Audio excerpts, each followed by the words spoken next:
I completely understand that, and trust me, I'm not experienced with talking to that.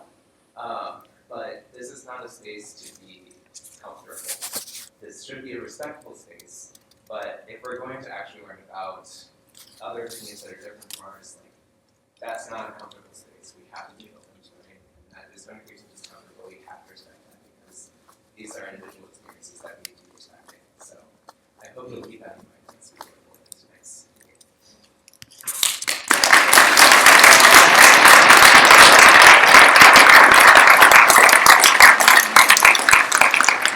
So next we'll be hearing from the Chief of Staff, Andrew Green. So just a couple of announcements that I had to make this week. So the Vice President for ASPAN's finances, as well as the Vice President for student activities applications are open today. So those links are in that Senate agenda that are available on Wildcat Connection as well. And then also the Senator applications for student groups are due tonight at 11:59. If you need more time or anything like that, shoot me an email. Otherwise, those are the things And next we'll hear from the Vice President for Community Relations, Kevin Harris. Oh, thank you. So excited to see so many people at the AHU meeting. Two quick things on a very light note. Announcements that anyone can really sign up for. Number one is something called Ask for the Dinner. If you guys want to get to know an Evanston resident or just take advantage of a free meal, we are taking sign-ups for the next week or so, the next couple days even. So we encourage you to go online. The second thing, go online on the AHU page or the AHU website. The second thing is if you guys are interested in doing a project in Evanston community, something service related maybe, we have launched the Evanston Engagement Grant. We're giving out $600 to an individual student group. It might go to multiple, split amongst at least $600. If you guys do have an idea, we'll encourage you guys to apply once again. That can all be found online as well. The last thing real quick is if you guys are in a student group that might be interested in partnering with an Evanston High School student group, we're doing a symposium over at ETHS in about a week, and it's still okay to sign up for that as well. So if you guys want to meet the student group that maybe is working on something very similar to what you guys are working on here at Northwestern to figure out how you guys can partner in the future, we're going to be busing students over, providing free pizza, and really starting to build those relationships. So 3 things you guys can take advantage of. You guys ready? Next we'll be hearing from the Vice President of Student Life, Chris Harlow.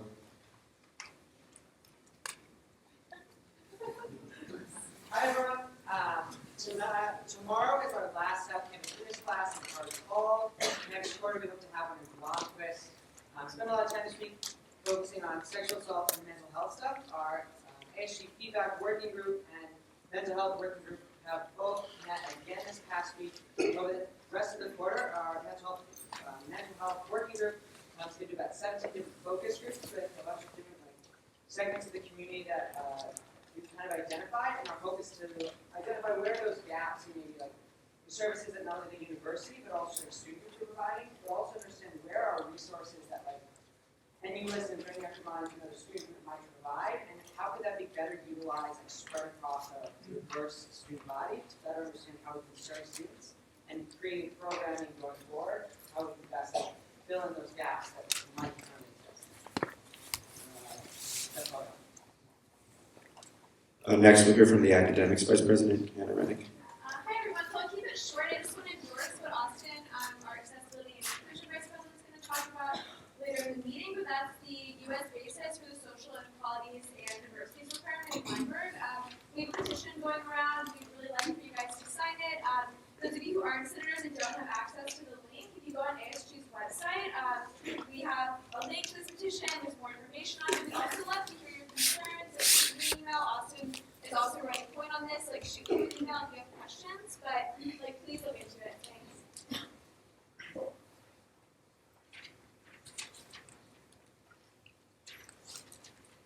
Next we'll be hearing from Serene, the Vice President of Student Activities. Hi, I'm also excited to see so many people here because our worlds are colliding in one space. It's kind of awesome. I'll keep this quick. Everyone just check out, sorry to work on digital resources, check out the forward group section of the AHG website to see some of the resources that we've released recently. And as far as right now, like I see empty seats here that AHG members could be sitting in. So if there's like 3 seats open and 3 people move here, that's 3 more people that can come in the room. So AHG members, like, just quietly make your way here. Great. Please. Thank you. Also, something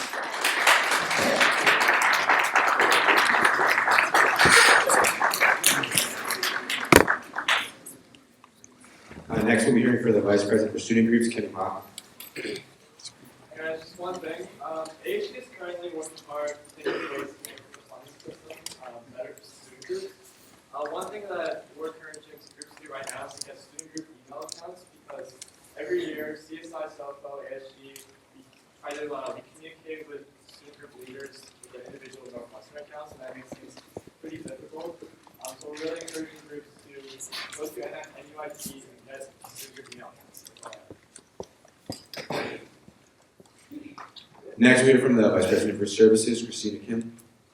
Hey guys, quick thing for check out the course we did, courses, and so we're adding a couple of questions to the Parag guide. We're hoping to release a really short guide to centralize public resources, how to get free money. Now for the Vice President of Public Relations, Jamie Topley. Hi guys, PRs may always making guides, so make sure to check out the ASU website and to reiterate what Serene said. There's always tons of information about different resources that ASU has. Submit events to campus so that you have them, that's kind of been always saying, but it's obviously a great way to publicize. If you have any ideas for projects you are taking on or things that you could continue at ASU, let me know because we have our work done doing with the grants is currently underway. We'd love to hear people's thoughts. Thanks. The Vice President for Sustainability, Christina Selecto. Hi guys. So you can see a little blue cat door gym right there.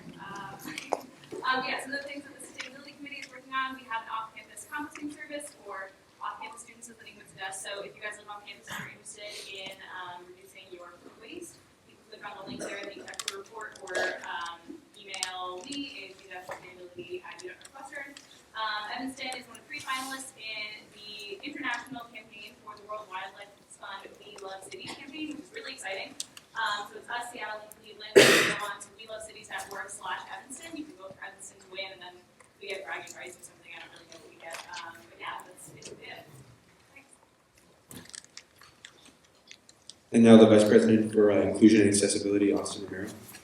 Hi everyone, just to echo what Anna said, this petition, I won't be talking more about that, there's only one, however, I'll mention that it's a great opportunity since so many people are here. I just want to let you know I'm on the search committee for the Associate Votes for Diversity and Inclusion, and what we're looking for right now are student perspectives, student voices, so send me an email, I'll put it afterwards, whatever, and we'll fill it out.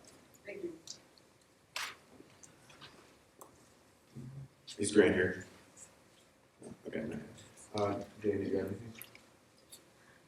All right, so now we're going to hear from me for a quick minute. Noah Starr, the Speaker of the Senate. So for people in the room who are not senators, if you scroll to my exec board report at any point during the meeting, I've itemized a few points of confusion that I think might exist for people about Senate procedure, and also just some general expectations that I have for this meeting. I think they all can be summed up generally in that I think it's paramount that we respect each other and respect this space as a space for productive debate. And so each of those enumerations sort of, I think, outline exactly what I mean by that. And I will go over it more specifically once we get to the old business of today in a little bit briefer format to make sure that everyone knows what's good. A few other quick things. There might be some points in the evening where I decided we're going to take a recess so people can use the restroom or take a break if need be. If you're a student, please have your wildcards on you when you are leaving and entering because we will recheck them to make sure that the people who are in the room get back into the room. And also that means please don't use the recess liberally because we will likely need to get back in here to conserve time to have conversations. A few other things, we have various staff, administrators, and representatives from the University Police in the back of the room who have come here to listen to what we have to say and also to help us with check-in and continuing to check people back in if we end up having some recesses. So I just wanted everyone to know about that. If you have questions at any point relating to procedure or whatnot, just shoot your hand up. This is a big room, and that side of the room is harder for me to see because there's less light. So if I don't catch you, just keep your hand up. If need be, you can shake it a little bit, and it'll probably catch it harder than that. So I think that's all I really have for now. So our first order of business is a general order from me about student group Senate seat apportionment. So at midnight tonight, the application for student group Senate seats will close. So if you're in a student group at Northwestern and you think your student group would be well served by having a voice and a vote in the Senate, feel free to apply by midnight tonight. We've been shooting this out over the weekly, so the application is linked in those emails. It's also right here in the agenda if you're interested in looking at that. For those of you who are currently senators for student groups, just make sure your application is in by midnight. And anyone else who's looking to apply, midnight will be the hard deadline. So thank you for that. And now we're going to hear from Austin again, and I believe Lowell Modi as well, who are going to present to you guys about the social inequalities and diversity requirement.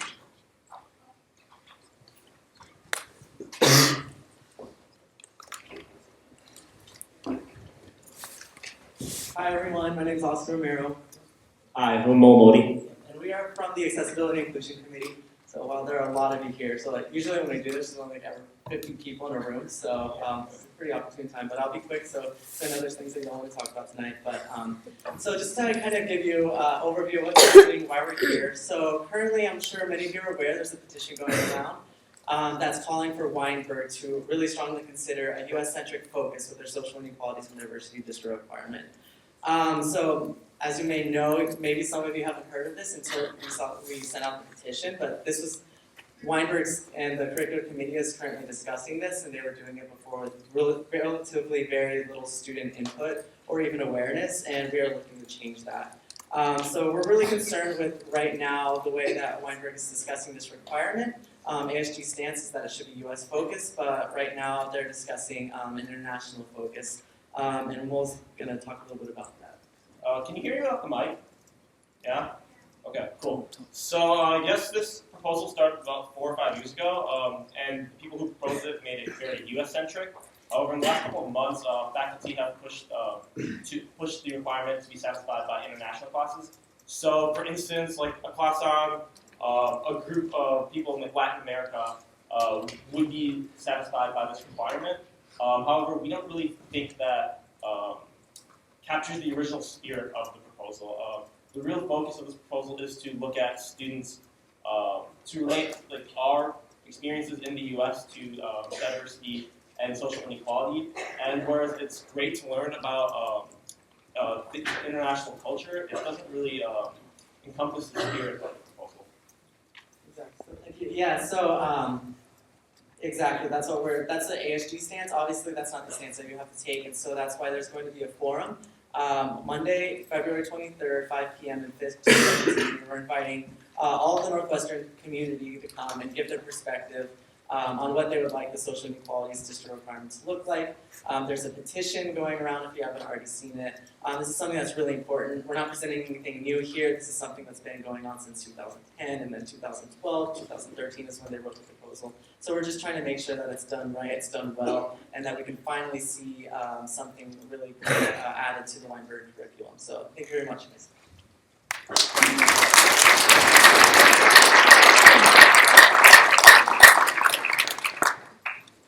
All right, thanks Austin and Mole.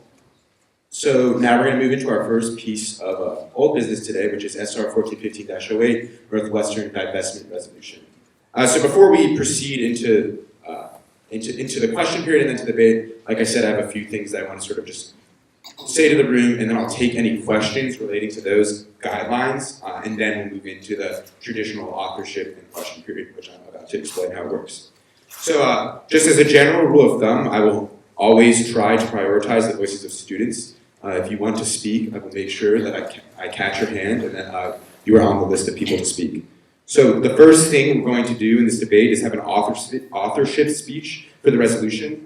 That'll be about 3 to 5 minutes, after which we have the option of 10 minutes of questions. We do not have to fill those 10 minutes. If there are no questions, I will close question period. We also have the option of extending question period if that's necessary, although we did have question and answer when this was a piece of new business last week.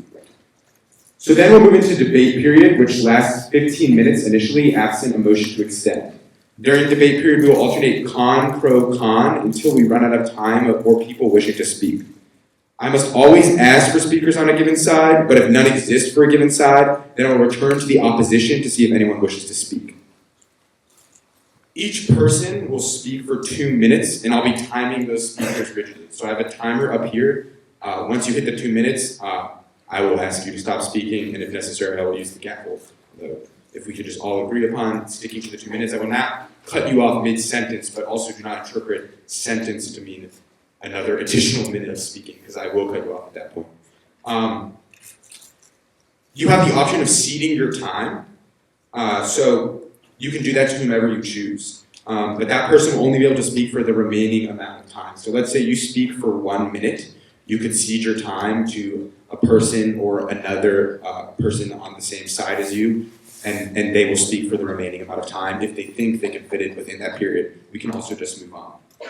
So to ensure everyone who wants to speak has that opportunity, I'm going to be using a speaking order.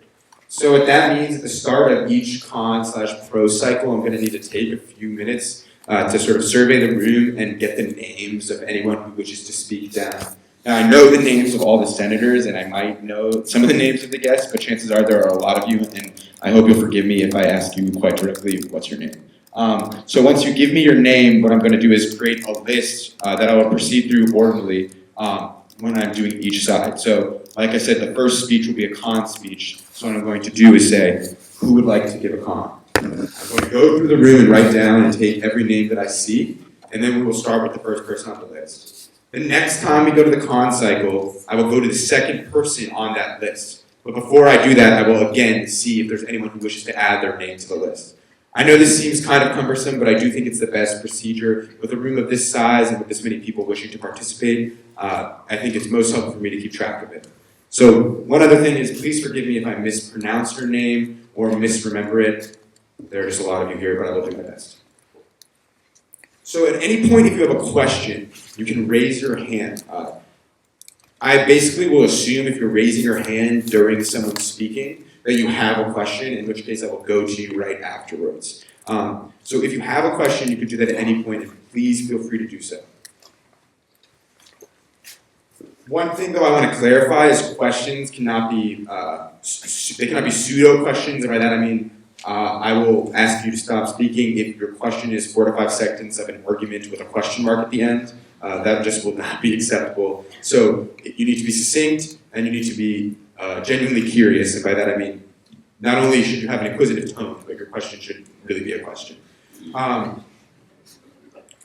I think that we have this agreed upon standard, but I just want to clarify that at no point will I tolerate personal attacks or unsubstantiated accusations to any speakers. The burden of proof lies with the accuser, and I will not give you that burden of proof retroactively. If you decide to use your speaking time to accuse someone of something, I will ask you to stop speaking, and you will just not have the opportunity to clarify. So if you think that there is evidence that someone has done something wrong and that person needs to be called in front of the room, my first suggestion is to consider whether or not this is the appropriate form for doing that. My second suggestion is that you ensure that you have that evidence and you lead with the evidence, not with the accusation. So you guys all should have sheets about what Robert's Rules is. It's like parliamentary procedure. It's meant to streamline debate. One of the things that Robert's Rules allows is amendments. And this is mostly for senators, but we will not be doing amendments on amendments. I think that's like infinitely regressive and infinitely confusing.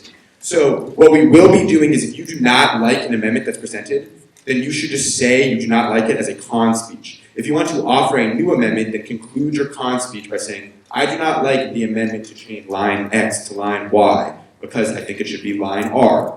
Right? That is a sufficient con speech, and then I will flag your name on my speaking order to go to you immediately after we finish that amendment debate to allow you the time to propose your alternative amendment. Also, if anyone has questions as I go through here, just throw your hand up. We don't have to wait till the end. So the next few things are about voting procedure. So just for if we get to that point or when we get to that point, this is how it's going to work. This is also in my exec board report, so feel free to reference it at any point. But a simple majority of votes cast shall be enough for the resolution's passage unless the total number of yes and no votes is less than the number of abstentions. So let's say there are 21 senators present.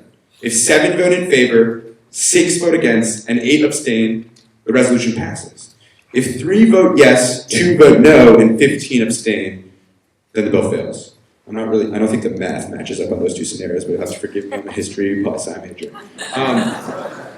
So why does it fail if that happens? Sorry. Because the total number of yes and no votes equals less than the number of abstentions. So I think that's pretty self-explanatory once I delve into the hypothetical. If there are questions about that, we can entertain them in anticipation of the vote once that motion is made.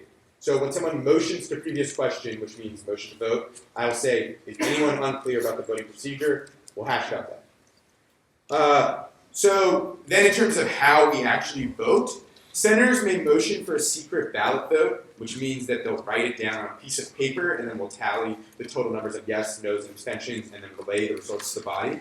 That motion is not debatable and only requires a simple majority to pass. So that means if someone says, I want to do a secret ballot vote, then that is a motion that we have to entertain. Senators may alternatively motion for a roll call vote, which requires only 1/5 of the body to vote in favor to pass. I also have the authority to require a secret ballot vote at my own discretion. That's going to be a game time decision. So if I feel like whatever happens in the room warrants a secret ballot vote, I may exercise that power. Lastly, there's a bit of ambiguity in Robert's rules about a point of order, which is essentially a way to point out if someone's violated the rules or to make an objection to what someone's saying. I would strongly encourage people to not interrupt people while they're speaking. I think it's just plain rude, and I think we can agree upon that. So if your point of order is so urgent that it needs to be made while someone's speaking, raise your hand, and I will look for you at an appropriate time to interrupt that person. Or most likely, I will wait for after they're done speaking. So does anyone have any questions? Who can the questions be addressed? So questions are going to be addressed to either me, the executive board, if there's a person who it falls under their jurisdiction, which I will determine at my discretion, or the authors. So questions should pertain to the resolution or the procedure. Therefore, it makes sense that either I or the authors of the resolution are going to be answering those questions. Other questions? Cool. Well, I think that's all I have in anticipating the debate. So at this point, we're going to hear from the authors. They're going to give their presentation, and then we'll do it.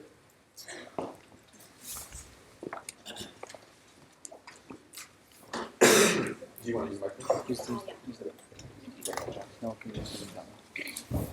Oh, a few things I just remembered I forgot. One, we have this microphone. Johnny, the eldest member of the Rules Committee, will be running that microphone to you if you would like to stay in your seat but use a microphone. So basically, when I call your name from the speaking order, just say hey, no, I would like to use the microphone. And I'll say, of course. And then Johnny will scamper over and he'll give you the microphone and you will use it to speak.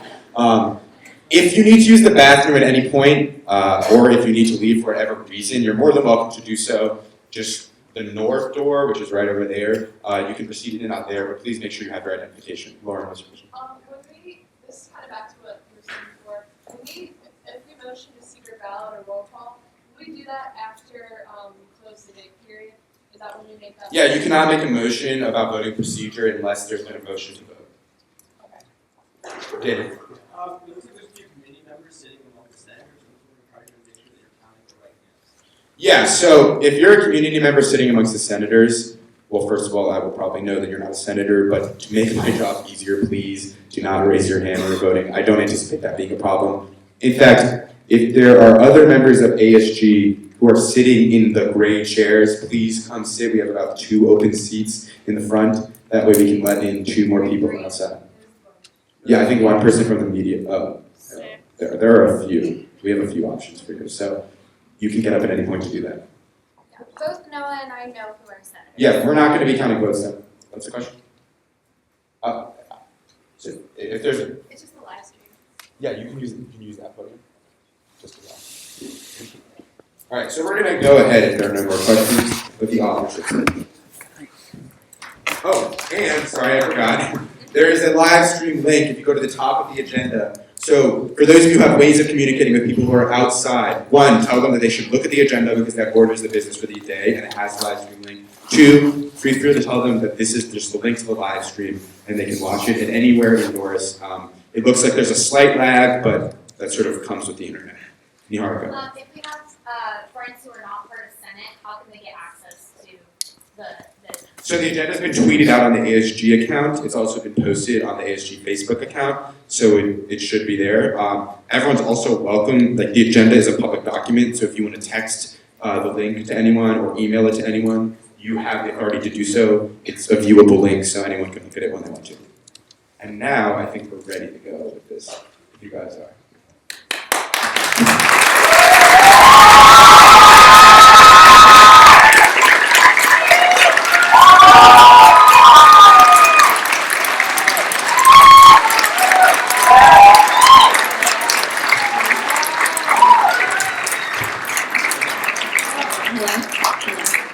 Thank you so much. We want to quickly introduce ourselves before moving into our authorship speech. My name is Imtisal. I'm a Weinberg senior. My name is Hazim. I'm a Weinberg junior. And my name is Noah Winston. I'm also a Weinberg junior. Thank you.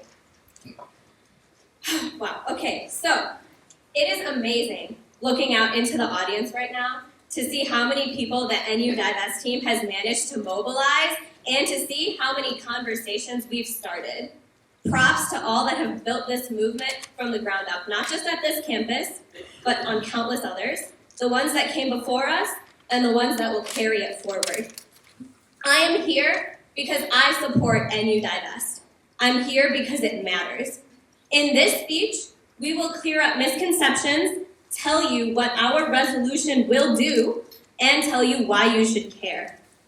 So there have been many misconceptions about NU Divest, and I want to get those out of the way first. The first clarification I have is about BDS. The NU Divest resolution is not BDS because it is impossible to be BDS. BDS is not an organization, it is not a cult, it has no top-down hierarchy.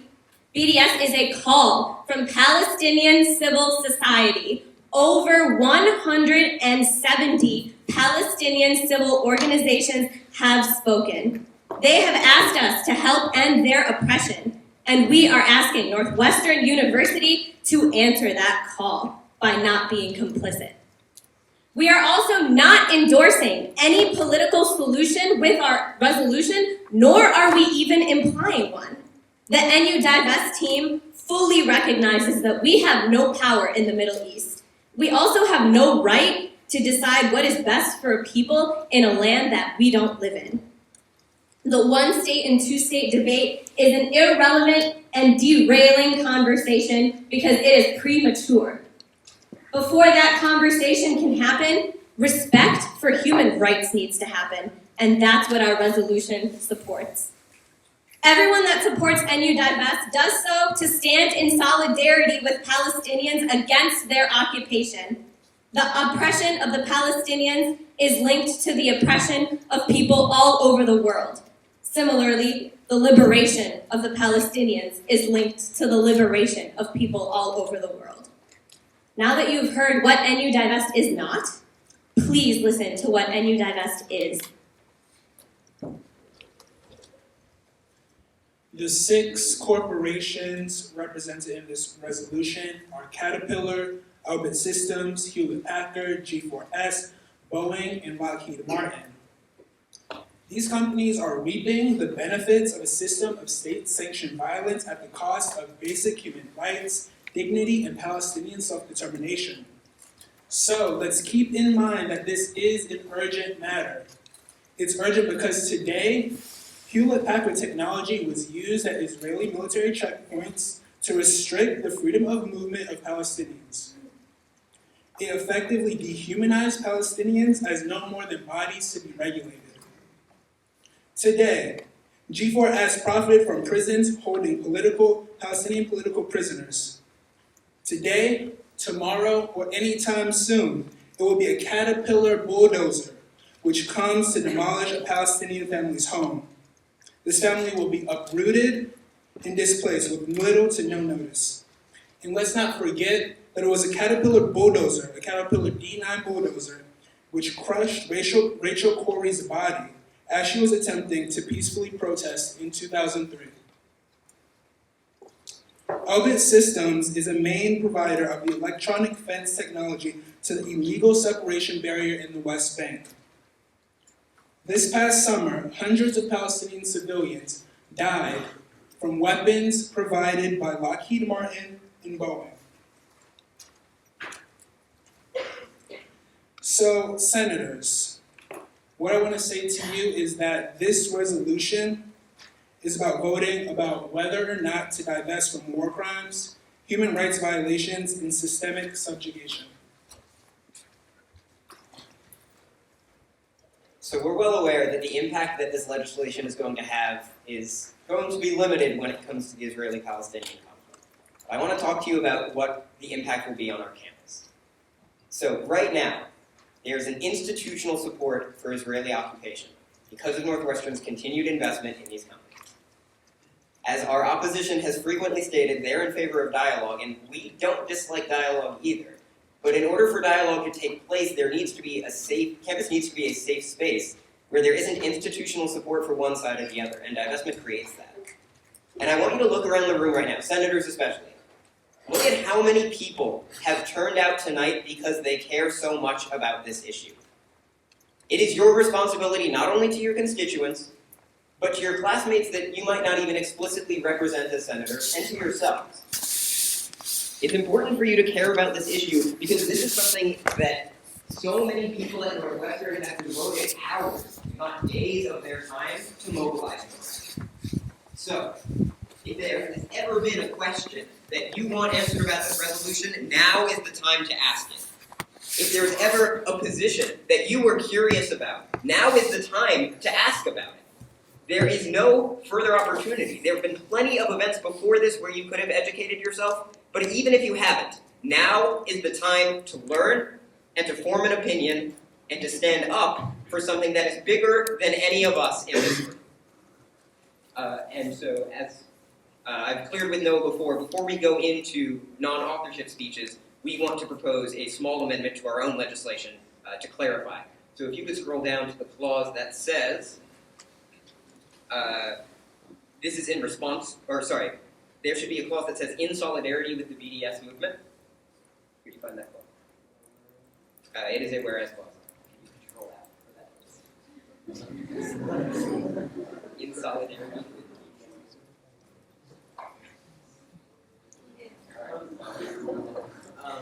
Regardless, there is a clause in there that says, in solidarity with the BDS movement, and we are looking to amend that to, this is in response to the call for BDS. Noah, take it from there. So no, you can speak briefly in favor of that amendment, and then we'll proceed into debate. So to clarify, the procedure I provided for debate applies the same for amendments, except that the amendment debate period is restricted to 10 minutes. Yes, it's customary if authors would like to amend their resolution or legislation. It makes most sense for this amendment to occur before we engage on debate, because if the authors would like to change their resolution, then there's no point in debating it. If that's their intent. So this amendment will be debated and voted upon before we return to the resolution full scale. And so to clarify, arguments that would be in order to speak against or in favor, they have to be arguments in favor of this particular clause or against this particular clause. So they cannot be about the resolution as a whole, and I will determine if those comments or those arguments violate that at my discretion. Okay, so briefly, just why we're proposing this amendment to our own legislation is because of the many misconceptions there have been about what this legislation is. So we view BDS as a call from Palestinian civil society for action. And we view this legislation as a response to part of that call. And that is what we want this language to convey. It is clarifying language. It does not change what it does. It does not change anything about the impact of our legislation. It just changes the way that we are presenting it and hopefully clarifies some things for some of the senators out there.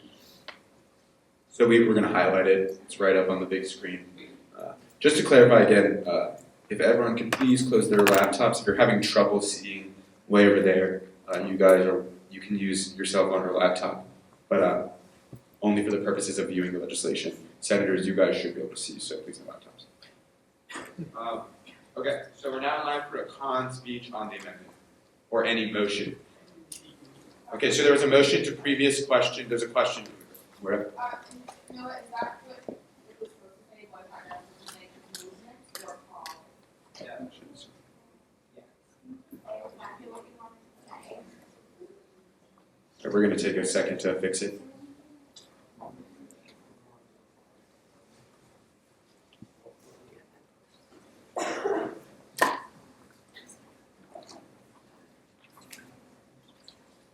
Okay, so there was a question, but prior to that question, there were two motions to previous questions. There's a second. Any objections? What is the change?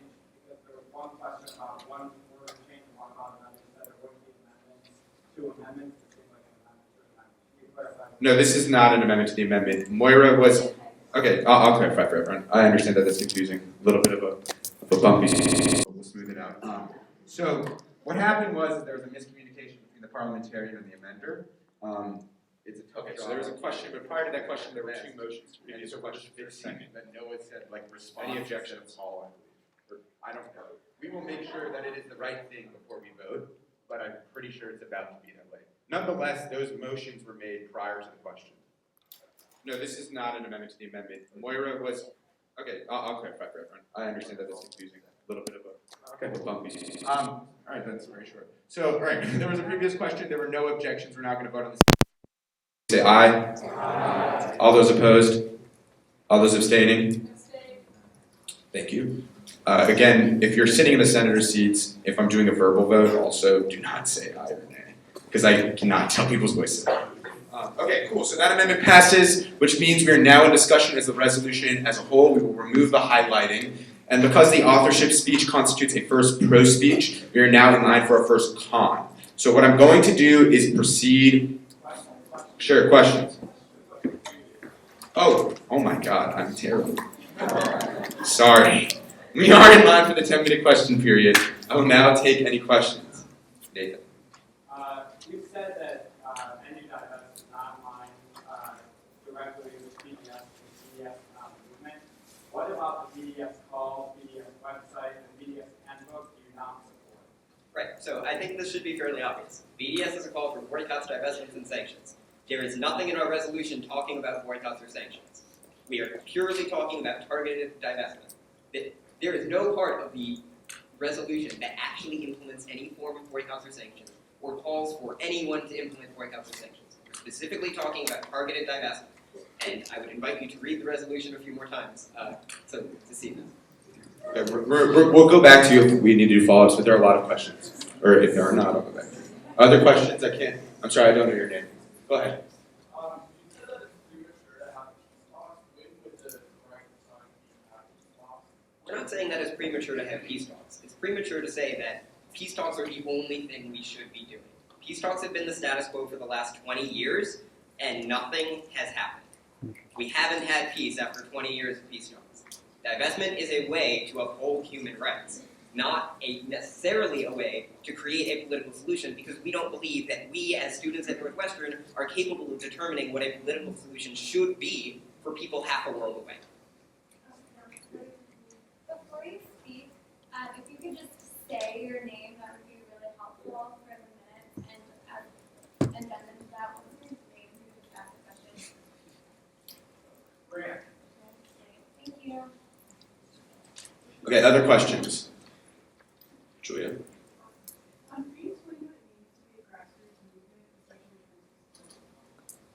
So the question was, what does it mean for us to be a grassroots movement? Because we define ourselves as a grassroots movement. And what that means is that our support, our positions, our platform, and our organizing comes from Northwestern students.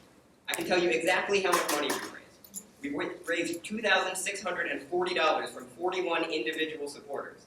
We've gotten $520 from SJP's Status B funding, and we've received under $500 in profit from sales of falafel and t-shirts. We haven't had any sort of international organization telling us what to do or what to stand for. This is what we believe in. Other questions? Jonathan? John, did you write the resolution yourself? Yes, we all as students, as a part of NU Divest, have collaborated on this resolution. Sorry, I don't know your name. Scott, you say that you are neither in agreement for a one or a two-state solution, yet during the campaign, when you came to the window downstairs, you had a little map performance that included Israel proper, Gaza, all pink and green, as well as representing Palestine. You sort of reconcile those two, scenes and facts. We were literally just painting a map of the land we're talking about. It's not like there was a Palestinian flag next to it. We weren't talking about a one-state solution. It was just a map of the land, because a map of the land is usually painted green. It was not meant to imply any sort of political solution. Hey guys, I know that like jokes will be made and you can laugh at my jokes, but other people's jokes, I'm just gonna ask because it sort of is a slippery slope. So let's just stick to I'm loving the jazz hands or fingers. That's fine, but any like audible applause and laughing, let's stay away from that. Right. So even if you weren't really sure about that, which I can understand, the numerous times we've said in public, in writing, and in private conversations with senators that we are not in favor of a one-state or two-state solution should be enough to convince you that we are not in favor of a one-state or two-state solution. Sure. Okay. So going forward, I want us to make sure that the questions are relevant to the resolution. If it is about the campaign proper, please articulate why that relates to the resolution at hand. Again, I'm trying to avoid a slippery slope. But any other questions? No, that was totally fine. I just want to clarify. Christina, Nathan, you're next. Sorry, could you repeat that? Right. So the university currently has at this point, I believe it's an over $10 billion endowment that is invested through Northwestern's investment office or investment board. I'm not sure the exact technical term. And currently, because we are a private university, Northwestern is not required to disclose any information about where its money is invested. So the first clause of our resolution is about transparency and wants to change that. But when it comes to the operational divestment, it involves not investing in mutual funds that have significant holdings in these companies. It involves not investing directly in these companies. And it involves creating a socially responsible investment policy so that even after we divest from these companies, we won't be investing in them again in the future until these human rights violations stop. Just so everyone knows, we're about 5 minutes through question period, Rob. What's the next steps if the resolution passes? What are the next steps if the resolution passes? What are the next steps? Well, first, if this resolution passes, we'll be talking to the administration about how to start actually divesting from these companies. Other questions? Nick? Have you talked to the administration thus far, and why have you done that?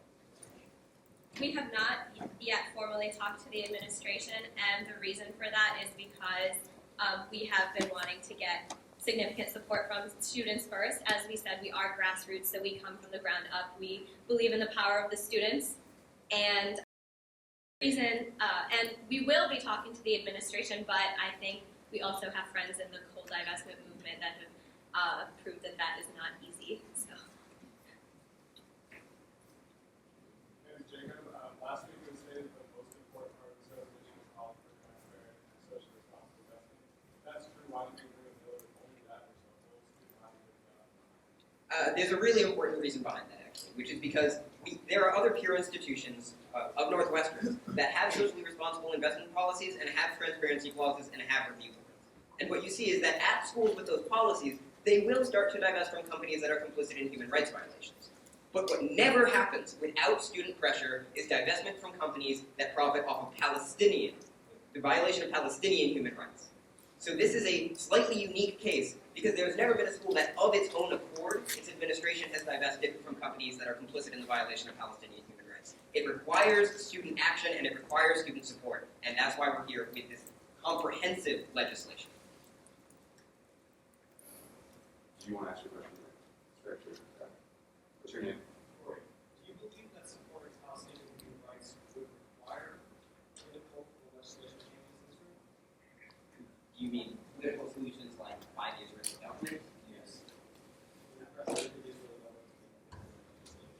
Right. I mean, I don't think anyone's saying that by divesting from these companies, that alone is going to change the situation. I think obviously it requires action by people other then the people in this room actually take the final step. I don't think anyone's disputing that. That's also an irrelevant question because, as we've mentioned before, we are not concerning ourselves with internal Israeli politics. We are trying to end our own complicity in human rights violations that our university invests in. If transparency is so important and you're saying so sincerely that we are invested in that, how do you know? Like, why would you just go for transparency first? How do you know that we even are invested? Well, specifically, there are a few companies that we're talking about that are huge companies. Caterpillar, Boeing, Lockheed Martin, Hewlett-Packard are all massive companies with massive market caps. And there has been confirmation from the chief investment officer of Northwestern in an NBN article that the chances are practically zero that we're not invested in these companies, just given how large they are and how diverse Northwestern's holdings are. Questions from the second room? Your resolution is a very good job and very clearly says that it wants to give the city that have been very violations. Palestinian human rights, as your resolution calls for addressing Palestinian violations of So his question was, does the resolution call for addressing Palestinian violation of Israeli human rights? Okay. No, this resolution focuses on state-sanctioned human rights violations. All right, so you have time for about one. I have a further part of that answer. Also, Northwestern University is not invested in companies that help violate Israeli human rights, because you cannot be invested in a group like Hamas. This is very different. Because this is state-sanctioned violence by the Israeli government that Northwestern is actively invested in and actively complicit in. We have time for one more question. By how much? 5 minutes. All right, 5 minutes. So the motion to extend question period by 5 minutes. Any objections? Seeing no objections, we'll extend question period by 5 minutes. Hold on, I gotta do that. Yeah. If you guys would like to use the microphone, and I'm happy to clarify and speak loudly on your behalf, but Johnny's job is to bring the microphone. So if you just wait 30 seconds. 20 seconds, we will get that microphone to you and we'll be able to We'll also allow our recorder to pick up what you're saying. Yeah. So 5 minutes and 40 seconds is how much time we have starting. So other questions? I don't know your name. Glasses and Richard, I think.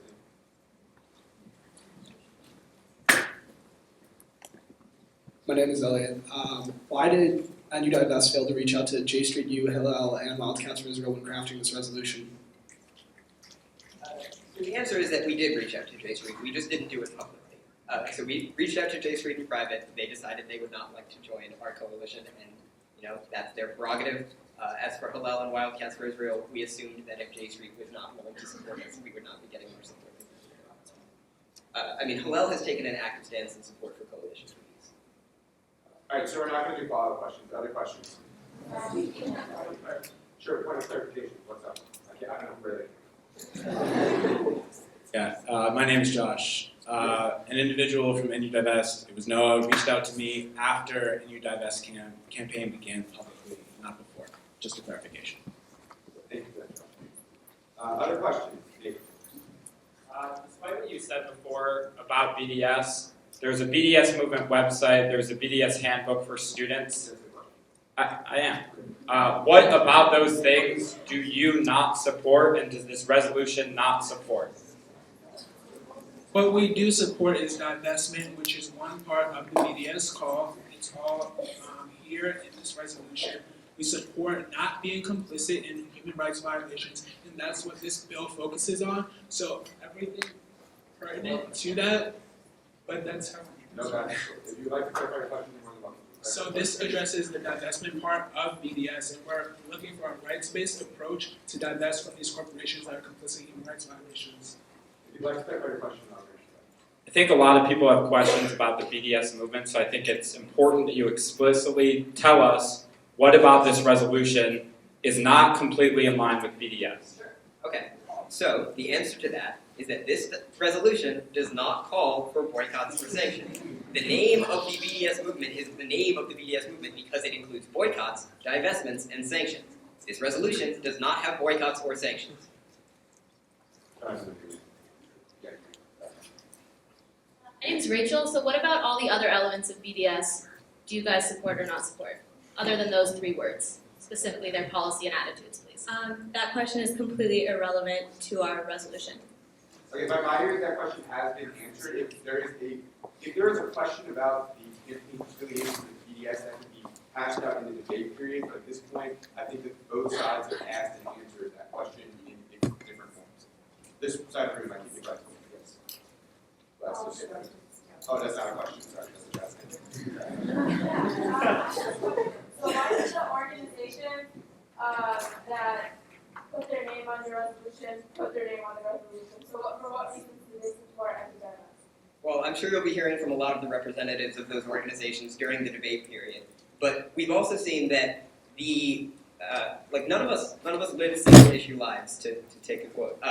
We all, even within the various issues that we all care about, there are links between them, there are connections between them, and we all stand in solidarity with each other when it comes to seeking justice. And for that reason, I think a lot of student groups that are devoted to a search for justice have seen a lot of merit in what NU Divest is trying to do, and so have signed on to this resolution.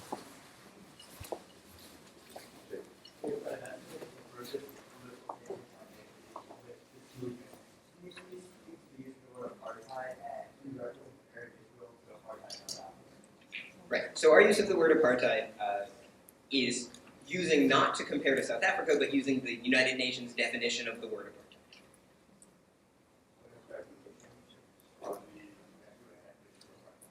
I do not know it off by heart. I would invite you to look it up.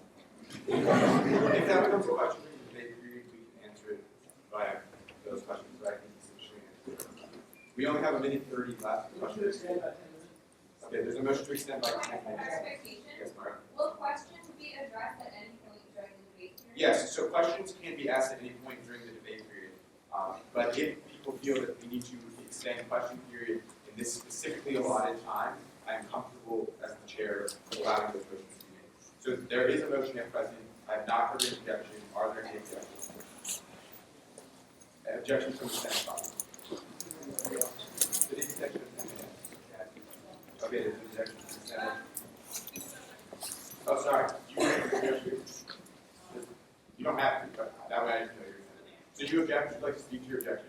I think that a lot of questions have been asked repeatedly, and I think that it would be beneficial. Okay, so that's a con against the motion to extend. We're on to extend by 10 minutes. Sorry? Motion withdrawn. All right, motion withdrawn. Motion to extend by 5 minutes. Okay, there's a new motion to extend by 5 minutes. Is there a second? Any objections? All right, seeing none, I'll waive that motion through. We're going to extend by 5 minutes. So we have, just to clarify, if there are no objections, I, as the chair, can waive the motion through. So we now have 5:35 left. Give me a second to start it. I'm going to start now. Do you still have a question too? Yep. Just say your name. Gideon. Yeah, So, like you said, Northwestern has a very diverse portfolio of the things that it's invested in. My question is, why is it that you're targeting this issue as opposed to every other of the companies that have human rights violations in that portfolio? All right, so again, I think part of this answer plays into what I mentioned earlier in response to the question about transparency, which is, theoretically, this transparency policy should be sufficient to get the university to divest from other places.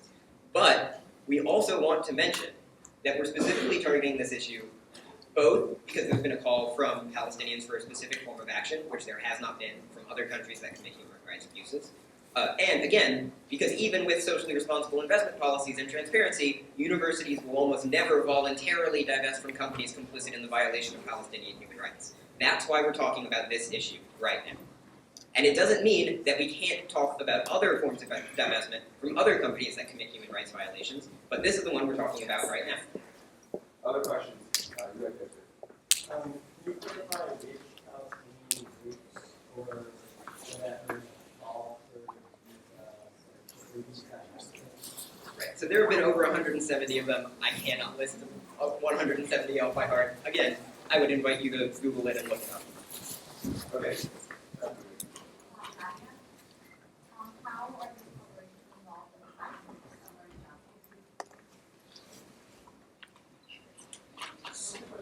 How how are these corporations involved in this type of violence and conflict? So all of these companies are complicit in one way or another, but I want to specifically focus on military excessive force, which is already not recognized by international laws of proportionality. So I want to specifically talk about Boeing and Lockheed Martin, which make weapons such as Apache helicopters and Elbit Systems, which is also complicit in the manufacturing of drones. There's more information in the resolutions, which I have at northwestern.divest.com. Specifically, we saw a massive amount of death this summer, and as students, and with the world, we were all shocked by that, and I think that's another reason why this bill is so urgent, because we're supporting human rights and we're supporting an end to this occupation.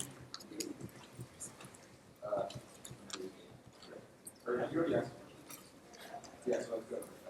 Hi, so, I know you obviously can't name all 170 groups in Palestine. I'm sorry, I really spent most of my mental energy remembering exactly how much money we had raised. Exactly. I would invite you to look it up. It's freely available. I just looked it up. Sorry.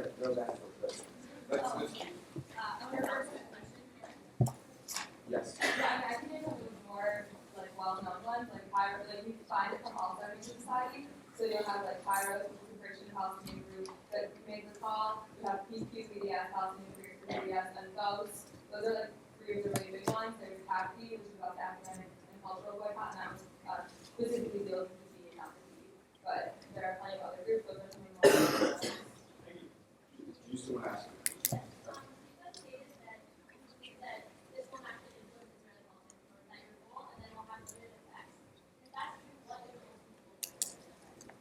Well, I think in our authorship speech, I addressed specifically what the impact would be on Northwestern's campus, which is something that all of the senators really should be caring about.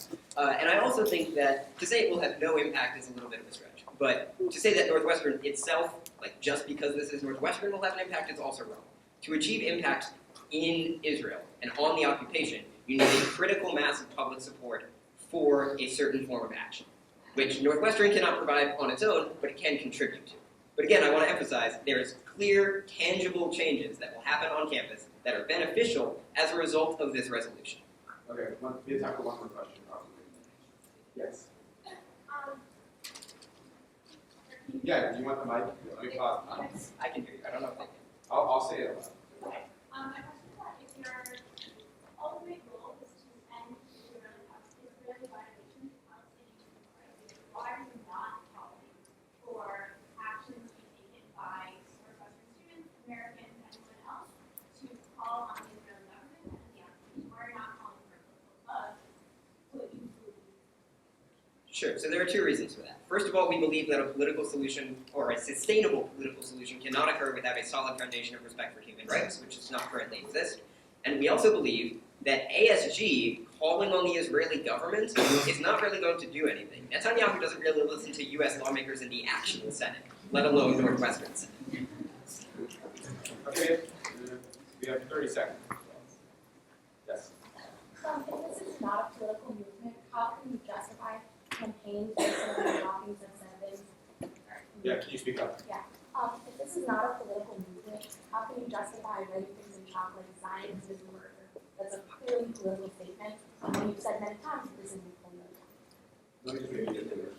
So she asked if there's not a political movement, how can you justify talking like Zionism equals murder and other things like that? So the individual that chalked Zionism equals racism did not reflect the views of Divest.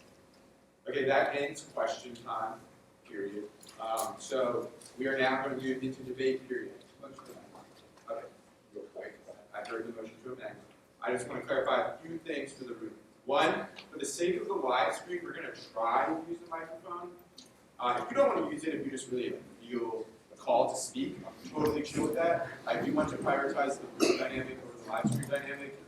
But if you are willing to wait for the microphone, please do so we can use it. If you would like to make a motion similar to a point of order or anything like that, just raise your hand. You can shout it out, but please don't do it while someone else is speaking. You can even shout out questions. I know there's a concern about me not getting to questions. Shout out those questions. You'll likely have to repeat it for the room, but do not shout it out when someone else is speaking. That is just an overarching rule. So I want to just take any questions about the debate before we move into the amendment motion.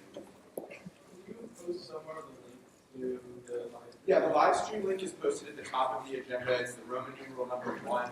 Live stream link colon.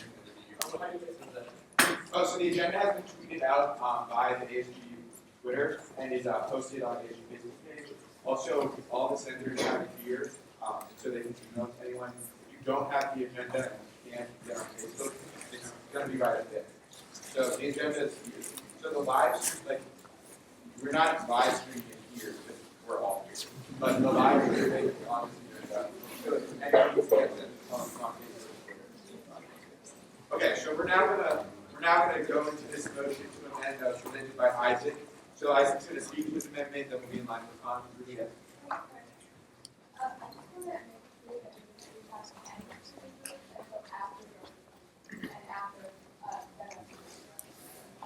Okay, so Ruba clarified that NUW has not reached out to any student groups until after the resolution or the campaign was publicly started. Okay, Isaac, there's a motion for that. So the amendment is right after the previous amendment. So under the line reading, this is in response to called BDS. This is whereas passage of this resolution constitutes a response to the divestment component of that.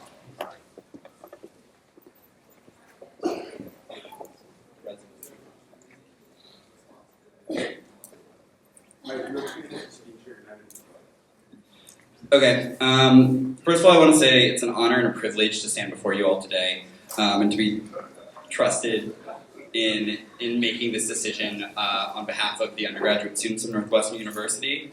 I've been really impressed by the conviction that you guys have displayed throughout this last quarter, through emails, meetings with me, and conversations over dinner.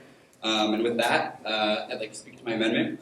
So, passage of this bill does not constitute endorsement of every one of the BDS movement's tactics. Personally, I have some reservations about some of them, and have expressed that publicly, but this resolution is too important to be mired in that conversation.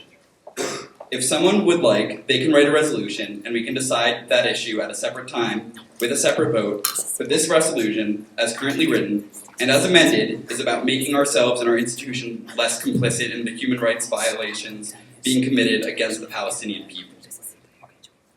That's the bottom line here, and with this amendment, hopefully the views of this body will be even more clear.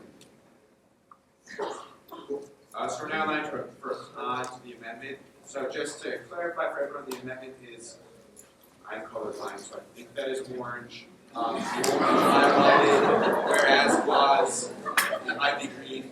I don't know what that is. Okay, so it's green. So we're in line for a con. Right.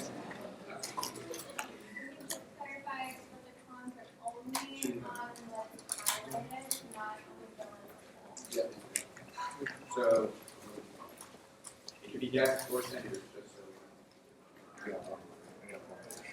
Oh, sorry. Yeah.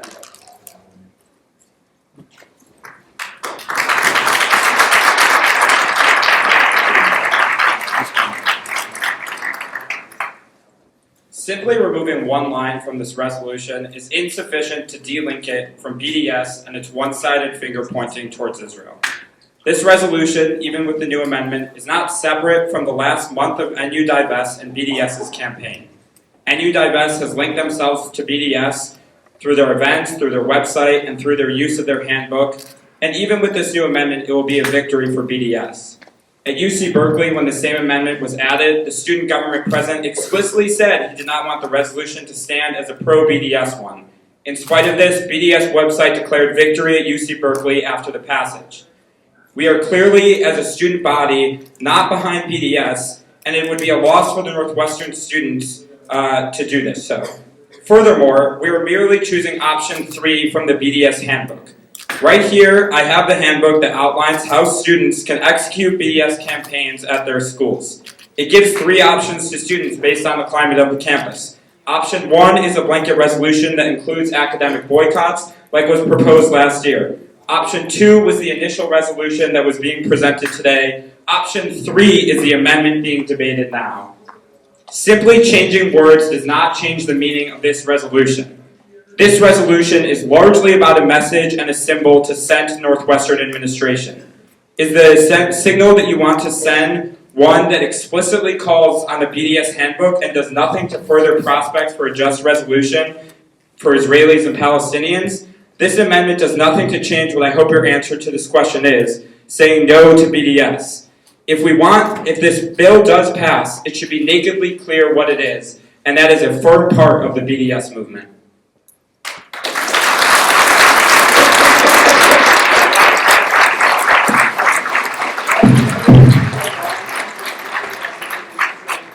Great orders, but if we could reserve clapping for the culmination of the debate, that would be much preferred on my end. I just think it creates both a time barrier and an atmosphere that I'm not necessarily comfortable with. So let's let everyone speak. I'm totally chill with the jazz hands, like I said, but it just needs to be silent, especially during speeches. And I really don't want to have clapping at the end of people's speeches as well. That goes for everyone in the room, senators included. I just think it is not necessary. So we're now in line for a closed speech on the amendment or any questions that may exist. What?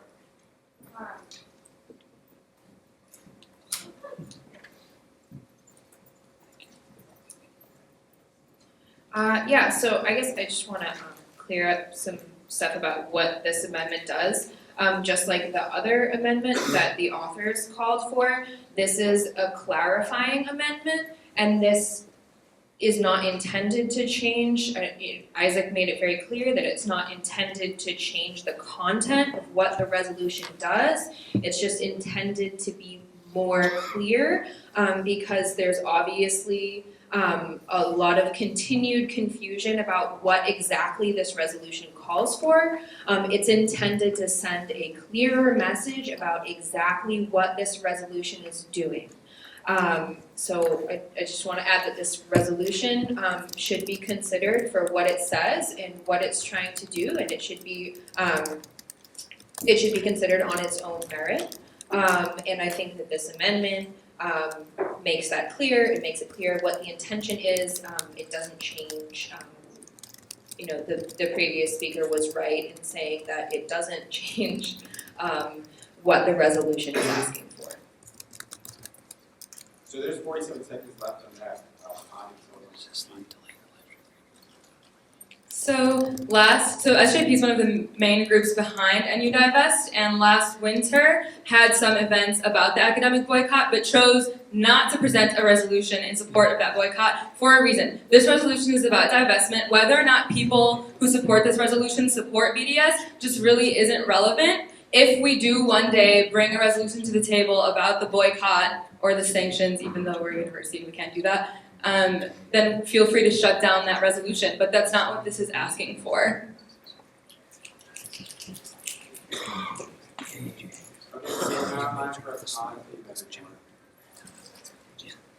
So I just make this short. On NU Divest's website, they say our campaign is in support of the boycott. It has to be about. It is about it. Sorry. I just wanted to add on to what he was saying about how it doesn't change the fact that they are in support of the boycott, divestment, and sanctions movement. But more importantly, I just wanted to add at Oberlin, and he talked about UC Berkeley, and at Oberlin and UCLA, the same thing happened where they specifically took out the part of their resolution that referred to the BDS call, but it was still viewed as a victory for the BDS movement and mentioned on the website.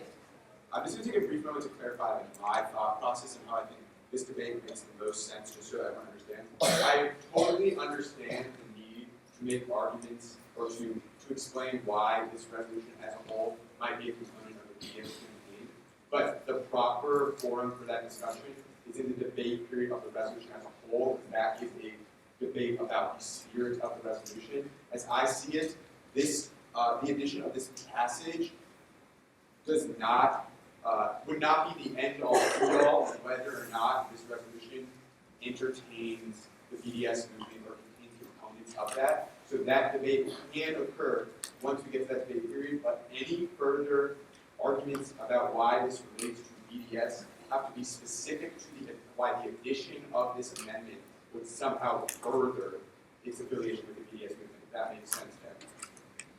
So we're now in line. There was 125 left in that comment. I paused it to make that clarification. So if anyone would like to fill that 1 minute. Okay, there's a motion. The previous question was seconded. Any objections? Okay, seeing none, we will now vote on the amendment. All those in favor, please say aye. Aye. All those opposed? Nay. All those abstaining? By my ears, that passes. So we will unhighlight the amendment, and we will move into discussion of our debate of the resolution as a whole. So we have yet to have our first concept. So like I said at the beginning, I know for the amendment period, I didn't exactly take the speaking order. That is just because it is a small amount of time and a more narrow discussion. So I think I can sufficiently address everyone's hands as they raise them. But we are now in line for the first con, so what I'm going to do is move from the room left to right and take, I'm probably going to start right in the middle for senators, and take any names that I see who would like to speak against the resolution at a given.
There's one right up here.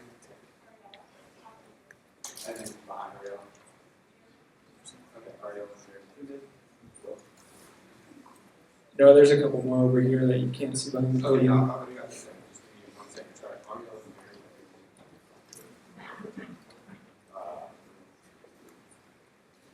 Okay. Yeah, visual.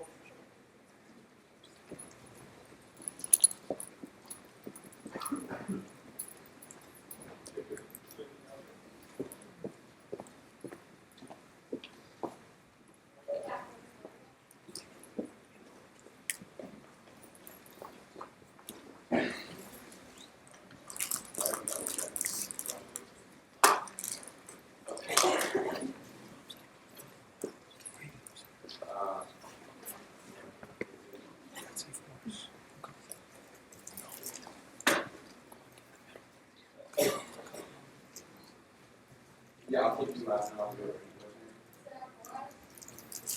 Okay, so we're just going to go ahead and bring down the I'm going to proceed through this as your names with Asada. If your hand's raised, I will get you to give you the next vote period that I would like to do that. So the first person I have on here is the initial camp. So 2 minutes. We start with 15 minutes. 1 second, I have it. Okay, I'm good to go. Members of ASG exec, senators, students, faculty, members of the administration, and members of the Northwestern community. I speak to you all as a student strongly opposed to this resolution and as a member of the Northwestern Coalition for Peace. In this speech, and in the speech of 6 other coalition members to follow, you will hear us develop the most important arguments that pertain to this resolution.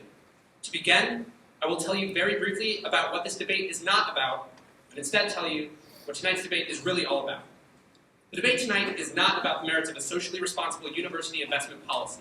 If you are concerned about whether or not the university's endowment makes us all complicit in human rights violations around the world, we are too, and there are other ways for us to address that.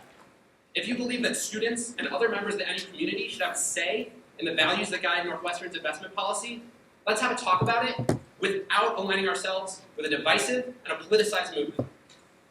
The resolution before you tonight is not simply about socially responsible investing, and it's not about taking sides on the Israeli-Palestinian conflict, as was made clear, but instead about whether you, as an ASG senator, should vote to attach the entire Northwestern undergraduate student body to the boycott, divestment, and sanctions movement, BDS.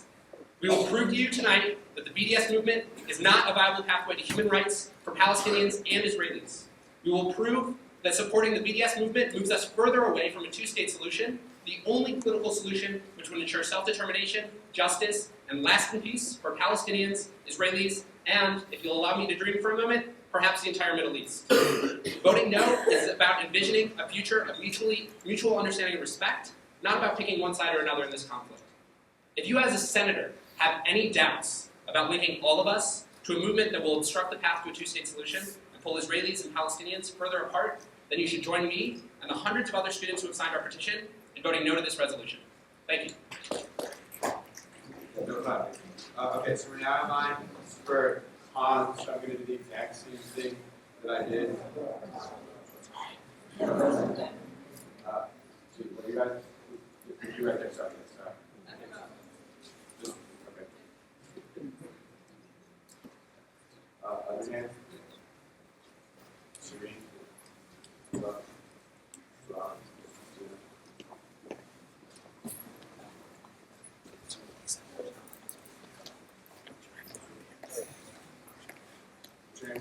Piotr Stanisław Kozicki.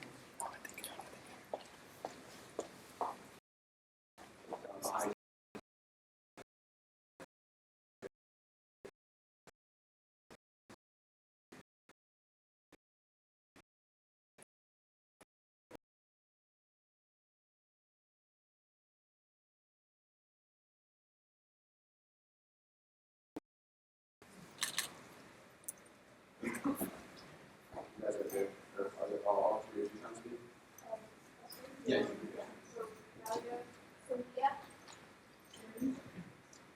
Serene. Sure.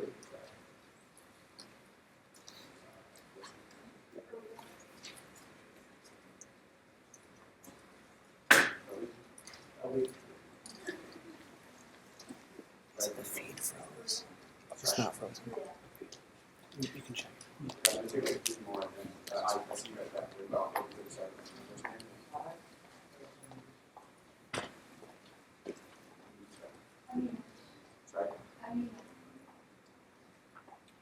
Okay, so I'll get you guys, I know you're right there, I'll get you guys to start the debate off with. Okay. So just so everyone knows, I have been pausing the debate when I'm taking the names, because I don't think that's relevant. I don't think that's okay, so I've got 2 minutes. And the first thing is out here. There's a question? Okay, good.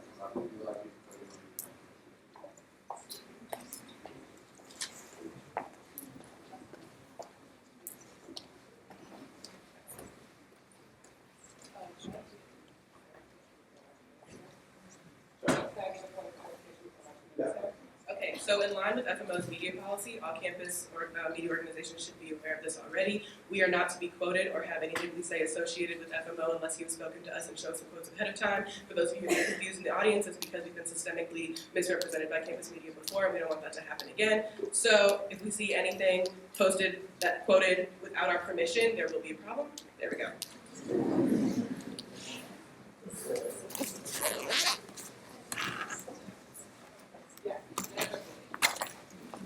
Okay, so my name is Sarah Watson, and I'm the coordinator for Members Only, Northwestern's Black Student Alliance. And as the representative body of Black students on campus, We fight for the protection of civil and human rights against the abuses of racist, oppressive governments who use surveillance, policing, and extreme violence against minority populations within their borders.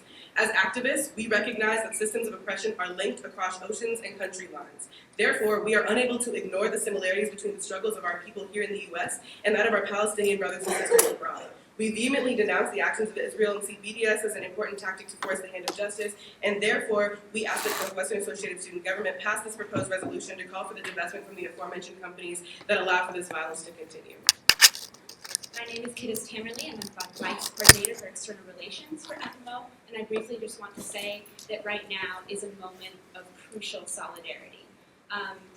While the history of FMO on this campus and beyond, Black students across campus have been consistently harassed and demonized for speaking out against injustices. Most recently, we've been misquoted in the media, been depicted as being divisive and violent when we are trying to create spaces for dialogue and for communication and for justice. In similar ways, the NU Divest campaign and its leaders have also been harassed and demonized, and they have been depicted as a violent movement, and that's not what it is. So for that reason, and for many others, we are standing in solidarity with NU Divest. And very, very briefly, I want to implore all of you to consider that all oppression is connected.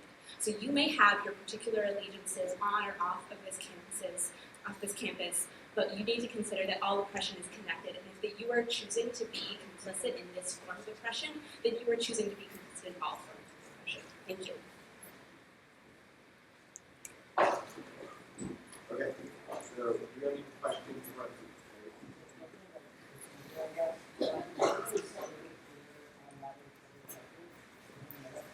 yes, so the minutes are a matter of public record that has been released and they're documented in the agenda at any time on the Naib website or I can send them to you as well. Yes, comments that are said publicly are on the public record. Okay, so we're going to dive into the con. The next person I have on my list is Jack. So,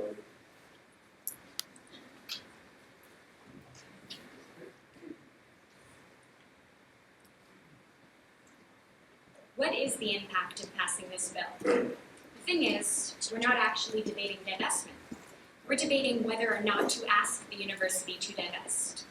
And your divest resolution did not include a structured plan to create a socially responsible investing committee like those at Georgetown and BU. This suggests that the resolution is not actually about divesting from these companies. Further, even if ASG were to pass this bill and the trustees were to adopt it, the connection between our endowment and the companies is tenuous. We don't know if or to what extent NU is invested in these companies. It's likely, but that's because that's likely to be part of a huge mutual funds and stock indices like the S&P that are virtually impossible to divest from. So again, it's not about the actual divestment from these 6 companies. Economically, let's say we were able to divest from these companies and everyone followed suit and Caterpillar decided to stop selling this to the Israeli military. Would that end the occupation? Which is what we want, right? No. These companies are symptoms of the occupation, not the root obstacles to ending it.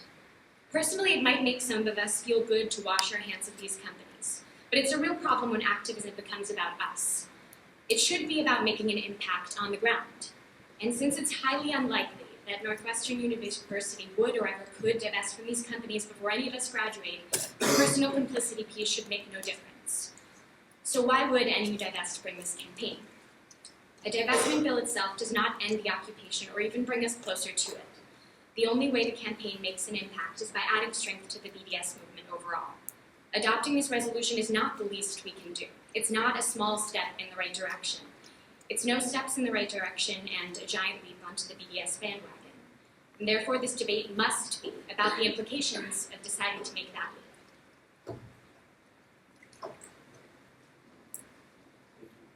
okay, so again, we're going to move now to the next photo I have listed here.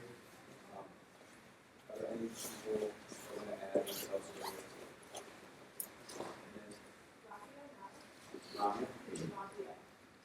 Sorry, say that again. Ron. Yeah, sorry.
so Christina, question? Yeah. Are community members allowed to sit in this area if they want to? This area is for the purposes of being able to count.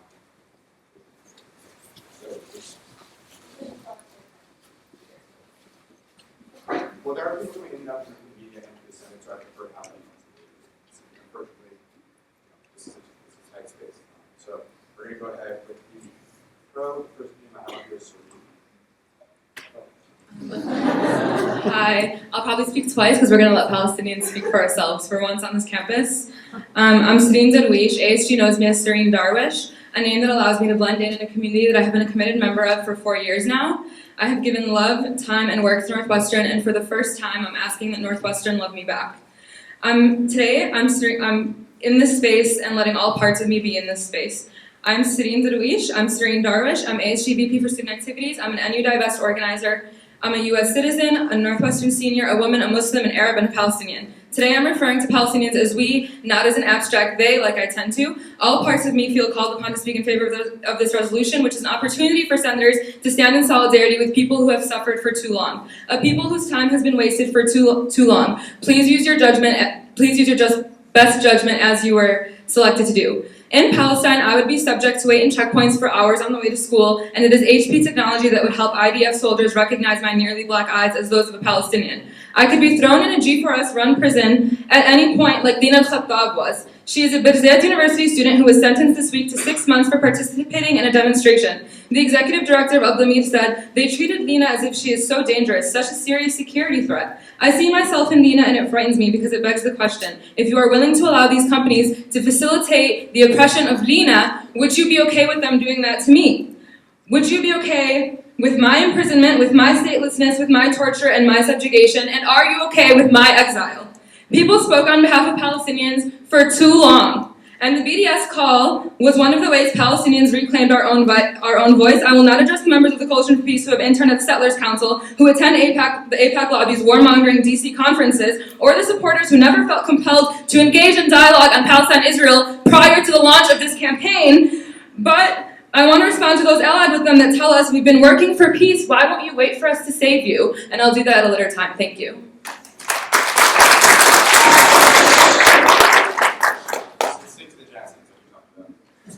Okay, so any questions before I proceed on? Okay, so we've got this last time. Are there people who want to add their names to the speaking list? Second. Daniel?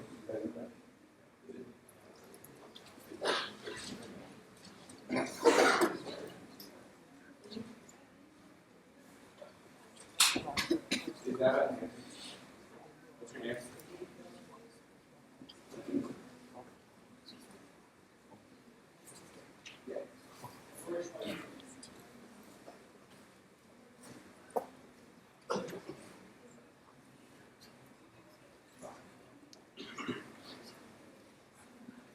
Yeah, sorry.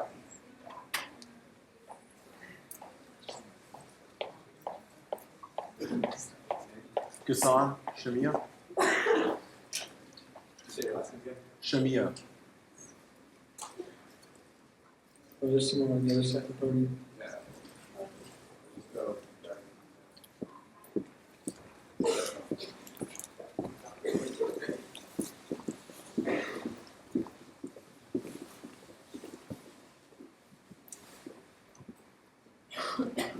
okay, I think that's good for now. All right, so the next name I have on my list is Josh Woods.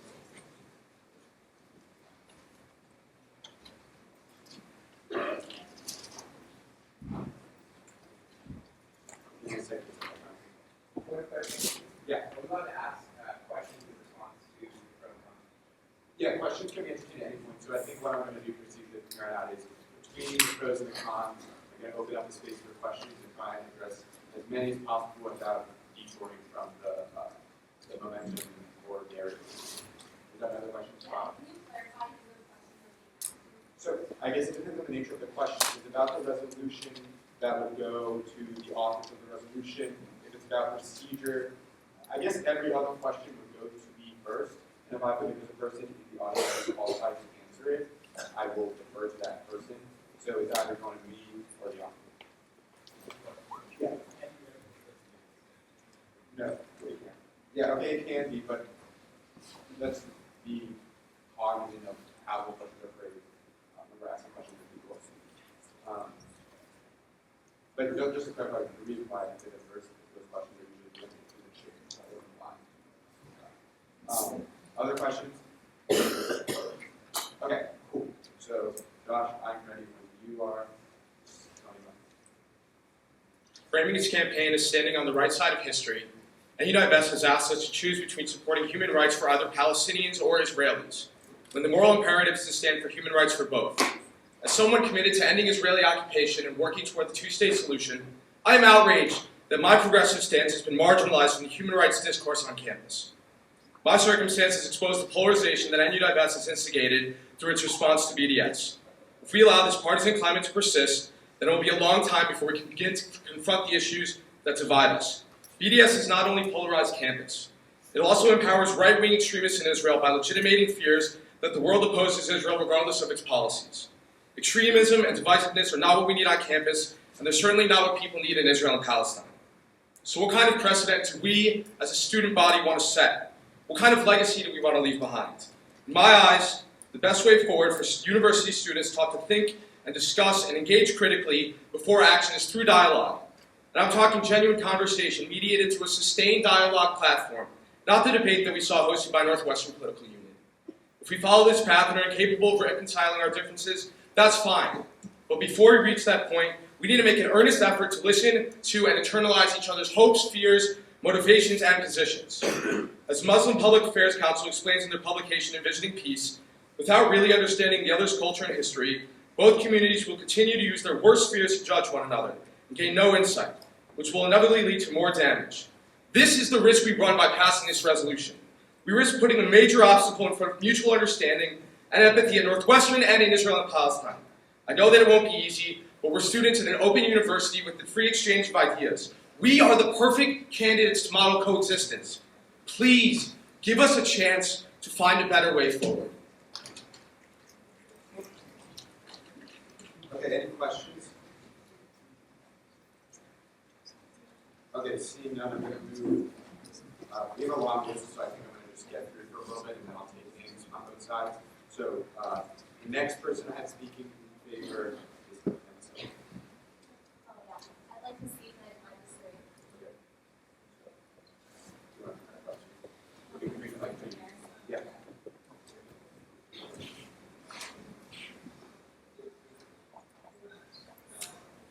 Well, actually, sorry. I know there are a lot of new people who just came in. Clarify if you can avoid using your computer, that is preferred, especially when someone. Thanks, Noah.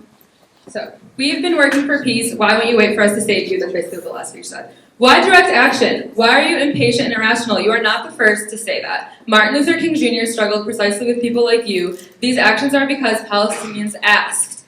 And Palestinians are the ones suffering, not you, sitting in this room in Evanston, Illinois.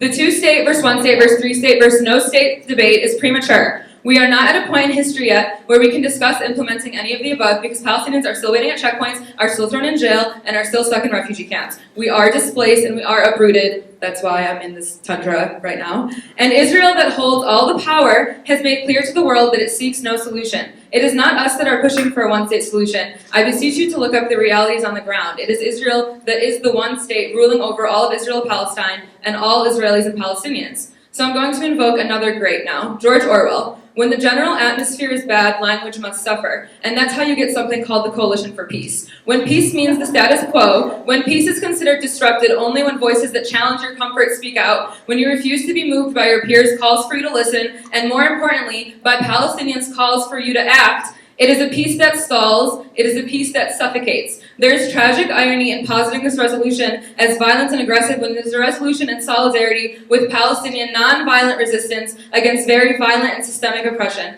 Israel asked the U.S. government for millions of dollars in military aid and weapons, for diplomatic cover of its war crimes, and for unconditional support. You give Israel all of this whether you like it or not. Meanwhile, Palestinians only ask for solidarity, and it's laid out so simply for you. So I ask you, what is okay for Palestinians to request of you? What would you consider acceptable? If a simple call for disinvestment so that international law and equality can reign in our country is not worth responding to, I don't know what is. So I ask another question. Will you ask that I throw the Palestinian part of me back to the margins where it always sits on this campus? Should I throw the part of me that yearns for justice back to the margins where it always sits on this campus? Or will you love me back? The Palestinians are asking you for a very simple solidarity. Please say yes, please vote yes, please divest.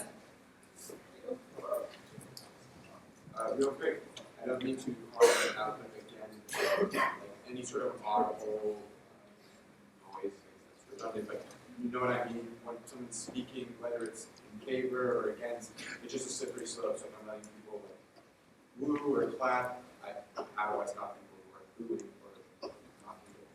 So let's stay away from that. So any questions before I move into the next call? Okay, so the next person. Sorry. Go ahead. Question to the authors of the resolution. I think it's related. What is the relation between this resolution and the ASA statement released last year and the Northwestern administration's response to that? So, what is the relationship between this resolution? Yeah. So his question was, what is the relationship between this resolution and the ASA statement released last year? So, if you could just clarify those relationships. Sure. So the relationship between the ASA conversations that were happening last year and this resolution is none. I'm confused about that context because our resolution has nothing about an academic boycott, and I think your confusion might be that SAP did hold events to talk about the ASA boycott, but we did not submit any sort of legislation to Senate. So. Thank you. Any other questions?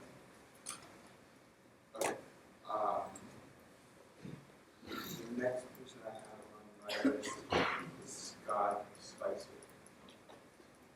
You give him the mic. Are you coming to the podium? I'd love to do that. Yeah, that's totally fine.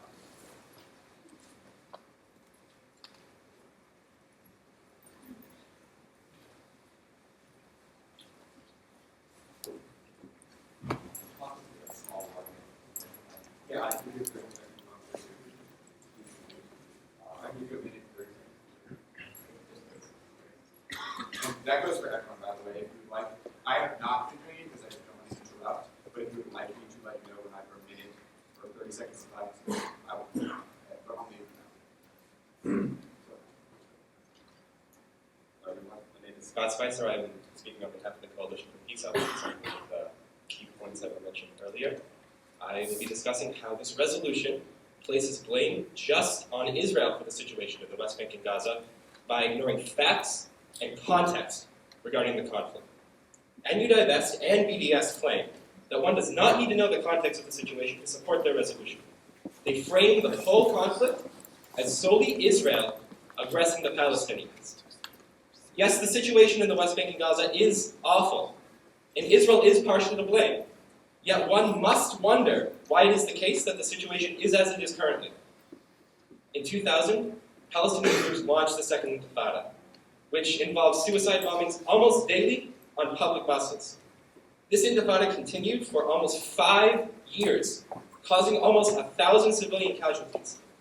It became difficult for Israelis to go out on a bus or to a coffee shop without the worry that there would be another suicide bomber aiming to hurt them or their loved ones. All facts, by the way, which Divest failed to mention in the programming regarding this.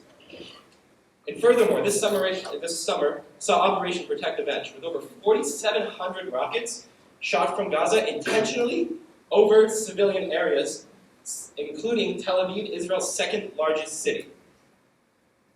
Residents in Ashkelon and Ashdod, which are cities close to the Gaza Strip, had 30 seconds when a rocket was fired to get to shelter. This is the reality of the situation regarding the West Bank and Gaza. Not just Israelis, but Palestinians too have a hand in their problems. To vote for this resolution would be to validate only one of these narratives, where the proper path would be to validate multiple. Instead, vote against this resolution to continue the constructive, bilateral process that we need. Thank you. Okay, so we only have 6 seconds left in the debate. There are motion to extend. Okay, someone has 5 minutes. By how long? Okay, so there's a motion to extend today by half an hour. Is there a second? Any objections? Okay, seeing none, we will extend debate by half an hour. Because we've reached the point where we've had even close to time, I'm going to call for a 10-minute recess by the power of the chair. Clear how this will work for the room. Anyone who needs to use the restroom is welcome to exit through either of the doors. Yeah, I'll answer the question in a second. Sorry? Yeah. I'm not looking about before I get so just how recess is going to work. I want to give people a break, a chance to go to the bathroom before we engage in our behavior. If you need to leave, bring your wild card. Okay, we're going to hand tickets to you right now. You have to have a ticket to come back in. Now, this is the sorry. We're going to hand tickets to folks. You have to have a ticket to come back in. This is a 10-minute recess. Please understand that it will take us a long time to come back into the room. So do your business as quickly as possible, and then come back and read it. I will start after 10 minutes of recess as soon as I answer the questions that are presented. At that point, I will restart debate. You are welcome to come back into the room after the debate has been restarted, but you will be required to present a ticket, and you must be as quiet as possible. Senators and Northwestern is available for audiences, so that's where you can go if you're just looking for a break, if you need to the restroom, anyone can go to any restroom on any point. There's a question to the speaker prior to this. Sorry, what?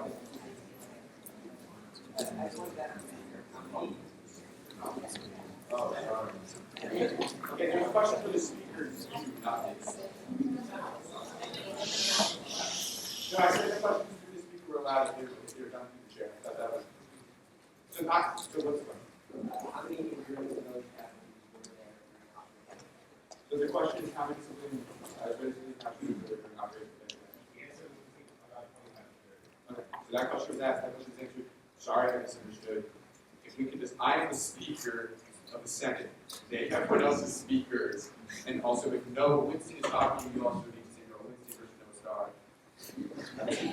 Star. Okay, so is this a question about procedures? It's a question to Scott. Yeah, okay, go ahead. Sorry. How many rockets were fired? How many rockets were fired in the population during Operation Petros? If he's asking, I have to ask the question that we discussed, so I will ask the question to be asked. How many rockets are fired in Israeli civilians during Operation Petros? Over 47. Okay. We are going to move into the recess. I don't want to get into any questions. If you have further questions for Scott, you can ask them. Just to clarify, questions can be directed at any speaker at any point through the chair. So if you have a question about a comment that was made 25 minutes ago, when we're 25 minutes into the next half hour, that's totally allowed. Does everyone understand that? Okay, so we're going to do the recess. Does everyone have tickets been distributed to everyone? No. At the door. So get your ticket as you leave, because we'll not be allowed to not ticket. Senators, you will have one.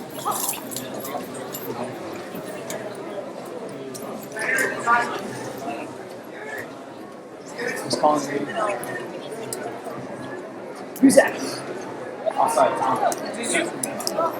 Where are you from, man? Where you live right now? Like the whole time. Oh, yeah. This thing's.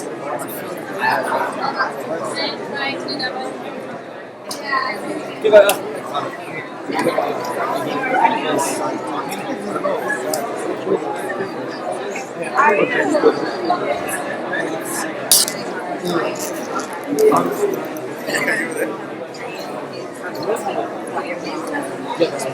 That's why I'm hearing them. You got it ready?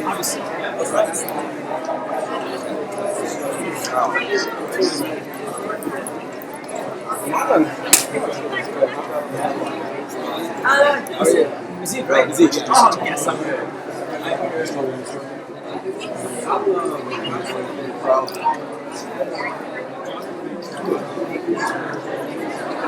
Hold on. Good you came, man. Good thing got you in. Hi, Ahmad. Yo. Hey. I'm getting rid of this.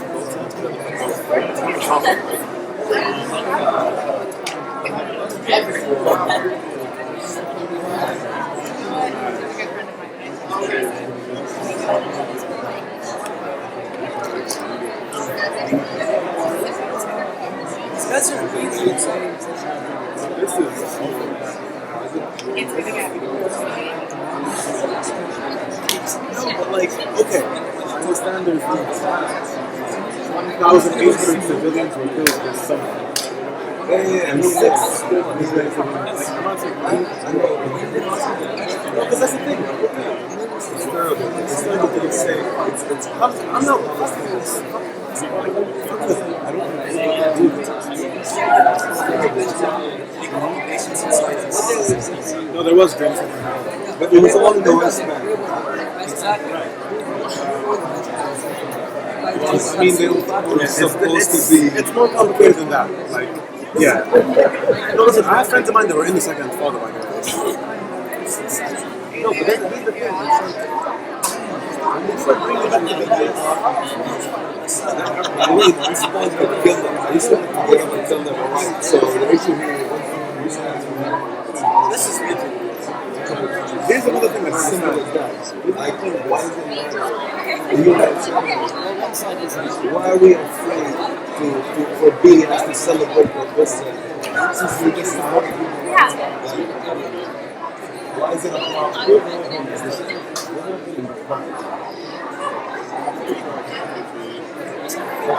Do you want to have a question?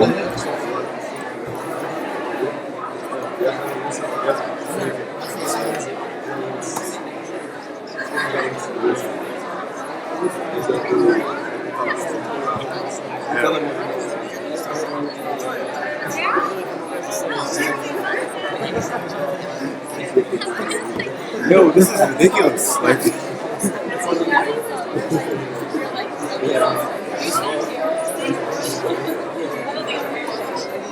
I'm here. I'm waiting here. Then I have a gun. We're over there. I haven't finished this. He's sitting right in front of me.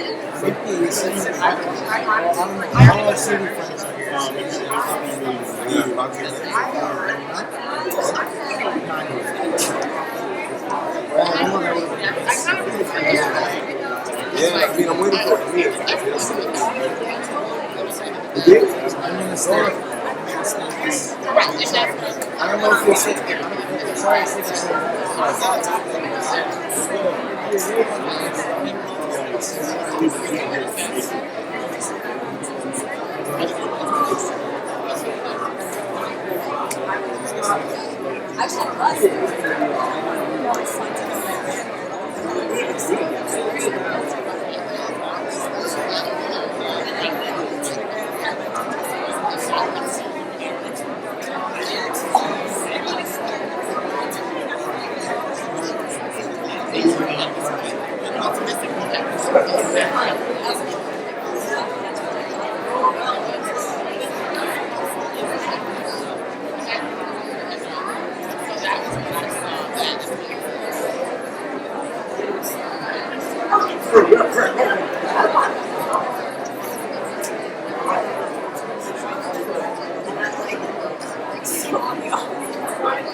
Wow.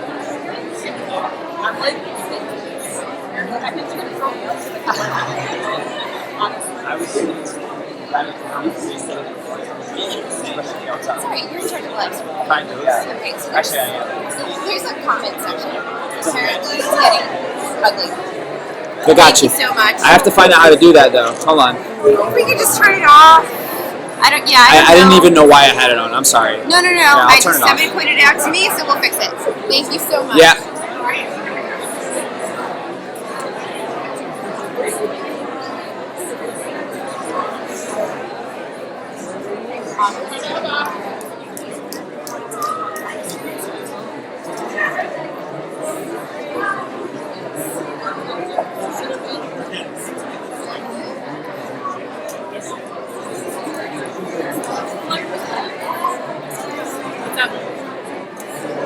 Hey, Are you hungry? I'm very. Do you want half my sandwich? Huh? Do you want half my sandwich? Oh no, I'm good. Are you sure? Yeah, I just want to get something to drink though. Hold on. Dean's dad got it for us. No way. Yeah, he saw like it was down there. He's like, stop it. He's like, give me it. And he's like, I'm gonna pay for it. Okay, so chat is in the. I turned off the chat. People were chatting on it. Yeah, it was really bad. Dude, does it still save it though? Like, you can still see it. What live? Yeah. See? Right now it's live. It's like a 10-second delay. Awkward moment when Ahmad Hammad's big head takes over the screen. But right now it's live.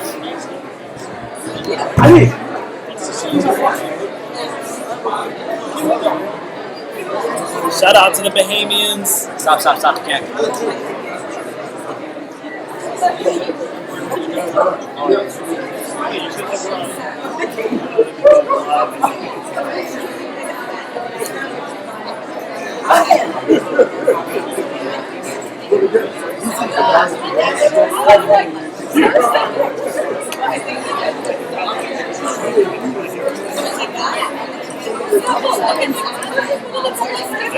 Follow me at DJ Khaled Arabia.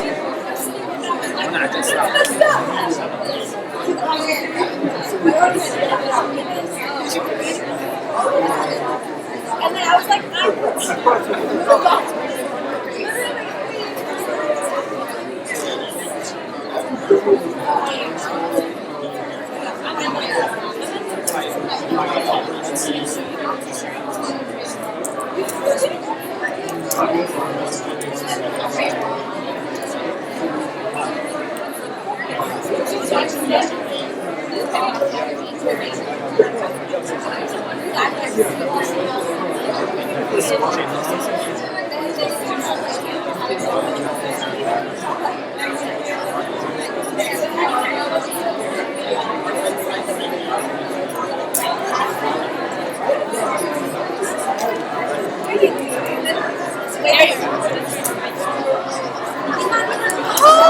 we're maybe at 200 people. Oh my god, Because apparently there's inappropriate comments being heard over the live.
no matter the content, I will ask you. I don't think that's an appropriate platform to use in this debate, and from what I understand, there are IPACs being posted that could not have been posted by someone not in this room.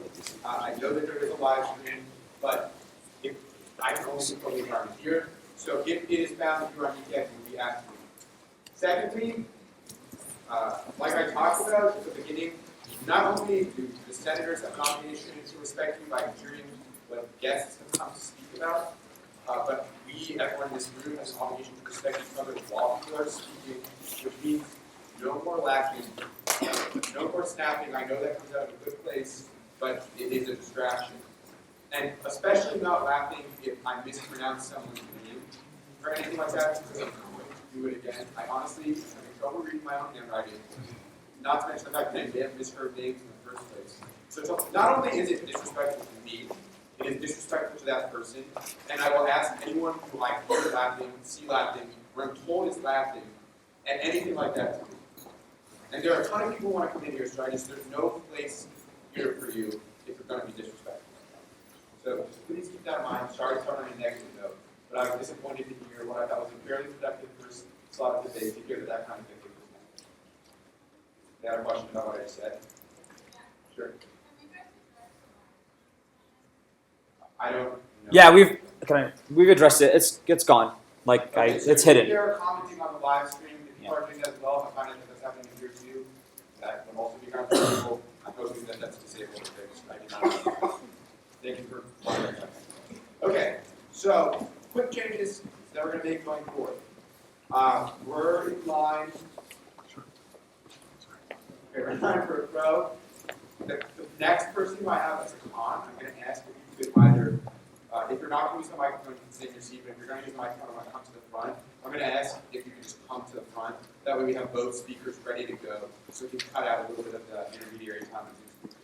So we're in line for a pro. The next name I have on my list is Ruba.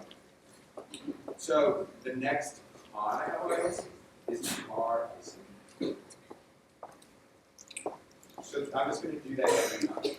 I'm also not going to take names for a little while just because I have probably 30 to 35 on each side here. So if you want to speak and I haven't taken your name, shake your hand. I will make sure to add you. But just in about 10 speeches, I think I will add more specifics. Is that question? Yeah. You said earlier that we were last time few people that will control or Yeah. So I have a question. Okay, let me start at the same time and you can do that question.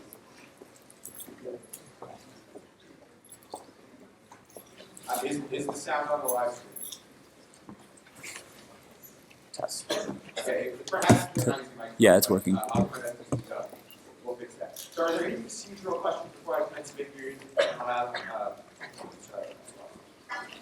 Okay, you'll have, if you have to speak or ask a question. Any other procedural questions?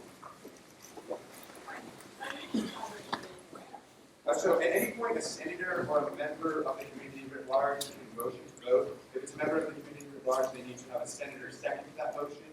So it is, for senators, it's traditional voting procedure. You do not have to conclude the debate period. You can motion to vote at any point. Any other motions can also be voted at any point. Those are things I'm okay with shouting out once it's not. Okay, so I'm going to hit the start button on this 30 minutes, and I'm going to take this question, and then we're going to go to the crowd. So you're ready. All right. Question. Yeah, so to our previous speaker, I just wanted to ask if you knew how many Palestinian civilian lives were killed, because you had mentioned, there was a previous question. Yeah, I was going to say, after this question, I'm going to let this question through. We're going to finish it, but then I have to say that back in. Sorry, you said. Okay, and then the other question was how many rockets? I can help you with that. Sure. It's Okay. 0. Okay, so we're not, in my mind, the line of questioning that has started at the beginning of the last debate session and has continued to this one has ventured into the realm of what I would define as pseudo questions, in that I feel like questions are being used for arguments. I have no problem with people citing factual record in their arguments in order to make a point in either direction. But at this point, I did high school debate, I know how cross-examination works. This is not that. So there is no strategic value in getting another person or a speaker to concede to a fact that we know to be true. So let's just facts, let's stick them to the speeches. Any factual questions? I'm now going to refer, it needs to be about like, the facts of the resolution, and I'll go to the authors to answer that. That makes sense. So everyone's chill for now, but going forward, not going to think tomorrow.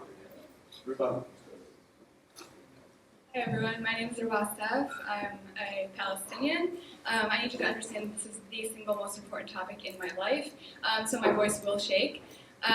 My good friend Serene actually is always telling me, speak the truth even if your voice shakes, so here I am and here's my truth. To my fellow community members, I would like to urge you all to take a step back and reimagine how this space can open up a future or erase a history. While I do take pride in the work that we do as ASG, it is indeed rare that we are asked to vote on a resolution that asks us to initiate a process of humanizing a people. When I speak of concrete walls, militarized bulldozers, and weaponized helicopters, I realize that these may be foreign, distant, and abstract terms to some of us as Northwestern community members. That is indeed a privilege. But let me make it very clear to you that you do indeed have peers in this room and at Northwestern who have become familiar to the jewel of oppression we ask you all to reject today. Quote, whereas investment in these companies shows implicit support for the decisions and actions of these companies, as well as their consequences, which include the killing of civilians and violations of their basic human rights, and quote, clause 33 of our resolution. Some of us in this room can list the year that their family lost their right to return to their home. Some of us in this room can tell you the exact month and year that their family gained refugee status.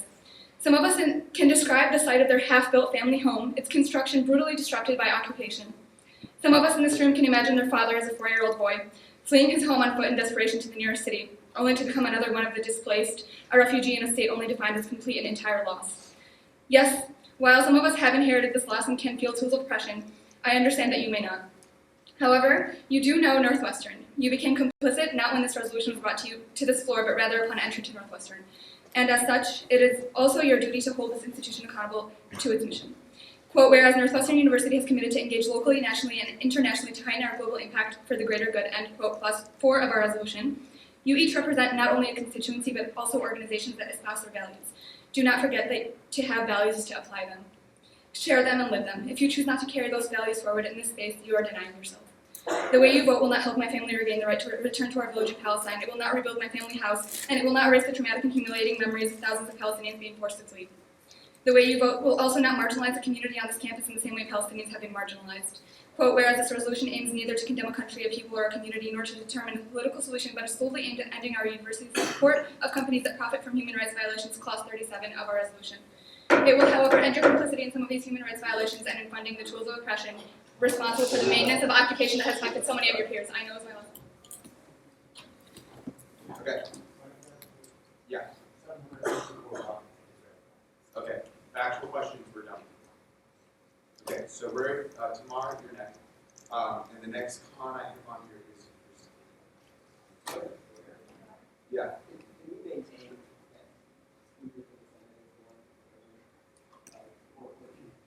Yeah, so I was brought, I'm not, like I said, I'm not going to interrupt someone, but Ruba was over time and she stopped as I asked her to. Yes, it was 2 minutes and 7 seconds, but as long as I think we stay within that realm, I think that everyone in the room can agree. There are likely to be other people who might recite over 2 minutes. And so I'm going to do my best to make sure people hear that, but it helps me more if other people cannot try and do something. Okay. Tomorrow.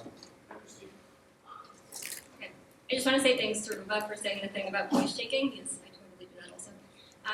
Before I begin, I just want to state that I stand as a supporter of both Palestine and Israel and strongly believe in a just solution for both sides. As many have stated before me, voting yes to this resolution will link the Northwestern campus to the wider BDS movement, regardless of whether the phrase boycott, divestment, and sanctions is in tonight's discussion. If the resolution is passed, our name will be added to the list of BDS victories. It is extremely important to note that supporters of BDS come from a particular segment and represent a particular ideology within Palestinian civil society. Palestinians, just like Israelis, are extremely divided on this issue, and any divest should not generalize all of Palestinian society under this one umbrella. We cannot avoid making political choices in this conflict. If we choose to respond to a call to BDS, we are making a choice about what segment of Palestinian society we want to stand for. As a representative Senate, You have the responsibility to decide whether you align the entire student body with this movement, making a political decision for all of campus. The coalition wants to articulate that many Palestinian groups and individuals oppose BDS as a strategy to achieve self-determination and to end occupation.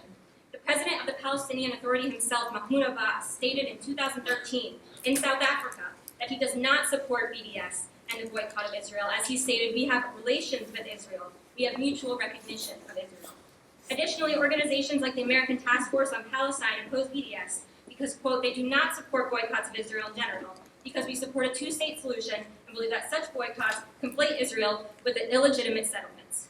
Palestinian writers and activists such as Khaled Abu Tuama stand against BDS. Tuama has written repeatedly that, quote, calls for boycotting any party do not contribute to the cause of peace. Negative campaigns only serve to promote the hatred and extremism in the region.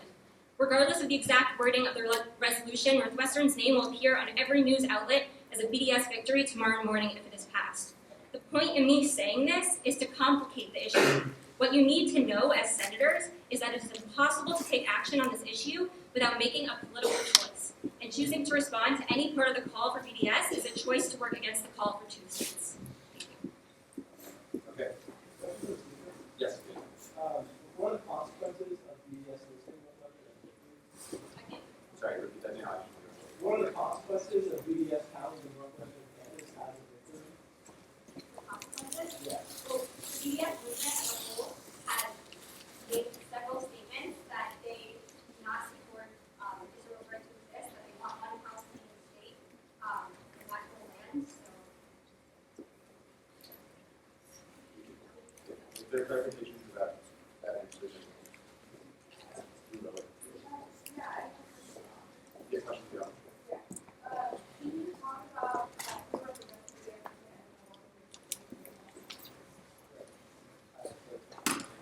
You're asking the author of the resolution. So I think The question was, can you speak on the big decision for the So, it was just said that BDS movement has made several statements that it does not support Israel against it. Can you tell us, from your knowledge of the BDS movement, that you talk about so much, who represents the BDS movement? Right, so I think this is an important distinction. There are undoubtedly supporters of BDS who do not acknowledge the right of Israel to exist. That does not mean that BDS as a whole does not acknowledge the right of Israel to exist. In fact, if you look at the BDS website, there's nothing on there. There are plenty of BDS supporters who also support a two-state solution, which kind of puts a hole in the idea that these two things are incompatible. Because if they were, then you wouldn't have people supporting both the two-state solution and BDS. Okay, so we're in line for on.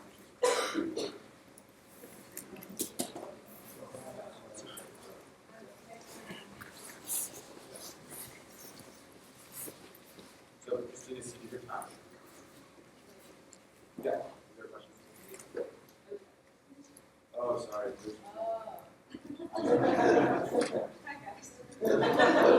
My bad.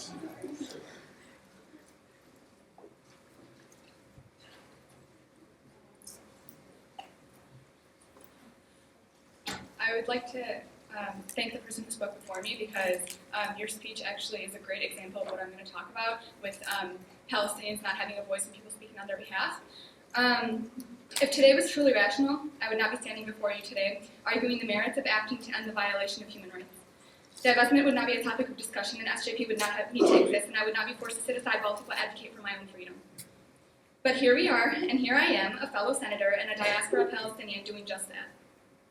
Palestinians have been for decades now robbed of their voices, unable to articulate their struggle, and repeatedly delegitimized. Today I possess the privilege to have a voice, the opportunity for a platform. But how can I be expected to share with you the generations of struggle and forced silence within me in 2 minutes? I'd ask you to remember that I was here, I did voice this, I made Palestinian suffering public to this campus and this community. And what your vote and voice will seek to do is erase me, my history, the absolute truths of suffering, unequal Palestinian suffering. You are all in a way being given the power to cast a vote on the legitimacy of our struggle, and you have the ability to dismiss us or support us as we plead for our university to simply acknowledge and end its complicity in our oppression. As with every struggle in the past, and this was true of everything from the civil rights era to anti-apartheid movements on campuses, there are some of us who see the suffering and some who don't. I am asking you to be among those who recognize the suffering, and to take a stance on it, and to refuse your university's participation in it. As a people, we should know how to make progress, and today I am demanding as a Palestinian-American Northwestern student and fundamentally as a human being who seeks to end oppression in all its forms that we stand together in solidarity. For it to let it be resolved that ASG requests that the Northwestern University committees and proxies responsible bodies authorize investment decisions to divest fully from the companies profiting from human rights abuses and violations on international law in Palestine, including but not limited to Caterpillar, Hewlett-Packard, G4S, Lockheed Martin, Elbit Systems, and Boeing within the bounds of their fiduciary responsibility until the aforementioned companies cease to enable the human rights violations as identified in this resolution. Thank you. Okay, so next, all I have is Isabel. And then the next row I have is Rob. You can either come up or we can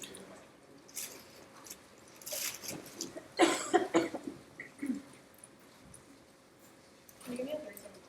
Yeah, I can do 30 seconds. My name is Inbal Hirschman and my family is Israeli. I could stand here and tell you firsthand about all that's been going on in Israel. I could show you pictures of the civilians that for 8 years have been living under the threat of bombings in South Israel.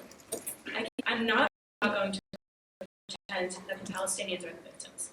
I'm not going to point fingers in regards to a conflict that is too complicated and too deep-rooted to look at one side and definitively say, it's your fault. It's impossible. Voting for divestment is doing just that. It's pointing fingers. It's aggressive, it's misinformed, it's unjust, and most importantly for this campus, it's totally one-sided. The beauty of Northwestern is that it is an institution that promotes religious, political, and social neutrality. It supports peaceful dialogue. It encourages its students to listen to all sides of the story and react in an appropriate, respectful way. The divestment program rejects all the principles that Northwestern stands for. All it will do is further fuel the growing antagonism on both ends and set the precedent for a divided and tense campus, both here and around the country. I'll be the first to admit that there are not many things I'm absolutely sure about regarding the Israeli-Palestinian conflict. No one has found the solution to this terrible, unresolved issue. However, I can say with certainty that divestment is not the answer. Okay, any questions for Parag?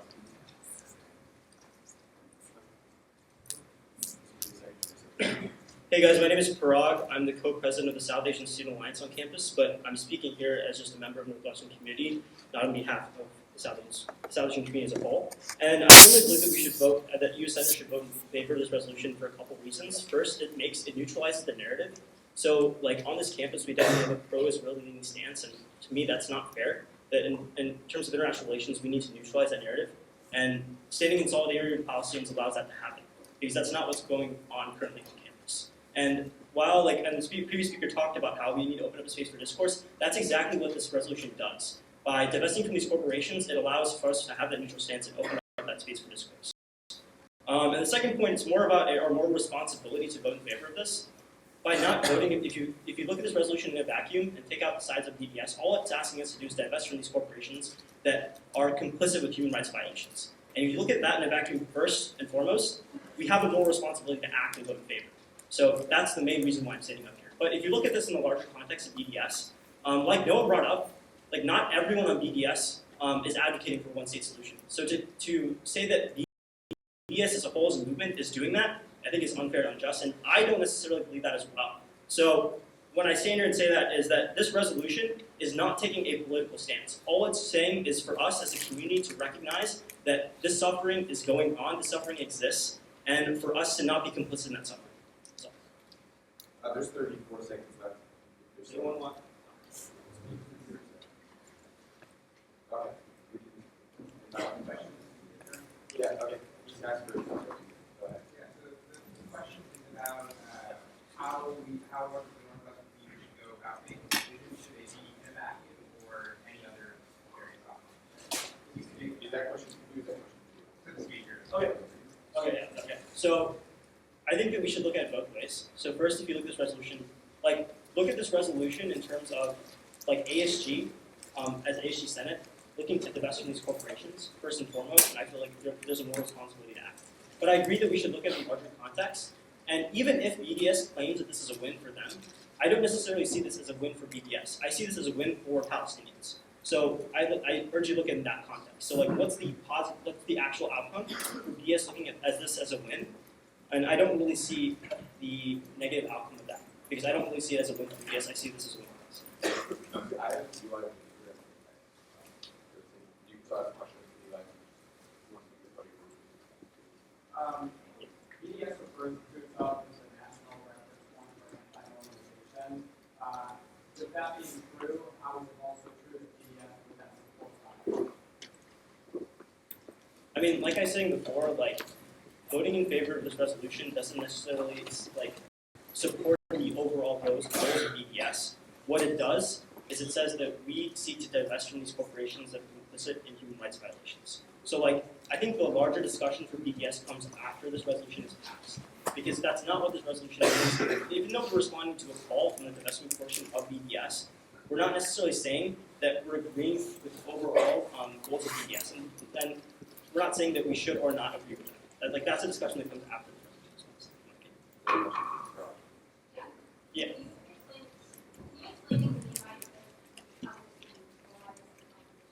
Yeah, so like I think that currently on this campus there's definitely like with the way like because we're investing in these corporations and not considering our actions, that this is definitely like a non-neutral stance. So by taking our money away from this, we're showing a more neutral stance towards this conflict. So yeah.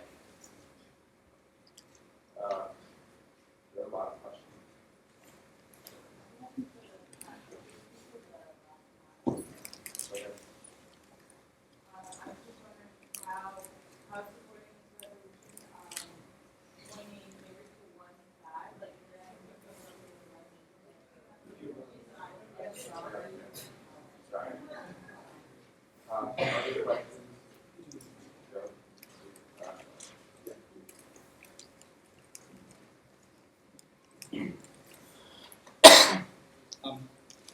Under your logic, are we then also complicit or taking a non-neutral stance against all human rights violations right now? No, I don't think so. Like Noah said before, I think that. I mean, I know what you're alluding to. Like the idea if that we had just a resolution that didn't discuss Palestine and just talked about creating more transparent divestment corporations. And I think that what this resolution does is it does that. Plus, like you mentioned before, I think he can talk more about it if I'm not doing a good job of it. But other universities in which they've just done a transparency board, they've ignored divesting from corporations that are specifically complicit with human rights violations in Palestine. So it's just reframing the conversation with this aspect, but that doesn't necessarily mean that we can't have conversations about other human rights violations.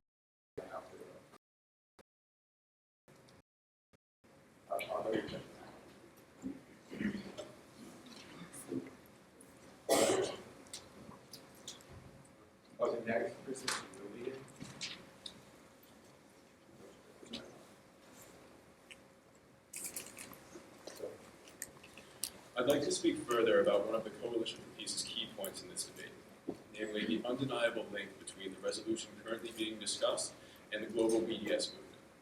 Though the students behind Northwestern's divestment campaign have attempted, rather vigorously, to de-link their resolution from this wider movement, it is essential to understand that this resolution is in reality directly born from and immutably connected to the official BDS campaign, which began back in 2001. This becomes apparent in looking at the previous and current actions of Students for Justice in Palestine, the group behind NU Divest. Last year, SJP actively promoted an academic boycott of Israeli universities, another objective of this larger movement. While the Facebook event description of a BDS workshop the group held just 2 weeks ago reads, in part, "Today's movement for human rights in Palestine is synonymous with 3 letters, BDS." Additional connections between the resolution and the international movement can be seen in its student group sponsors, such as MECHA and Northwestern's Arab Student Organization, many of whom, including the 2 I just mentioned, have openly endorsed the global BDS campaign. Even the website of NU Divest, organizers of NU Divest, insisted that NU Divest, and I quote, is distinctly BDS campaign. I ask you to consider why the leaders of this campaign feel this urge to disassociate and divest from BDS, especially when such a strong body of evidence points to the contrary. We need to be honest with ourselves in having this debate. The passing of this resolution would ultimately align our university with the larger BDS movement, and Northwestern would become an unfortunate addition to the list of victories for the movement, which, as a reminder, seeks to establish political conditions under which a two-state solution lasting.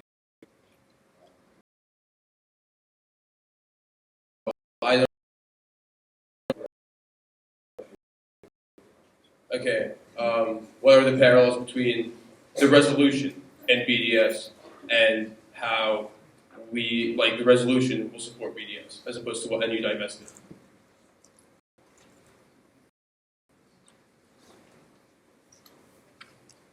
I mean, I feel that the simple answer is that this is a resolution that is being presented by NU divest. I don't see why the parallel there is so hard to draw between the two. I think that's a sufficient question.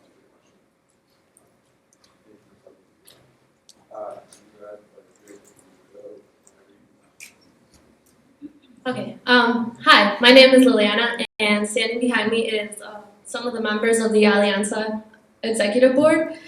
And so basically why I'm here, why we're here, why our organization went ahead and sponsored is because we refuse to remain complicit in violations against human rights. As a we see that in our own backyards with communities being gentrified, with police brutality, and we see all these connections. So it's hard for me to understand why people can't see the meaning behind realities. That's essentially where we stand as an organization, as a university. We recognize our own privilege as students at Northwestern University, being able to even speak about this. Not necessarily being impacted directly, living in the war zones, and so yeah, I just urge you all to really think deeply on that matter. Why we're here as students, our privilege, and the impact that we can really make. Thanks.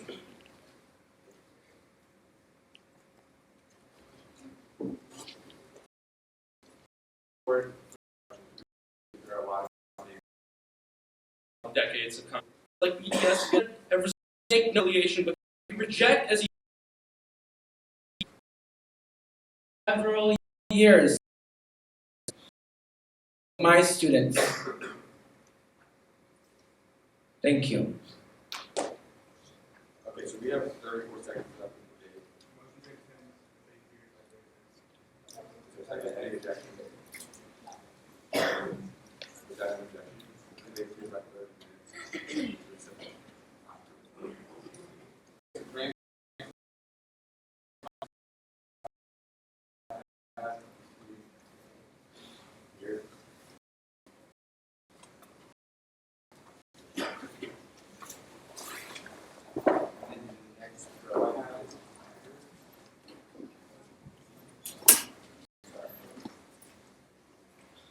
So if you want to speak in your seat, yeah, you're next. So you're not up yet. You can't do that. I'm going to take a step back today and look how the long-term goals of the student body, and specifically its representatives, UASG, to fix these private companies is the solution. Away from the desired goal of achieving of the resolution. One, human rights across the world. This is as to which Northwestern, as to which college has horrible violations. So why does NU Divest not target those countries and others that have violations? Thank you. Okay. So you want to see.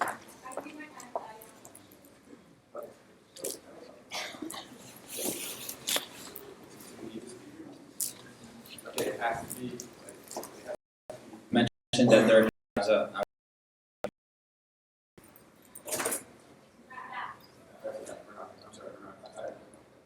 If you want to just, you're more than welcome to talk about what you talk about that. It's a question. Okay.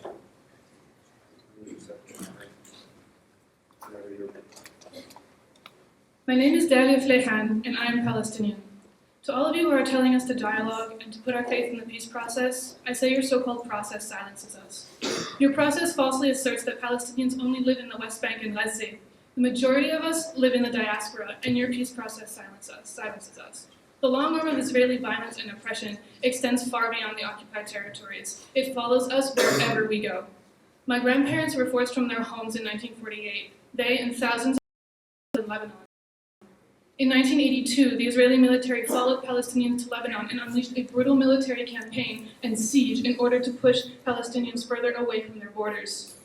My grandparents were forced out of Palestine during the Nakba, and they have now all passed away without ever being allowed to return home. Only to come to the States, Israel relationship silences Palestinian voices and maintains the oppressive status quo. I and many other Palestinians grew up being told to keep our heads down, to not speak out for Palestine. We were taught this because our parents know what happens when people speak out against Palestinian oppression. They know that in this country, maintaining Palestinian oppression is institutionalized. They know that in this country, Palestinians are arrested on trumped-up charges designed to punish them for their political activities. They know that speaking up for Palestine jeopardizes our ability to return, to visit our families, and to see our homeland. This institutional oppression extends to Northwestern, where university administrators publicly dismiss Palestinian narratives, where students, faculty, and staff monitor and police pro-Palestinian voices on campus, and where most importantly, our endowment and our tuition dollars fund the corporations that are actively maintaining the military occupation of Palestine. The coalition will tell you to invest in the peace process, physical violence, and it normalizes our complicity. This is not justice, and there can be no peace without justice. Do not cower behind the status quo. Do not shut your ears and your eyes to injustice. Vote yes and divest. Okay, so Joe, I see on the first I have. And then after Joe, I have. Okay. One. We all right? Yeah. We're here tonight to discuss whether or not we want to sever financial ties with one country in the Middle East. No, it's not the modern slave state where we have a college campus. It's not the oil dictatorship where we have a journalism school. It's Israel, the most beleaguered, complicated, and yes, hopeful country that I've ever been to. Now, this resolution as a senator, you have to understand either it does support BDS or it doesn't. I can't convince you that if it walks like BDS, it talks like BDS, and until an hour ago, it had the words BDS in it, then it is BDS. Perhaps I can't convince you of that.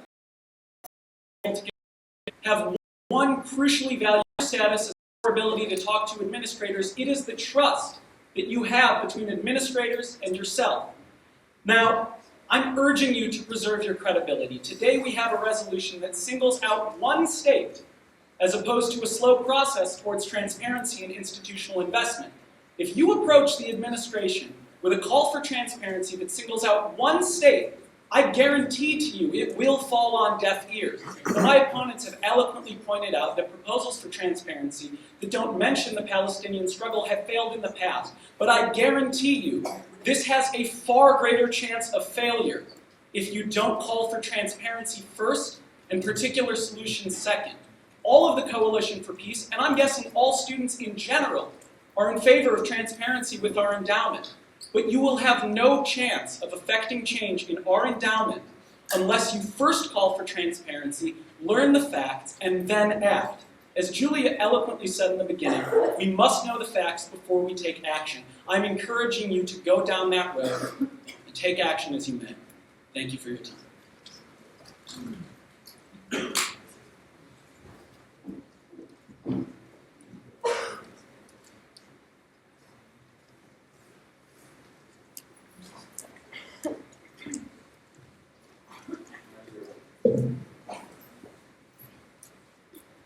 Hi, my name is Hagar and I am a senior at Northwestern. I would first like to clarify that I'm not Palestinian, and I would like to apologize to the Palestinians in the room that people are speaking on your behalf. Ruba, Serene, Dalia, Dania, Ahmad, I'm sorry that you have to sit here and listen to people decide what is best for you. Discomfort. Discomfort is felt by every person of color on this campus. We experience discomfort anytime we are in a white space. This includes Northwestern University. We experience discomfort anytime we bring up an unpopular opinion or voice a controversial issue. To those who say that this divestment bill makes you uncomfortable, I say check your privilege. To feel that your character and beliefs are threatened by this resolution is a confession that your identity is linked to the exploitation and suffering as Palestinians. Discomfort is my 24/7. As an Egyptian American, the NU Divest campaign has been a space for me to voice for my voice and my opinion and to be empowered. Do not silence us. Do not send us back to the margins of this campus and continue to ignore the voices of black and brown bodies. Do not sit back on your phone apathetically and wait for the people of color to stop talking so you can go back to your comfort zone. I challenge you to listen, to really listen to the narratives and the stories that are being presented to you. I challenge you to leave your comfort zone. I also recognize my own privilege. I recognize that as a person of color at an elite institution, I am far more privileged than other people of color. I am far more privileged than Melek al-Khatib, a 14-year-old girl, 2 months in Israeli prison on charges of stone throwing. 14 years old.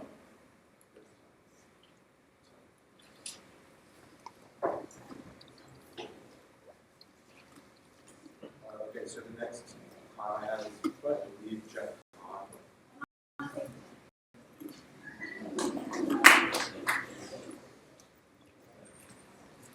Hey, Jeff. Yeah. Okay. Questions? Sorry, yeah. Who asked the question? Did you ask a question? Yeah. Is it a question to me? No, it's previously for the Ramadan. Okay, as long as it's because it is not argumentative. Yeah, I mean, I'm a person from the Qatar campus, my name is Abdullah, and I go to the Qatar campus, and I just want to clarify that in Qatar we're not oppressed and we're not enslaved, but rather more the people in Palestine and under the occupation right now who are oppressed and are going through these tough circumstances. My question is how bringing Qatar to the table is going to solve the problem, since the opposition already admitted that occupation is a problem and they're looking for another solution. Thank you.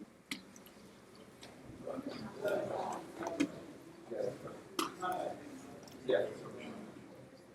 The question is how does the question is how does bringing up the question of Qatar affect the debate when there is an admission of the occupation? Absolutely. Totally happy to answer that. The point I'm trying to make with Qatar is that there is an inherent double standard that we're coming to this debate with. The point I'm trying to illustrate to everyone here is that by singling out one country as opposed to many countries, we're guaranteeing that the administration will not listen to our call for transparency. When we do that, we do a disservice to Palestinians, Israelis, and every Northwestern student. Okay, so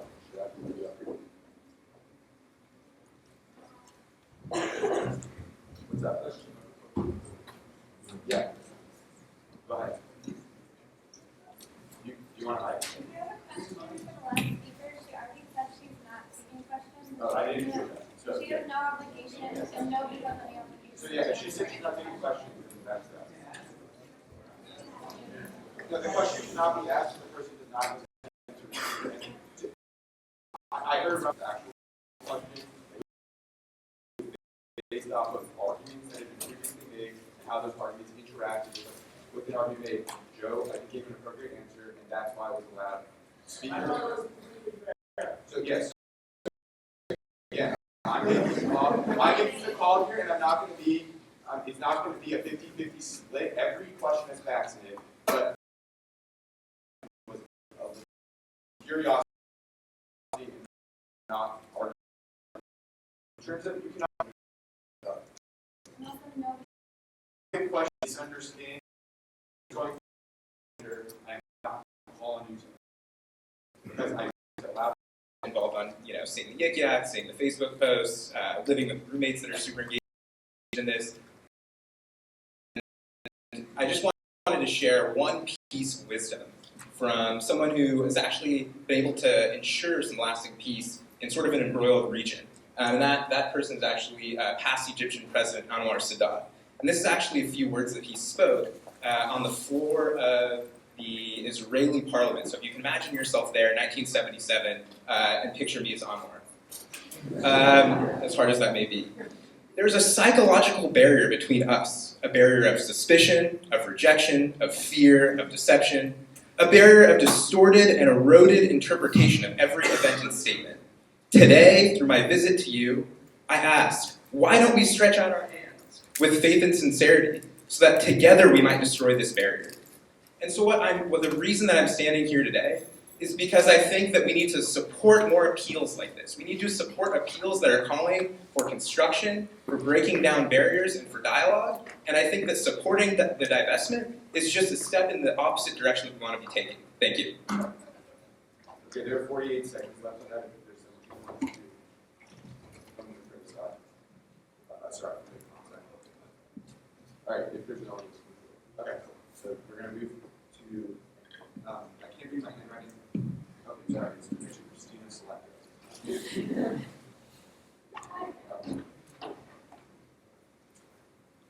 And then the next cause is Orlando. I see. What? Are you being a pro shop? That's not me. Who raised their hands before? Oh, Michaela, I'm sorry.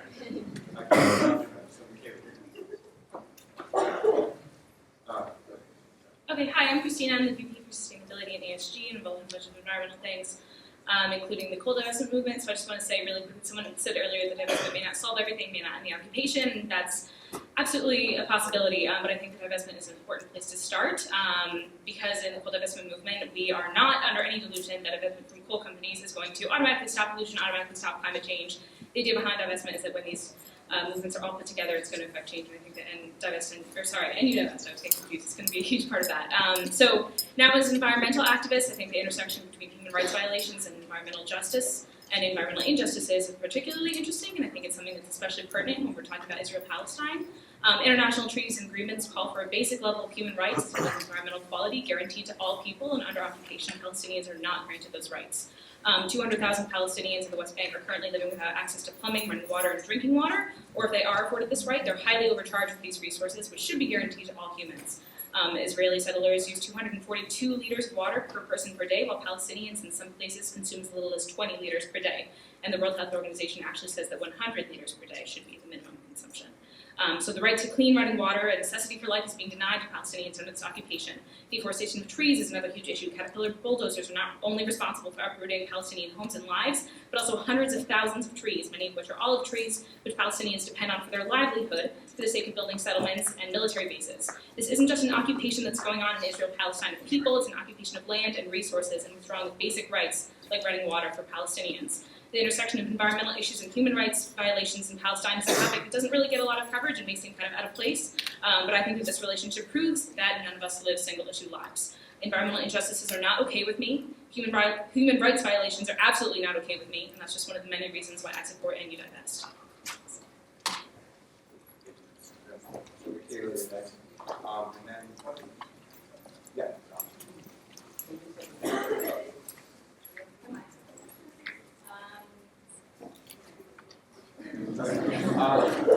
The next pro I have is either Isabel or Isabella. Okay, so do you want to bring them up to you? Okay. I would like to address a few false accusations contained in this resolution. I just returned from 5 months in South Africa, in Durban, South Africa, where I was living and learning with South Africans who had experienced apartheid. South Africa aligned with laws for self-determination. However, many are also opposed to the use of the term of apartheid in reference to Israel because they feel it diminishes their experiences under the oppressive South African apartheid regime. Apartheid is a legal system that enforces segregation, discrimination, and oppression based on race. Apartheid South Africa denied non-whites the right to vote, restricted where they could live and work, forbade marriages across racial lines, made assembly of political opponents illegal, and segregated educational institutions. In Israel, Palestinian, Druze, Bedouin, and other minorities are guaranteed equal rights under the law. This includes the right to vote in elections, hold seats in the parliament, and serve as judges. While Israel, like all diverse democracies, struggles with the disadvantages that its minorities experience, its laws and policies exist to end discrimination and inequality. Divest references the Israeli regime's occupation of the West Bank. This is an occupation that the Northwestern Coalition for Peace fervently opposes. This occupation is one of the largest impediments to peace, self-determination, and a two-state solution. However, this resolution undermines the efforts worldwide to end the occupation. This resolution and BDS emboldens extremists on both sides by rejecting dialogue, weakening the power of the progressive forces who can bring an end to the occupation in the West Bank. With the divestment campaigns from South Africa, there was a direct connection between the targeted financial and governmental institutions involved with the South African regime. The companies directed in any divestment resolution have little, if any, connection to Israel's ability to continue the occupation. Even if Northwestern's investment office no longer supported these 6 companies, Israel's occupation would continue. All this resolution allows is for ASG, Northwestern's student body, to absolve itself of its responsibility to work to end the occupation and achieve self-determination for both peoples. Thank you. Okay, Isabel. Oh, sorry.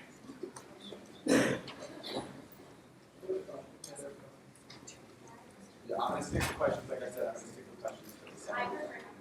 Yeah, so we're going to we got some of these. I think we've had 11 there. Sorry. Question from So the last times that ASG supported divestment resolutions, were those resolutions targeted at specific countries, namely South Africa and Sudan?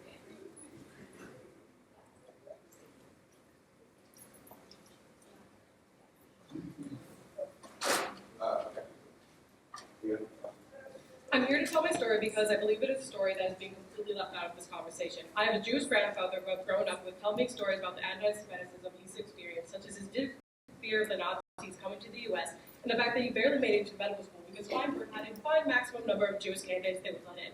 This is also the grandfather who I talked about specifically about this resolution at dinner a couple of weeks ago, how important it was to pass. Also, I have one uncle, one aunt, 3 small boy cousins, and 2 female cousins who are all those who are my age, all from the side of my grandfather I just talked about, currently living in Israel. If I believe that this resolution in any way put their lives in danger, I would not be speaking up on behalf of the divestment right now.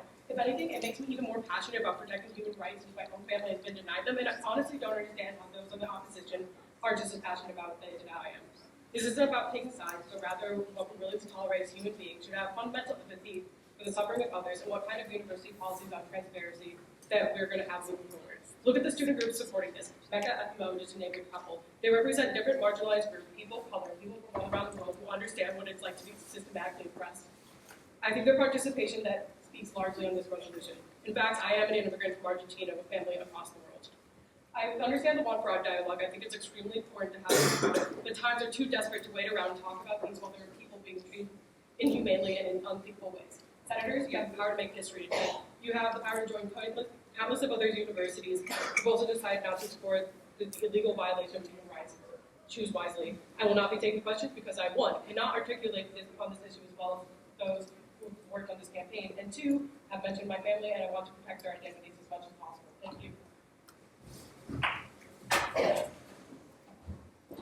Okay, so the next person I was speaking is Ariella.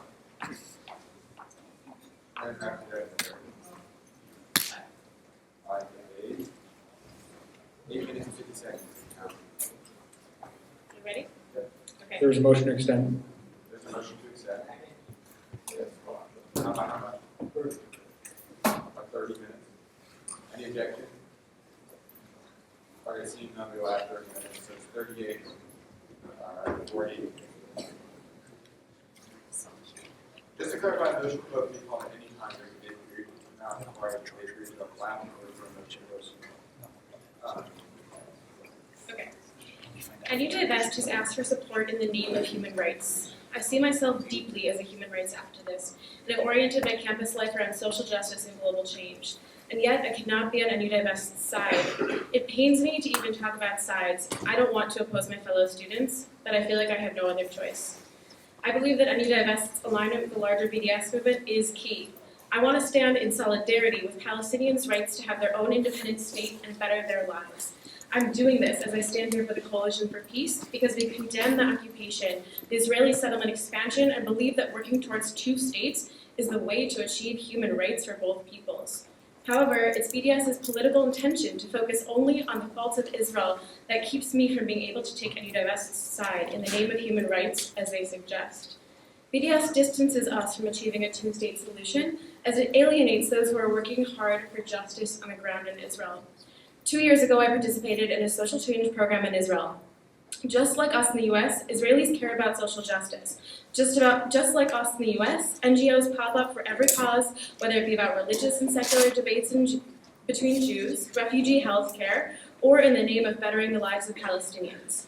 We visited the home of an Israeli woman who started the NGO called Other Voice, and my heart broke as I heard a Palestinian woman tell us her story over the phone because she wasn't allowed to be with our group in person as a resident of Gaza. I know that something has to change, but I take great pride in my Israeli counterparts who are working towards this change. That's what I want to support on this campus. It requires partners, conversations, and storytelling. I knew Divest is choosing to foster a different conversation that is not meant to include my story, and that is why I encourage you to vote no on this. Thank you. Erik, you're up.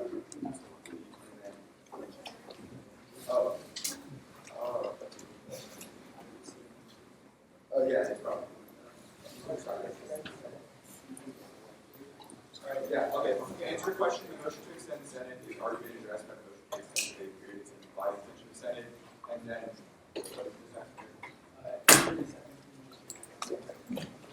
was there another question? Okay.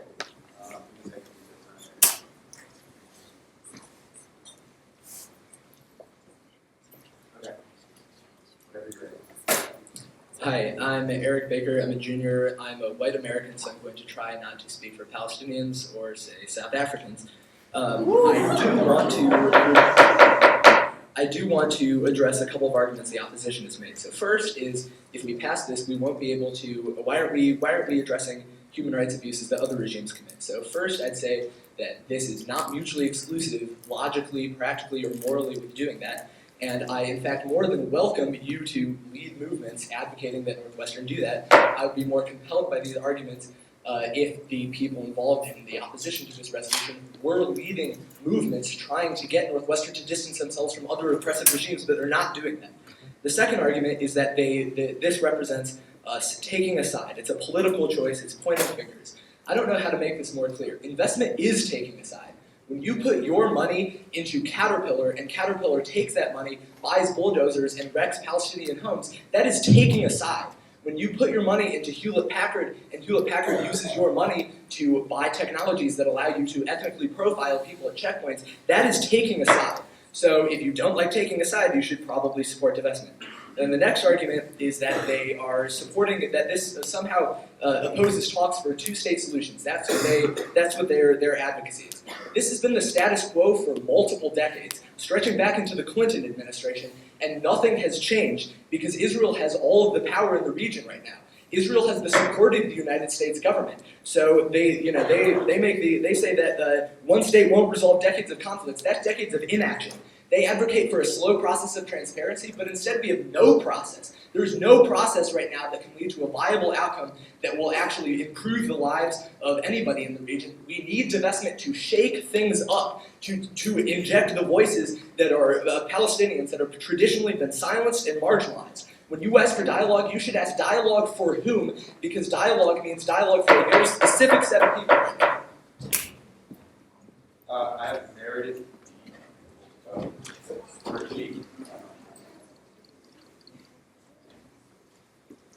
This on? Whenever you're ready. Okay. Hi, my name is Meredith Goodman, and I'm a senior who is afraid to leave Northwestern. Not only because I don't have a job lined up for next year, but because I want to leave this campus in a better off state than when I arrived and after the past 3 or 4 weeks, I'm starting to think this may not be possible.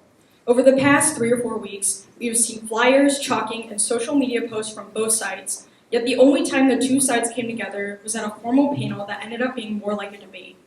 Any prospective student and other visitors would conclude that our campus is divided, and they would be right.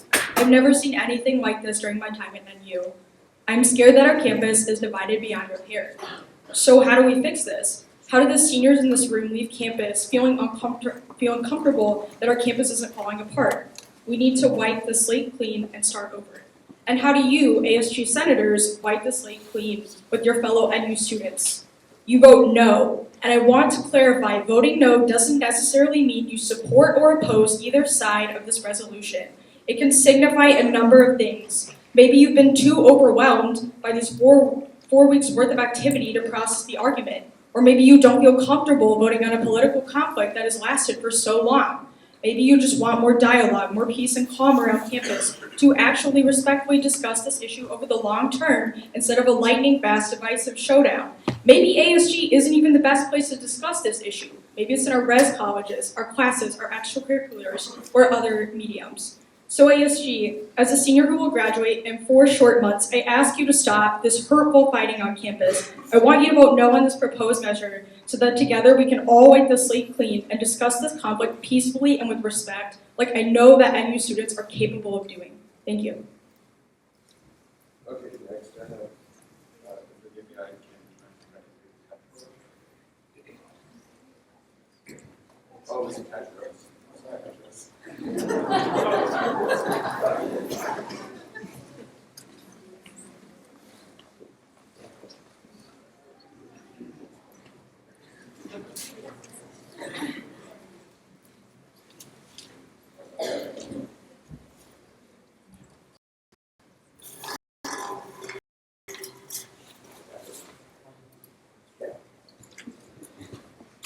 Thank you, Mr. Speaker, and good evening, everyone. My name is Petros.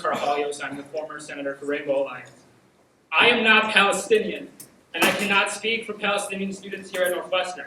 And I will let Palestinian students that are strong, like Ruba and like Serene, speak for themselves because they can and they should never be denied that ever. I can only speak for myself about why I support this resolution from my perspective that is unique, as a gay man at Northwestern University. The queer community worldwide has often been the victim of targeted corporate actions which seek to deny basic human rights and dehumanize a specific people seen as other. But these actions do not compare in any way in severity to the actions against the Palestinian people by corporations, these 6 corporations. What actions happen against queer people? Multiple that I cannot get into detail right now, but they include companies historically like RJ Reynolds, ExxonMobil, and far beyond that. But the point being is that these corporate actions are pale in comparison to the ones perpetrated against the Palestinians by the 6 companies listed in this resolution. And I will finish my speech by quoting something from the activist poet Aisha Jafo. And she says, "Murals that depict freedom or death for liberty, be it Inglewood or Egypt, Bed-Stuy or Baghdad, Syria or Liberia, the West Bank or the West Side of Chicago. We need to understand that being complicit in oppression in one place is being complicit in oppression everywhere around the world. Divest now, end the oppression of Palestinians in Palestine. It's one step to ending oppression worldwide for all people." Thank you. I'll take no questions.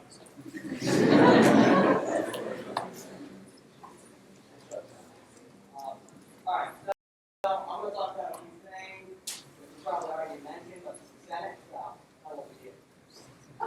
Start off here, yeah, so it is a discussion about human rights, but it is really a deeply complex issue. But, okay, Dan, hey, Hi, a little bit better. Sounds good. All right, so number 2. Well, I'm going to focus on the main point here. Is that looking at vilifying these companies. Yes, they're defense companies. They have contracts with many, many different countries. I mean, Lockheed Martin sells to everything under the sun except for North Korea. So, but to go further here, okay, Lockheed Martin also produces defense equipment like Symphony IED, jammers, which actually protect civilians all over Israel, American soldiers, So divesting would actually be hurting that cause, hurting our soldiers, and be something I can't really fathom at all. I'm not as articulate as many other people here, so I can cede the rest of my time to somebody who's a little bit more eloquent than me. I'll pause to get the mic. You got 1 minute.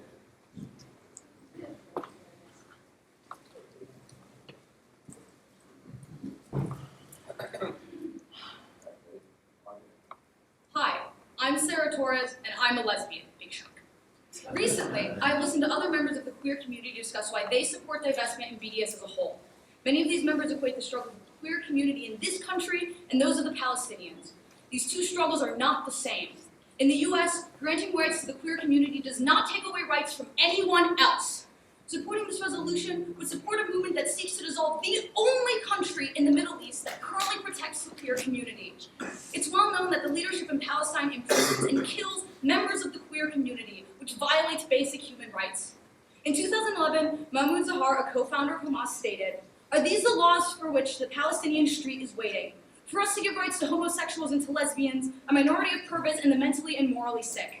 Well, I do know that this man does not speak for all pro-Palestinian groups, including any divest. I am concerned that there is one state that views like this may manifest itself in violence and law. And as a member of the queer community, I cannot ignore this threat. Israel is the only country in the Middle East. That's fine, thank you.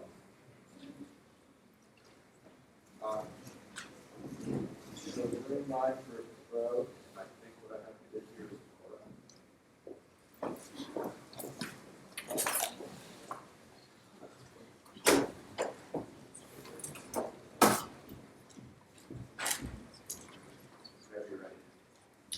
Hi, my name is Nora, and as a Syrian American, I've grown up immersed in both Arab culture and American society. With that immersion in both cultures, I've observed social stigmas surrounding Palestinians. I noticed how Palestinians were viewed not only as second-class citizens, but essentially as lesser human beings. As a child, I never truly understood where this mentality came from.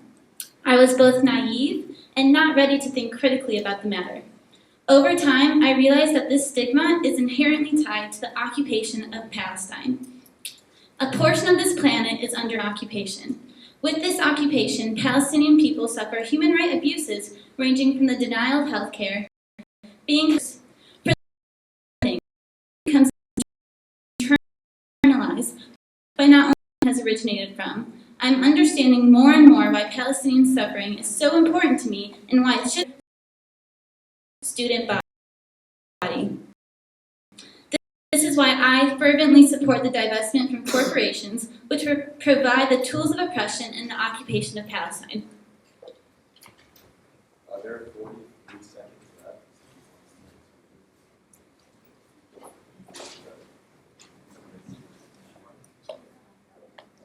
Hi, Erik again, this time speaking in my capacity as a bisexual. So Israel consistently denies amnesty to queer Palestinians who are seeking refuge in Israel, and Israel has also documented instances of blackmailing queer Palestinians into becoming informants to them, essentially saying, we'll out you to your community unless you inform to us. So again, I think the question is queer rights for whom? And if your queer movement doesn't necessitate involving, giving rights to other members of the queer community who may not look like you or come from the same background, I think that that is morally repugnant. Okay, next up, Josh.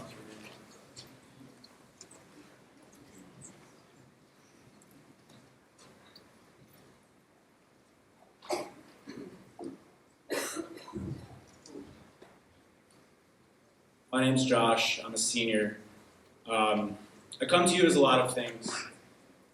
In this country, I have the privilege of being a white man. This is true. I come to you as an American Jew. I come to you as president of J Street Northwestern. I come to you as an activist. I come to this issue because of my upbringing, travel experiences in the region, in Israel and in the West Bank, and classes and experiences that I had at Northwestern, learning about the history of marginalized peoples, learning about the history of activism. And I learned about the power of activism. And I felt a moral calling and moral obligation to fight for change on this issue. Because there's an occupation happening, and it's happening in my name, and I refuse to let a single day go by that I do not fight and work against it. And that's what brings me to J Street U.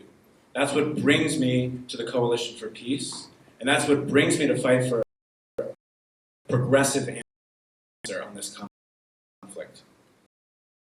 And there are incredible activists in this room sitting all across the spectrum. And all of you know that in every struggle, activists have disagreed fervently and vehemently about what justice looks like and how to get there.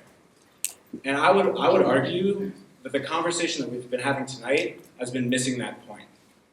That this is not a conversation versus conversation between activists for change who have principled disagreements on what justice looks like and how to get there. And this is something that we see on campuses across the country when divestment campaigns and BDS campaigns come to those campuses. It operates on and pushes a false choice between a specific tactic of divestment and the status quo. And there are many avenues by which we can take action on this issue. End tonight.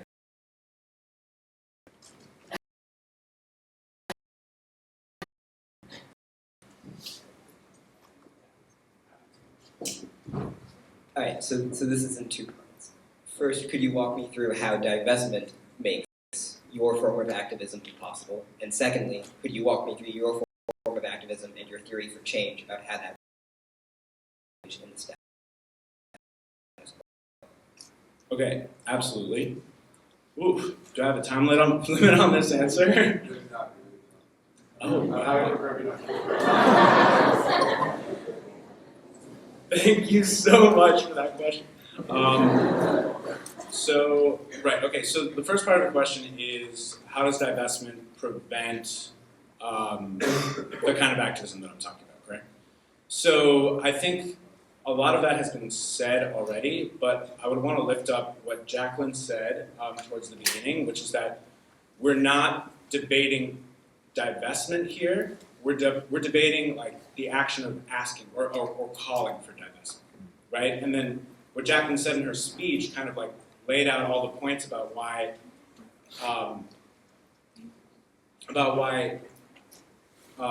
the only substantial impact of enacting this resolution would be to lend credence, lend credibility, lend steam to the BDS movement, right? And I just think that we need to have an honest conversation about what this resolution actually is, right?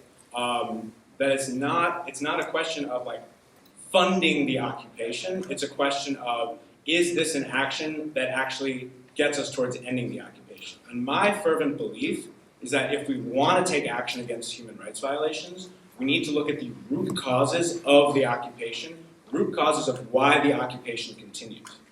Last year, JSVU hosted an event called Peace Partners. We hosted two speakers, one from the American Task Force on Palestine, one from Americans for Peace Now, an Israeli and a Palestinian. Raith Al-Amari, who at the time was the executive director of ATFP. I do have a time. It's a sort of a time. The point that I'm getting to is somebody in the crowd asked, why is it that we don't have a two-state solution, right? Because we've heard over and over again tonight that like peace negotiations have failed, so we need to shake things up. And what Raith Al-Amari said is the reason we don't have two states is not because the premise of negotiations is impossible. The reason we don't have it yet is because we've gotten this close. And this is coming from somebody who worked as a negotiator for the PLO. What he said is, I was in that room, I know we got this close, and then at the crucial moment, there was a lack of political will on one side or the other or both. And our theory of change is based in the idea that we need to work constructively to build that political will in Israel and in Palestine to get us over the edge, to get us to the point where we actually can get to two states. And so our analysis is that because of the one-state implications of the BDS movement, whether or not every BDS supporter, him or herself, supports one state, because of the one-state implications of BDS, it does not move political will in the way that we want. Who's actually the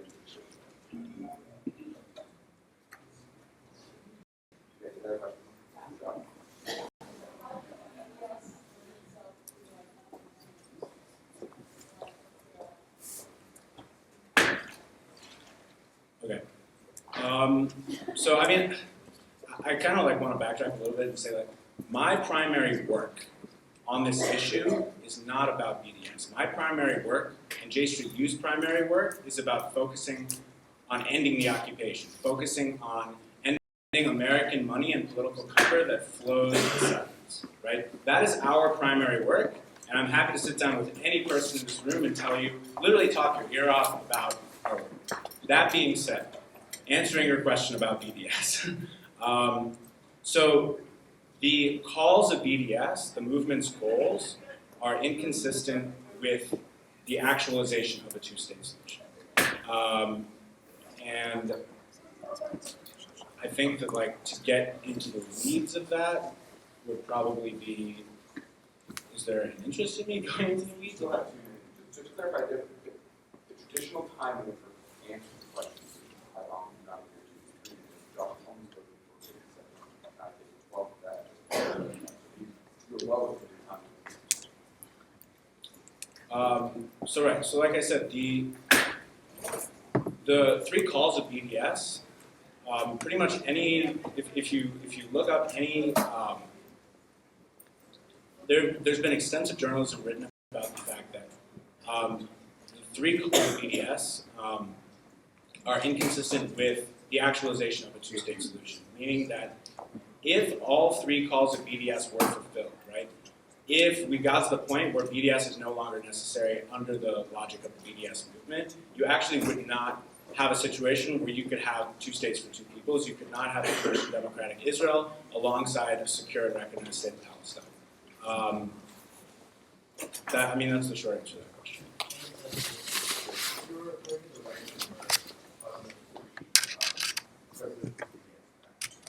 Yeah, that's one aspect of it. Yeah. The other piece of it is we believe strongly that BDS as a movement, or the calls of BDS specifically, because I don't want to overgeneralize about BDS. I understand there's no president of BDS, obviously. But the point I'm trying to make is, in addition to that, the first call of BDS does not adequately distinguish between Israel and the occupation. It does not make a distinction. And one sort of way that I can talk about that further is that NU Divest, for example, has talked about UN Resolution 194 when it talks about human rights and international law. And it's an example of kind of cherry picking which aspects of human rights and which aspects of international law they choose to push. Because UN Security Resolutions 242 and 338 call for Israel to withdraw from territories occupied after the 5th of June 1967. And so the point I'm trying to make is that Resolution 194 calls for a right of return, and 242 calls for the withdrawal from occupied territory, but the respect for the integrity of all states, right? And so all movements for two states have recognized that in order to actually get to human rights, in order to actually get to justice, we need to balance these two aspects of international law. We need to balance the just call for a Palestinian right of return with the territorial integrity of every state in the region, including Israel, including Palestine, including its Arab neighbors. So we're going to, I think, move forward. So again, I'm going to read my ready.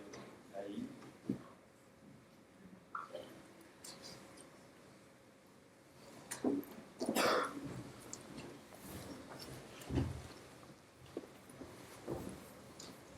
My name is Naib, and I'm on campus, and I support NU Divest. Thank you for taking the time to consider such an important resolution here tonight. First off, I'd like to commend the Flex Seabury senator who asked for his constituents to vote on this resolution, honoring this democratic process and his responsibility as a senator to his constituents. I definitely would have appreciated something similar in my residence hall.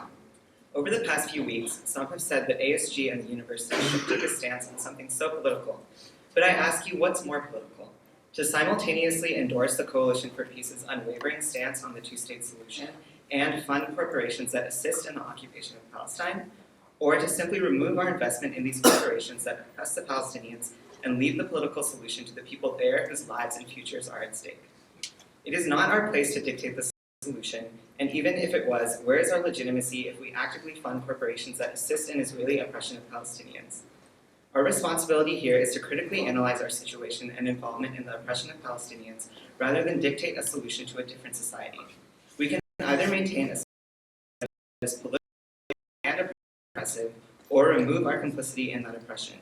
The choice is simple, to continue funding occupation or not, and I urge you to pass this resolution so that we will, as one Northwestern, move towards no longer funding human rights violations. Thank you. So there's about 55 seconds left.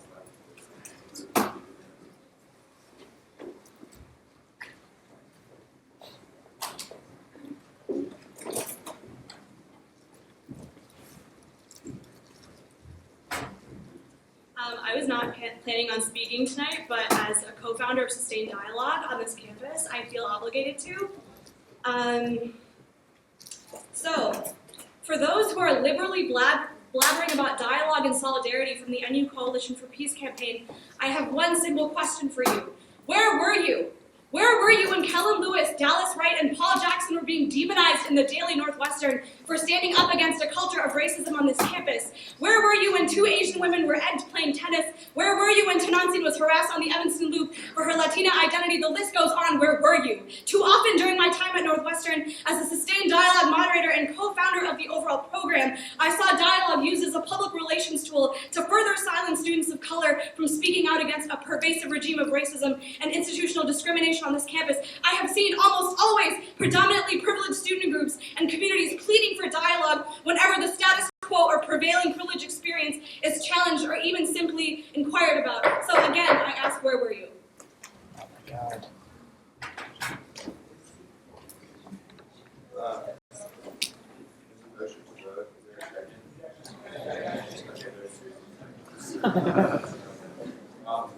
So next step,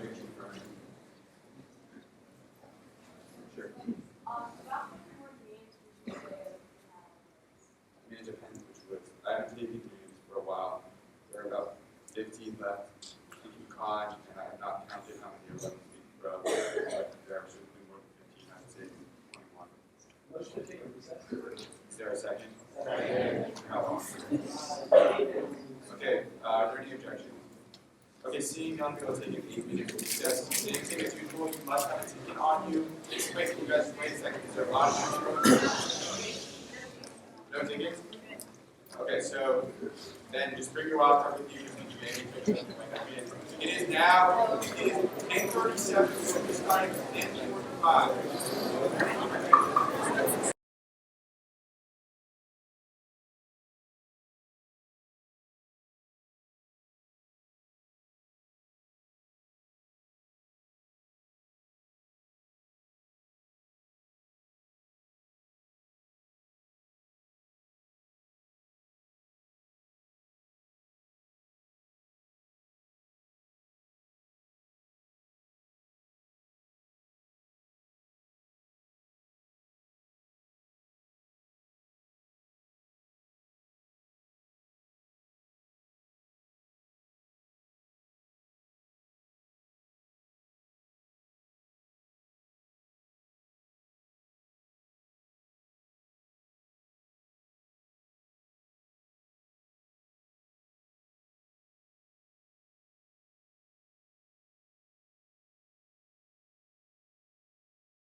parents watching too. Oh, your dad's there.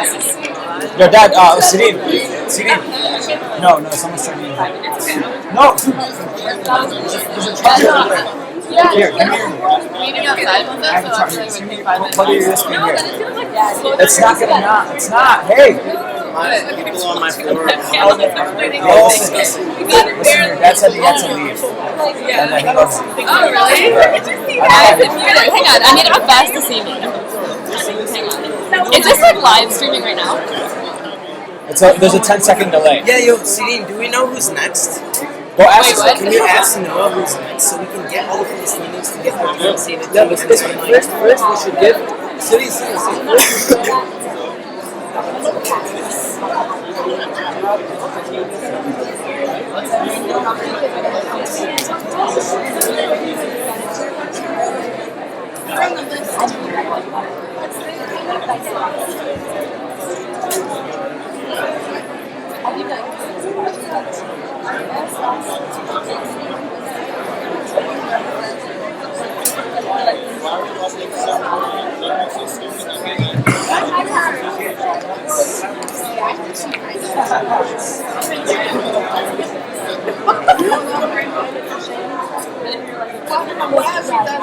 I have to turn off the volume. It's getting really loud.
11:30 passes, that means we would not be able to extend debate beyond 11:30.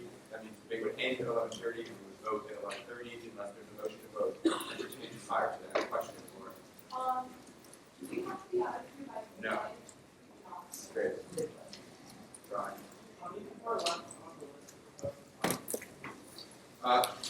Can I answer that in like 5 seconds? I'm going to read aloud every time on the list. Yeah.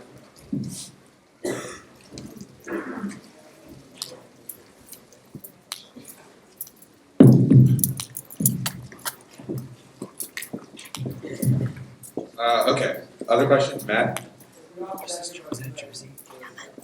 No. Any other questions? Yeah.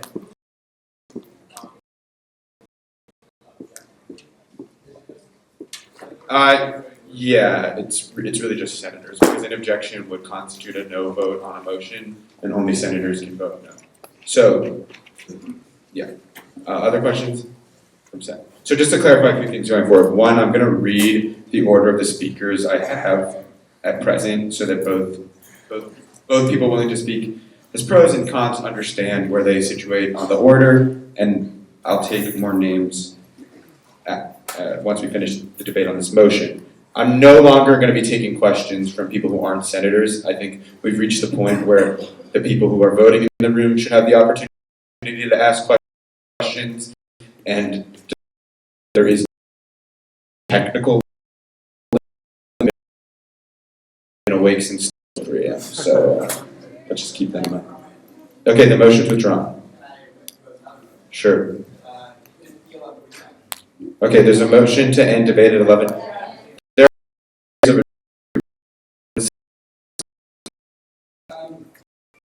Okay, so objectors. Wendy. I think that this is one of few spaces where we have both sides of the debate, which is the debate of initial for senators, for senators that would vote, and with both sides of the debate. Okay, pro in favor of the motion. Amy.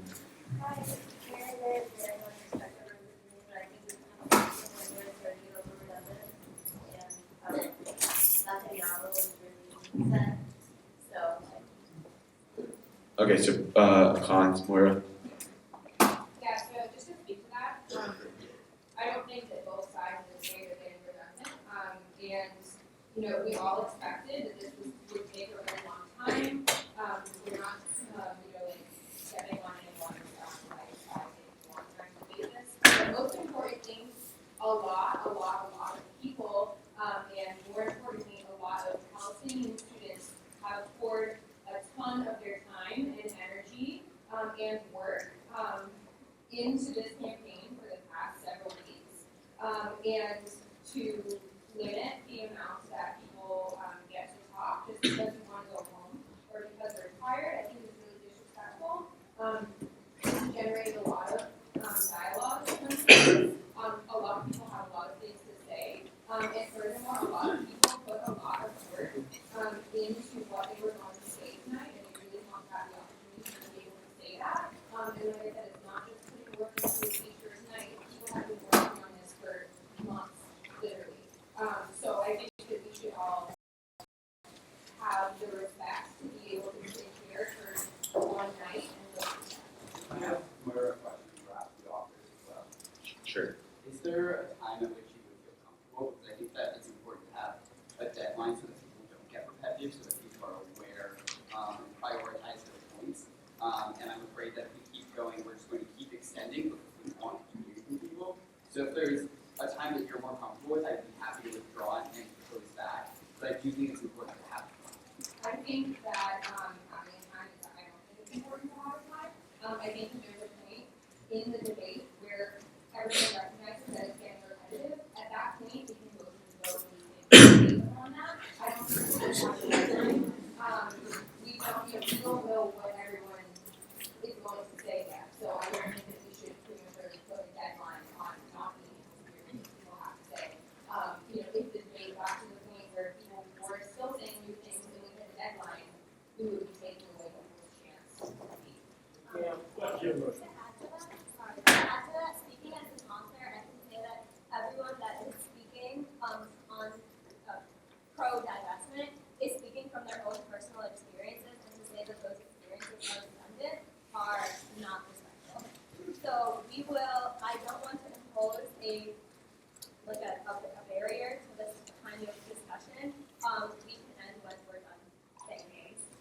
if I may interject just for a moment, I just want to clarify to the senators that what Isaac has proposed is a particular motion to set a deadline, but it is still your prerogative to call for a motion to vote whenever you see fit. And I do not think that that motion to vote would necessarily deem anyone's speeches to be redundant, but rather that you as representatives have heard what you need to heard what you needed to hear to make your decision. And so I'm not saying that you need to make that motion at any point in the evening. We can go as long as we need, but at the same time, it is your right to make that motion, and it is your responsibility to determine how you want to vote on that motion and then determine how you want to vote.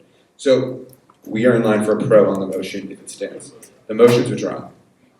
Okay, so we're in line for a pro speech. Hold on.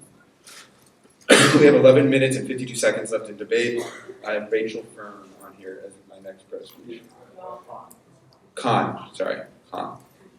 Yeah. Oh yeah, sorry, I forgot. Real quick, sorry, Rachel. So I'm gonna read aloud the names of everyone I have listed, first for the cons, then for the pro, and I promise I won't make that mistake again. So Rachel Fern, Jacob Kelter, Tina, Nathan, Sarah Terose, Nathaniel, Yair, Jake Phillips, Corey S., Ross Krasner, Nikki Adler, Maddie K., John Gordon, and Rob Fish. Then for pro, I have Alexi, Miranda, Omar Shanti, Cynthia, Shireen, Ariba, Kelby, Bria, Ahmed, Amara, Rabia, Omar, Evan, Yusuf, Sarah, Dania, Zara, Moira, Eric, Alyssa, and then Gisan Shemaya. I'm sorry if I've mispronounced anyone's names. So I'm probably, soon I will start asking for more people on each side, particularly the cons, because there will like some of your names there, and you do have a right to give a con after each pro. So like 2 speakers, I'm going to go ahead and do that. So if you're thinking you want to speak as a con, just raise your hand when I do that in about, I would say, 2 debates. So yeah, well, yeah. Yeah, sure.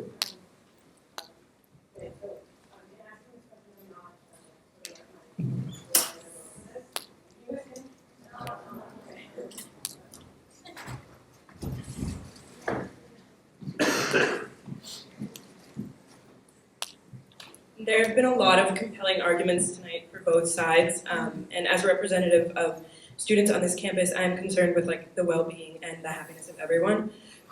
And you guys have cited the schools in California as precedents for your own bill, one of which is UC Berkeley.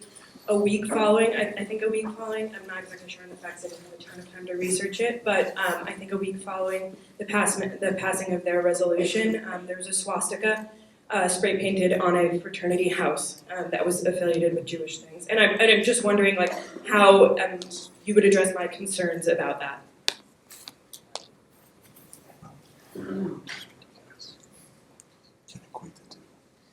Right, so that is a thing that happened, and that's obviously not okay. It's despicable.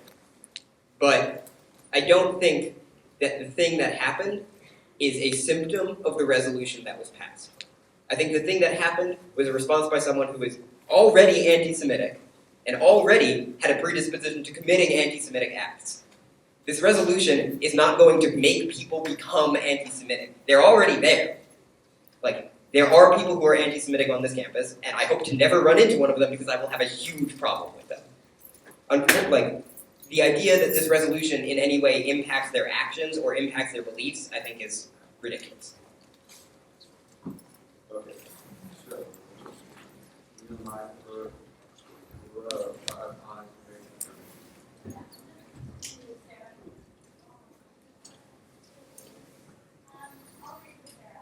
okay. Why don't you just, Sarah's still on the speaker first, so Rachel, why don't you go? And it's only 3 minutes.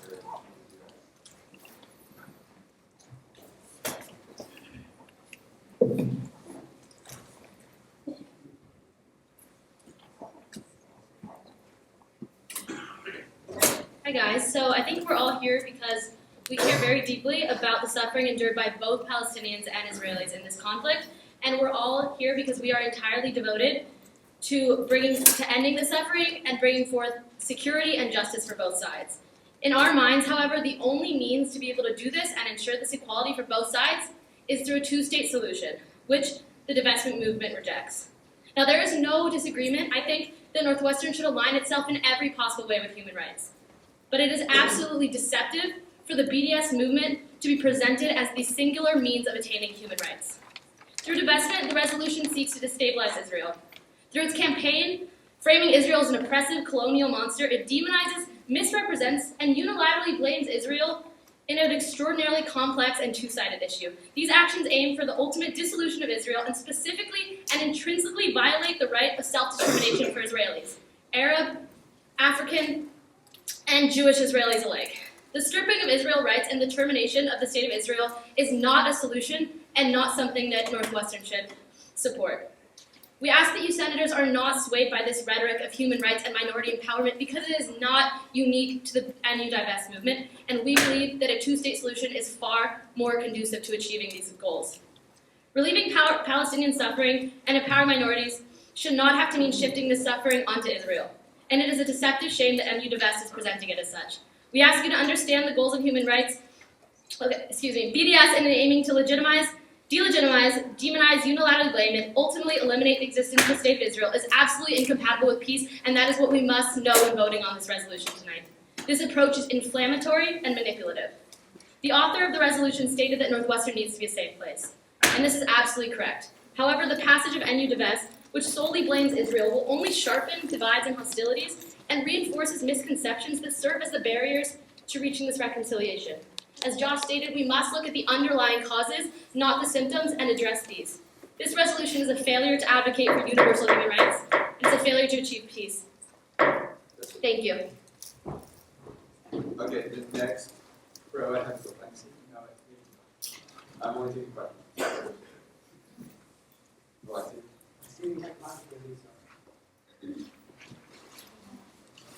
Go get him, girl.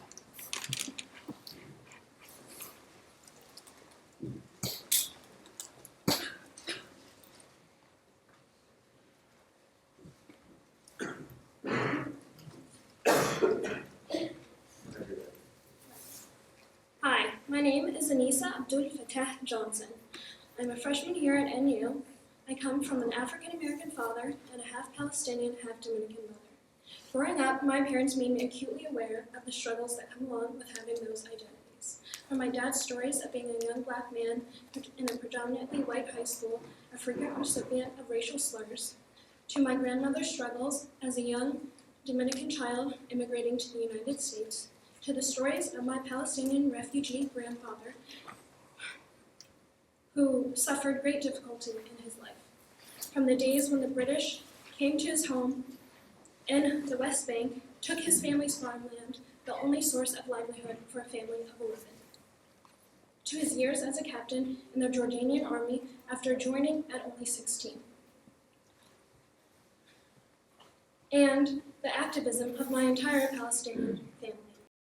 The beautiful poetry of my second cousin, the late Mahmoud Darwish, has affected the hearts and minds of all those able to understand the suffering from Palestine to the Dominican Republic to here in America. This is my legacy. I remember distinctly the pride in my mother's face when I told her I was accepted into NU. I don't want her pride to be diminished by the active and continual perpetuation of oppression our university is complicit in. My Palestinian heritage is a central part of my identity. Though we have been exiled for many years, I will not let my identity as a Palestinian disappear. Do not vote to let Northwestern further attempt to silence my legacy. I will quote Mahmoud Darwish, "The siege will last in order to continue us. In order to convince us, we must choose an enslavement that does no harm, in fullest liberty."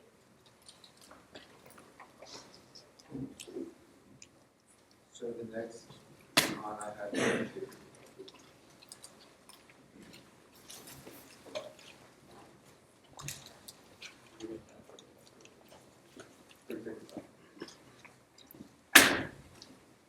Okay, first off, I just want to thank everybody on both sides that have shared their personal stories. There's been a lot of emotion that's very brave, and I just want to say personally that I stand for, and I think everybody here stands for, people being able to share their narratives, be listened to, and really be heard.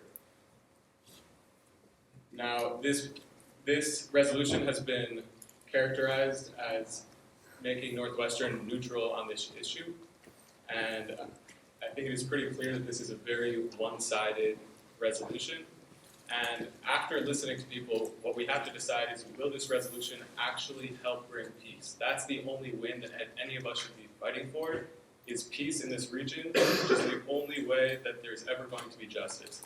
Now, I just want to share one reason why this makes peace harder to achieve. I listened today to a talk by a Nobel Prize-winning psychologist and behavioral economist who talked about the psychology of this conflict in particular and conflicts in general. And one point that he brought up is that you have to have trust on both sides if you're going to ever hope to come to a resolution of a conflict.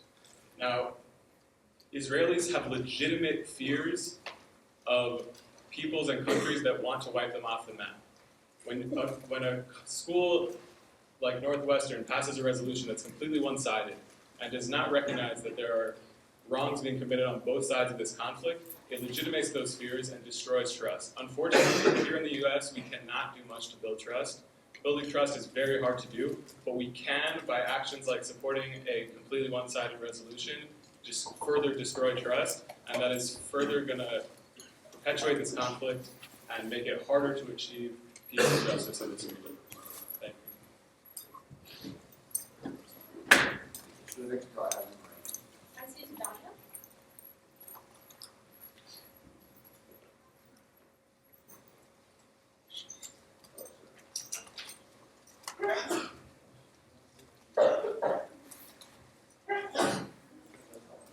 So just to get back to what I was Be more efficient if he calls the next 5 speakers instead of I will not apologize for my shaking voice or the tears that may fall as I speak to you tonight. 67 years. My name is Dania, and my family has been oppressed for 67 years. My family is from the village of Bidjis. You have probably never heard of it and will never hear of it because it no longer exists. But the memory of a home, a family, a livelihood, a father exists in Bidjis. My mother had tear gas thrown into her classrooms. My father was banned from returning to Palestine since the age of 18 for protesting the occupation of my homeland. My grandmother watched her houses, 2 of her houses, get demolished and watched her father get killed before her. I had a gun pointed at me as I stood at an Israeli checkpoint trying to get to my grandmother's house. I was 8 years old. If this doesn't show you what occupation is, what oppression is, what violations of human rights are, why I refuse to be complicit with Northwestern's association with these corporations, then I ask you to at least stop silencing my Palestinian voice. As a Northwestern student who believes that our education, determination, and community, we can make a difference. As a Palestinian who desires once a taste of justice. As an American who believes that the liberty and justice for all quoted in our Constitution should be a right granted to all people, I ask you all this evening to appeal to your reason and your greater sense of justice and vote yes to divest from forces directly benefiting from the violation of my family, my friends, and my own rights. Do not be complicit in the silencing of my narrative and the violation of my rights. I hope you all do the right thing tonight, and I thank you for your time.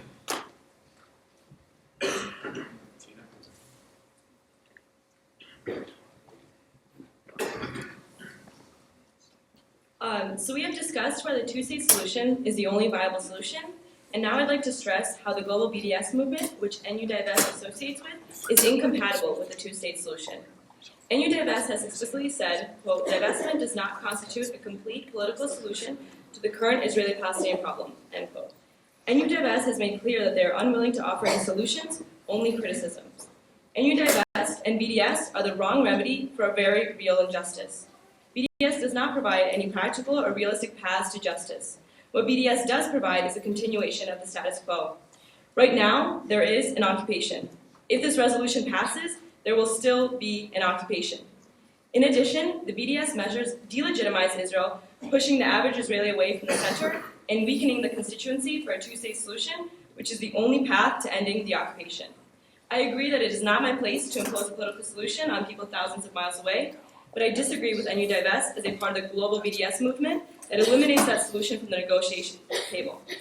The BDS movement makes no distinction between Israel proper and the settlements, and the BDS National Committee has called itself the national reference point for anti-normalization campaigns within Palestine. This hurts a two-state solution because mutual understanding is necessary, which can only be accomplished through dialogue. Members of the NU Divest campaign have said they support self-determination for all peoples. However, this resolution, as a part of the global BDS campaign, is not in line with the right of self-determination of both Jews and Palestinians, and nor does it help achieve the best solution to this conflict. This is why I joined hundreds of other students opposing NU Divest and urge you to reject this resolution. We have 12 seconds left.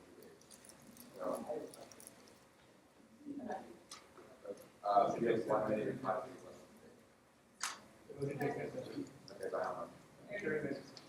Okay, who's making that? Motion is set by 30 minutes. Any objection? I've seen him was set by 30 minutes. 30 minutes, 1 second. Okay, so we're now on to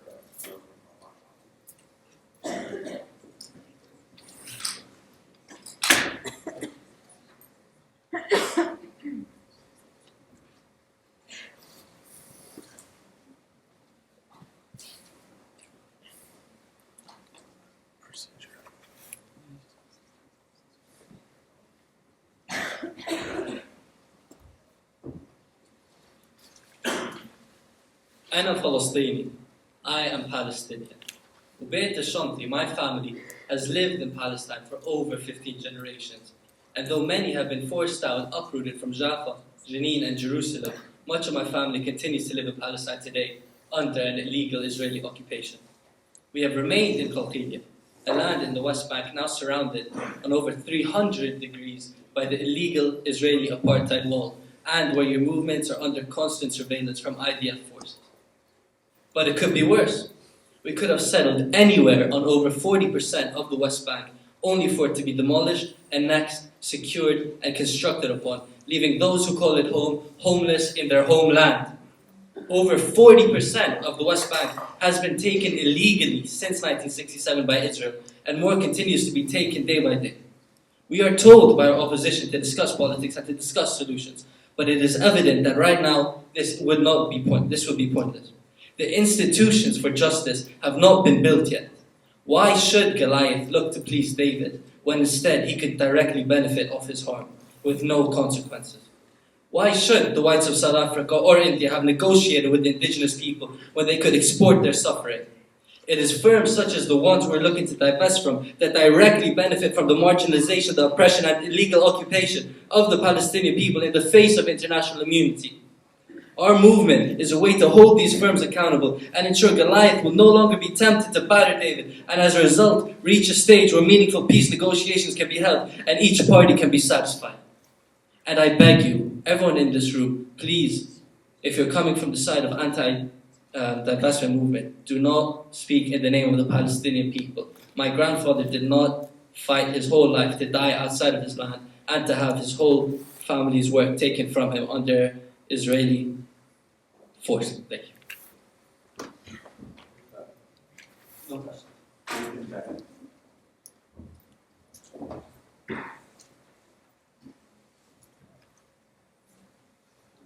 I was lucky to study for 5 months in Tel Aviv last year. During my time there, I realized many things. One of the many things that I certainly learned from my time there was that the occupation has to end. That is something I firmly believe and something that was strengthened by my time in Israel. During my time in Tel Aviv, though, I also had the opportunity to attend a peace rally at the 20th anniversary of the death of Yitzhak Rabin, who was a strong advocate for peace and who helped broker negotiations that unfortunately did not become reality. During my time there at the peace rally, I saw members of all spectrums of Israeli society, members of all spectrums of political beliefs, and yes, people of different ethnicities who attended there in hopes of peace. At my time there, though, I was saddened by the nostalgia that these people had for the time of peace. For them, peace was merely a hope for the past, memory of something that was not coming. The reason that their thoughts were merely nostalgic and not hopeful was because extremism has drawn apart both sides. Extremism has made it impossible to achieve the end to occupation and a two-state solution, which is necessary for self-determination for Jews and Palestinians alike. This resolution calls on BDS, a movement that does not support two-state solution and would not drive us closer to peace. I dream for a day when those activists who are at that rally are not merely nostalgic of a time when peace was possible, but are hopeful of a brighter future when peace can come.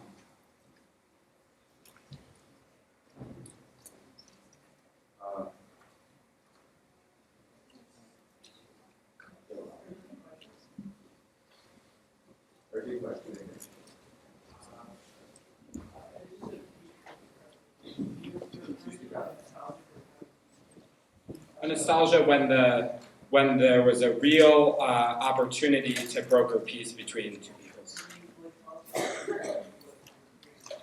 I'm referring to, in that specific, I'm referring to when Yitzhak Rabin was brokering the deal in 1994 and when his life was cut short by a Jewish Israeli extremist who derailed that process.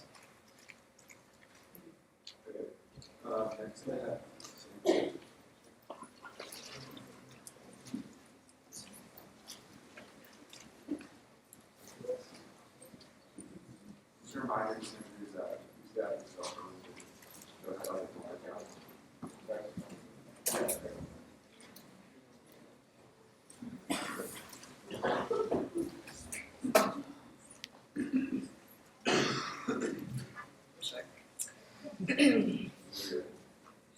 I am here speaking as a Chicana student strongly in support of this resolution, Mecha and Enu Divest. This is for my Palestinian brothers and sisters on this campus whose very existence continues to be erased. I love you, even if this university doesn't. In divestment campaigns all over the country and here at Northwestern, we have seen the racism of people who get mad that so many empowered minorities are recognizing how their struggles are tied to Palestinian struggle. They're mad because we love each other. They're mad because we continue to lift Palestinian voices. They're mad because we fight racism with solidarity. Last week, the director of Hillel at UCLA showed this racism by saying, campus politics have been hijacked by a group of students who are intent to conquer. The coalition of Arab, Muslim, Latino, Asian, and gay students, they're all oppressed minorities. Well, director, we are oppressed, but we see the connections. And these aren't just campus politics, this is about our survival. Here at Northwestern, students have accused us of conflating many cases of oppression. To these students, I have a couple of words for you. What you call conflation, we call solidarity. To the students that get mad about our solidarity, you say, black people over there, Latinos over there, Asian Americans over there, natives over there, Arabs way over there. To the students that get mad about our solidarity, you consume our culture, thank us for our emotions, eat our tacos, smoke our hookah, date our men, move into our neighborhoods, appropriate MLK, laugh at our death, deny our history. To the students that get mad about our solidarity, you do not get to take the parts that you like about us and throw the rest away. You do not get to do that. Not when our oppressors are all conspiring, building the same walls, the same prisons, the same weapons, the same surveillance, the same language. You say we're divisive. Build bridges, not walls. Why don't you tell the Israeli government that? Build bridges, not walls. We build bridges. But you try to burn them.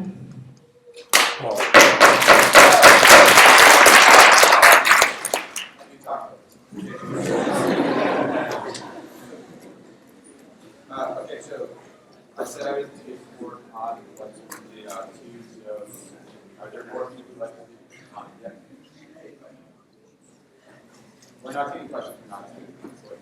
So are there other people who would like to speak? Just make sure my phone charges. Because it's loose. Yeah, Will?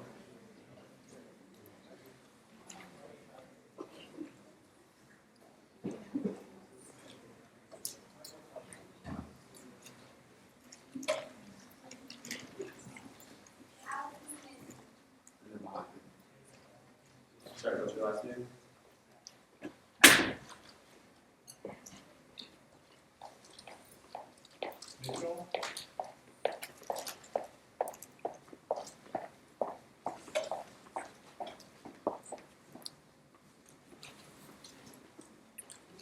What's your name?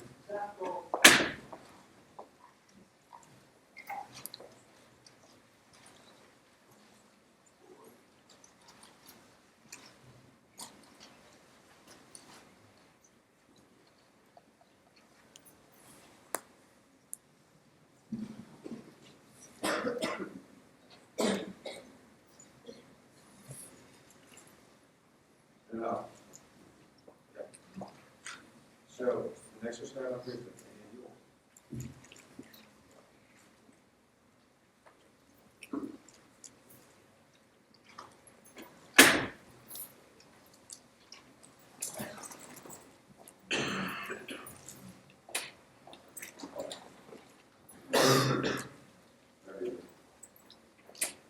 Although I can only speak from my own perspective, I would hope that we all believe in human rights. However, it is important to realize that the language of human rights is often used to manipulate opinions. What I'm hearing from the opposition is that the Israeli-Palestinian conflict is something that we cannot even discuss because it involves certain violations of human rights. As someone who deeply cares about people and not just ideals, I cannot stand for this repudiation of the peace process. There are historical examples that serve as a reminder to always truly analyze a situation before making generalizations. When war erupted in Bosnia in the 1990s, Serbian militants took advantage of human rights organizations' standard mission of evacuating women and children in order to more easily kill their main targets, military-aged men. International organizations showed solidarity for a movement for human rights at the expense of human life. The opposition seeks to win a symbolic victory, but for whom is it a victory for? Passing the resolutions would not be a victory for the Palestinian people, it would be a victory for the BDS movement, which does not speak for all of Palestinian civil society. This resolution makes specific references to the call of BDS, whose three main calls include things that reference the entire land of Israel as occupied, meaning that there would be no state of Israel under their end goal. Their act of placing the entirety of blame on Israeli occupation undermines solving important disputes such as the intimidation Israel faces from the actors that deny its right to exist, and also excludes members of the pro-Israel community who speak out against occupation from the conversation as a whole. This resolution is neither respectful to Israeli or Palestinian victims of violence, both of which who have perished because from the other side's most disgusting forms of extremism. As Israel and Jordan have proved, working around common interests such as water resources and security can lead to lasting peace.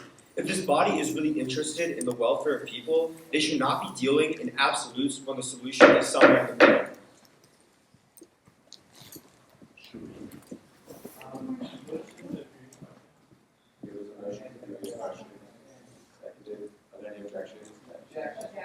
Alright, so we'll proceed to debate on, so to clarify to the room, motion. A motion to previous question is a motion to vote. Alex, would you like to speak to your motion?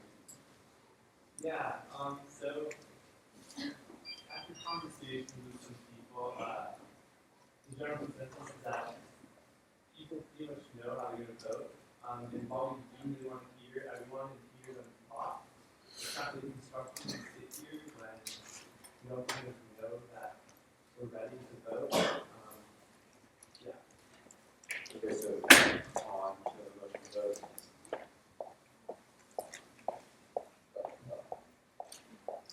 So what's important to remember is this isn't independently something about, so like this, what we're talking about right now, the motion of previous question, isn't just about how senators are voting. This is a space where people who have been marginalized for months, for years, for decades, for centuries, are finally having the opportunity to speak their truth. And the previous question that said to end debate and to get rid of this space where people are sharing their experiences with you, does a disservice to us, does a disservice to them, and does a disservice to Northwestern. These are people you have not heard from before, and it will be difficult for you to hear from them again. So I urge you to remove this motion and continue to hear the experiences of those who have been marginalized on the campus for far too long. If I may read this for a moment, I agree 100% with the sentiment that was provided, but I just do want to say two things. As senators, your prima facie responsibility is to consider the question and vote on the question of the resolution. I think that I'm proud of every single person in this room, senator and non-senator, and how we engage in this discussion tonight. And I think we've demonstrated already that this can be a space for these kinds of narratives to be provided again and again. And I hope that we can continue to do so in the future. But as senators, it is your prerogative to determine if you feel that you have heard what you need to hear to make this decision. That is not to say that any voices are being excluded, but rather that you feel that you have heard what you need to hear to make the decision, and that is all. That is the decision to make here. That is not to say that we also do not open the space for continued dialogue if you feel that more people should be able to speak before making a decision. But that is your prima facie obligation to vote on the question at hand when you feel that you're ready to do so. So, the PQ is already taken on this. Yeah, sure. We're going back to the discussion. We're in line for a throw. Is there someone besides that? I'll go to you, Terry.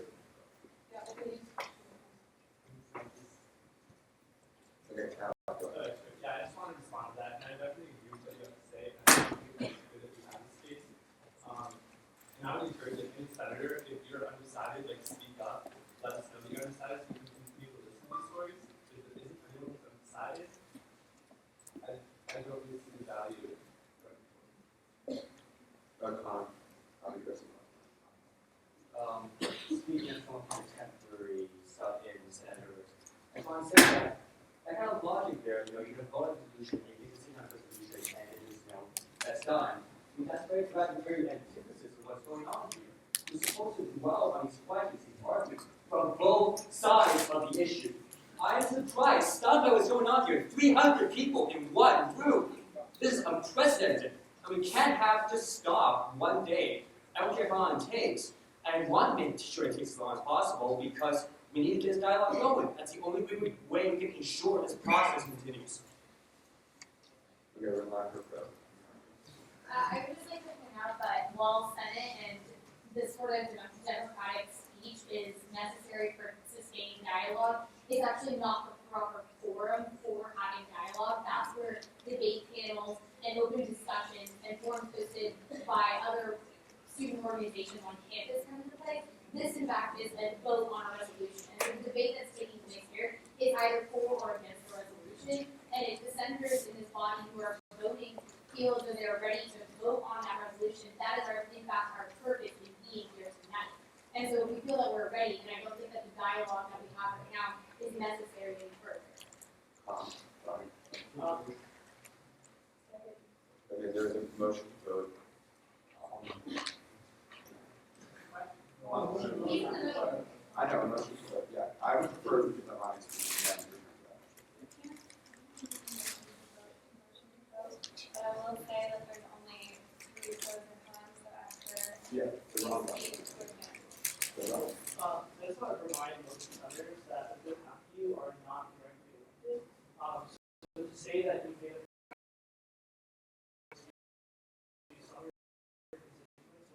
on both sides is kind of insulting to them as a whole. There are people from this side who want to speak, from that side, from the back, and that's their right prerogative, especially since a lot of you are not elected. I'm not elected. So to be honest, cutting off their right to speak is insulting to them. Okay, so now we'll vote on whether or not to vote.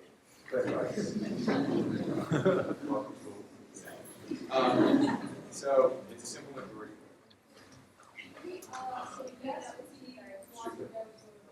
Yes means you want to go to a vote. Yep, I was thinking. Yes means you want to go to a vote. No means you don't. It's a 2/3 of the Senate required. So it's 2/3 to vote. Yeah. Okay, so we're going to go straight to the So all those in favor of voting, please rise.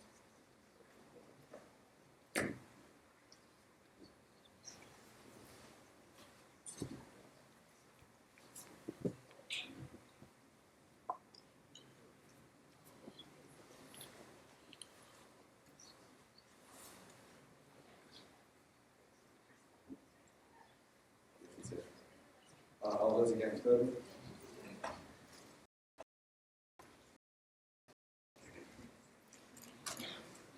Okay. All those abstaining?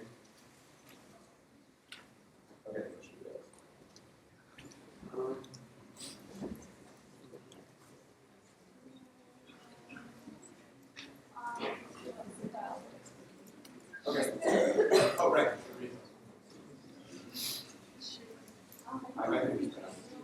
say that you're attacking him.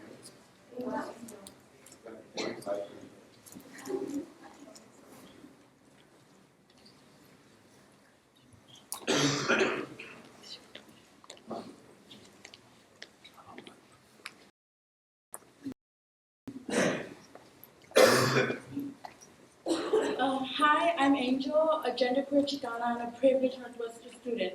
Before coming to Northwestern, I could not point out occupied Palestine on a map. I had never heard of Palestinian people nor the term diaspora.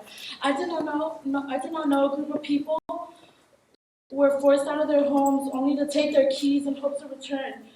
They still have not been able to go home. I left my dorm room this morning and I will be able to go back. In this settler-colonial state, I can't go home.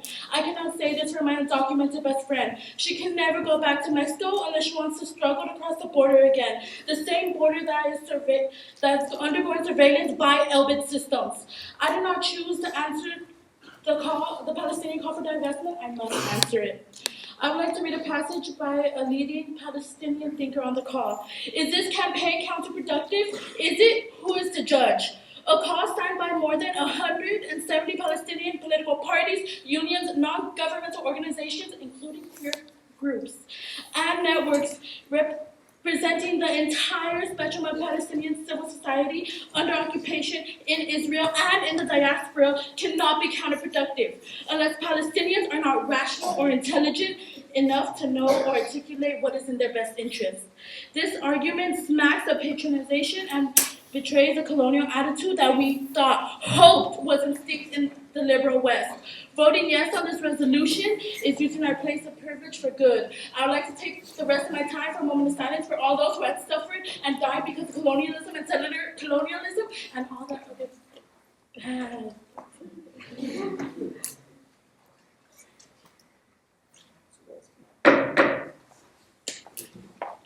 So, are you getting questions? Is there questions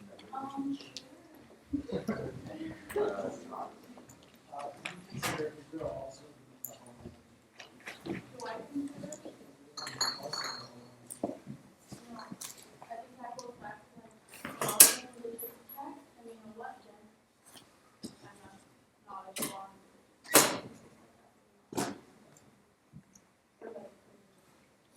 talked about Elbit systems on account of your undocumented Mexican best friend. What would your thoughts be on a different resolution that calls for divestment from Elbit systems, but on accounts of their injustices of people everywhere, rather than just Israel-Palestine? By divesting from Elbit systems and these other corporations, it is like getting rid of the part that is like worse. Because they don't like divestment from the systems.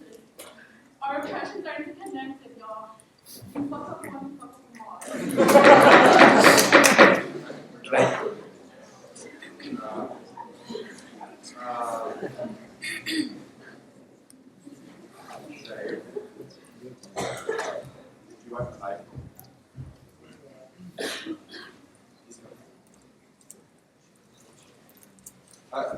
Okay, so if you're a senator who's been out of your leader and sends out a second conference to do it, the next time I see it, I'm going to ask you. And then I think a permanent decision is that's a very explicit values. So like it needs to go.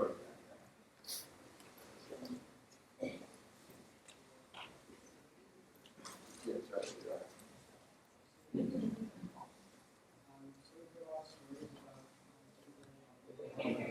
right. Yeah, just talk really quietly. So we've heard a lot of things about painful experiences that have happened to Palestinians, but not to Israelis, and I just want to tell a story about what happened to my family this summer. My sister, my triplet sister, will call me every day crying that rockets were falling around her, and I would just chalk it up to war, and I would try to comfort her. And then one Friday afternoon, she called me to tell me that her fiance, who was missing, that he was gone. He wasn't in Gaza, he wasn't in the war, he was just patrolling, and we didn't know what happened to him. She called me a few hours later to say that he was alive, but by a fluke, because his best friend, Hagar, was dragged into a tunnel and blown up, and he just survived because he wasn't standing closest. I tell this story not to marginalize or detract from the painful experiences that you have all had, but to show that there are other sides to this story, that pain has been experienced by everyone, and that this resolution speaks to only one pain, to only one injustice, to only one side that has suffered so much pain and so much.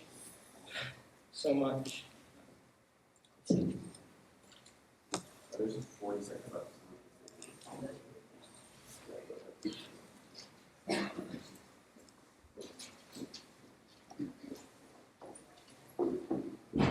Hi, I'm Jake. I'm District 4 Senator. Just a factual clarification. When asked whether NU Divest included divestment, that's a resolution, and that we have a campaign as well as China, Iran, and a few other countries in the Middle East. China is communist technically, but every company in China has to do with the government. Therefore, I'm sure we're invested in companies in China that are linked directly to the government. Thanks.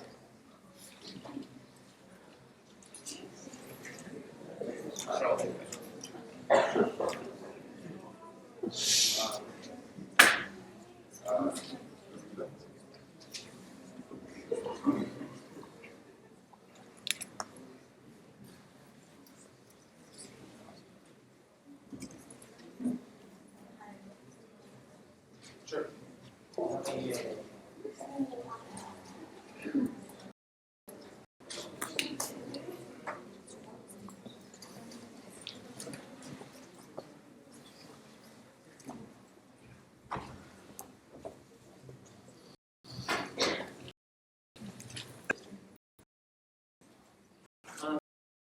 Someone justice would look like me.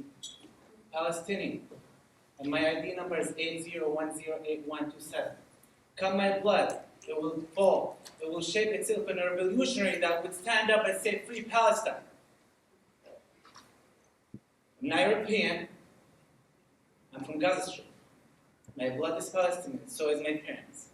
We did not go into a place and ethnically cleanse Palestinians and then claim that the land is ours and then created settlements and checkpoints that exclusively were to serve Jewish Israelis. Now, I'm not opposed to the idea of Judaism or any of that. I am for all equality, but when it's for everyone, not for just one person.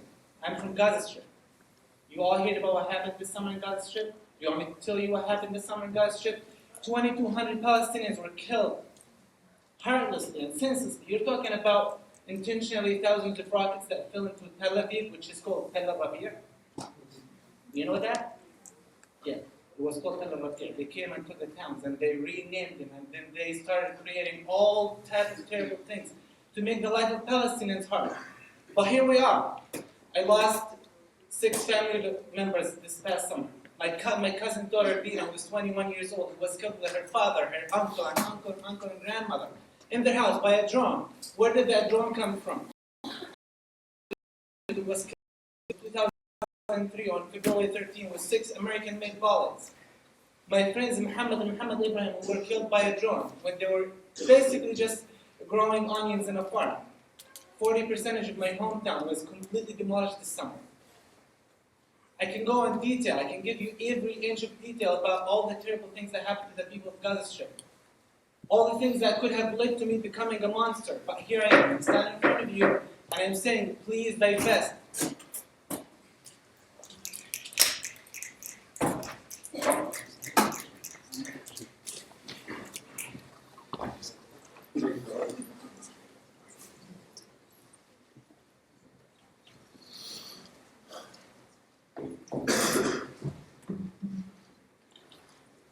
I support human rights.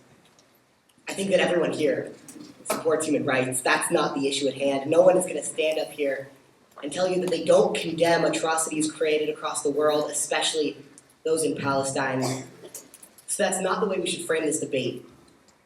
The right way to frame this debate is how we as a community can and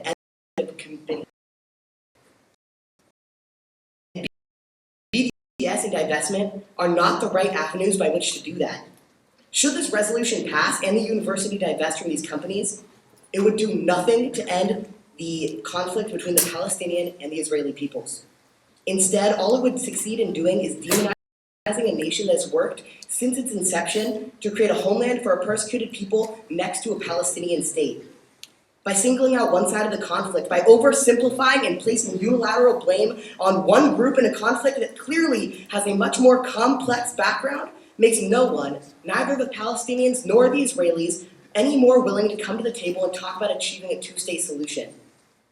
Two states is the only true way to secure human rights, and divestment would do nothing but be detrimental to that peace process. I will say it over and over again. I will say it till I am blue in the face. Divestment will not lead to peace. The only thing that will lead to a lasting peace in the region is a dedication to the...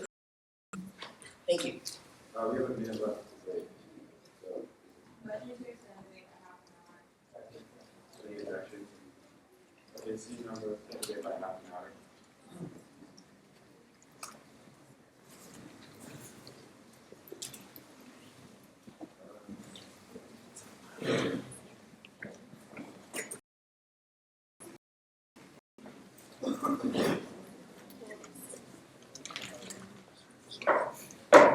Just to clarify, we can just get a great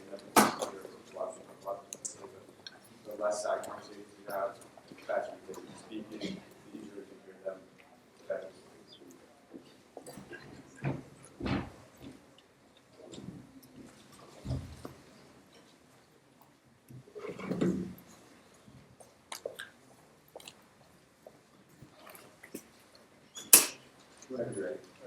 So I put my name in here on behalf of the Northwestern University Community for Human Rights, or NCHR. We support any divest resolution to protect the human rights of Palestinians and to eliminate any complicity our university has in human rights abuses internationally. As an institution with ties to investments in many influential places, we see it as our duty to be aware of and responsible for where our money and resources are going. In this vein, we also support ANU Divest's call for greater transparency from the university regarding the use of finances, which includes students' tuition. As an organization dedicated to educating the Northwestern community about human rights, we believe the NU Divest movement presents us with a critical choice: to be complicit in human rights violations perpetrated by HP, Elbit, and others, or to take a stand for human rights in the global sphere. This is an intersectional movement that links us all in one way or another. As students who are passionate about human rights education, we find this to be a perfect moment to learn across lines of difference. NUCHR is not a single-issue organization, and this is important. Every year we organize a conference bringing together delegates from schools all over the country, and we examine human rights through a different lens each time. In the past couple of years, for instance, we've examined human rights from the perspectives of environmental and digital technology. And we understand that human rights are nuanced and that everyone comes to the table with a different perspective, that all human beings are entitled to some basic rights, such as the right to freedom of movement and security of the person, and we cannot ignore the fact that Palestinians have been denied these and other rights. We cannot claim to stand for human rights and yet stay silent in the face of such blatant human rights violations. Refusing to take a side as the campaign progresses in active complicity with the university's investments and corporations perpetuating the occupation of Palestine. Therefore, it is absolutely necessary that we publicly support NU Divest, and we are proud to sign on to this resolution. I would also like to add that discussing violations in Palestine and elsewhere is not mutually exclusive.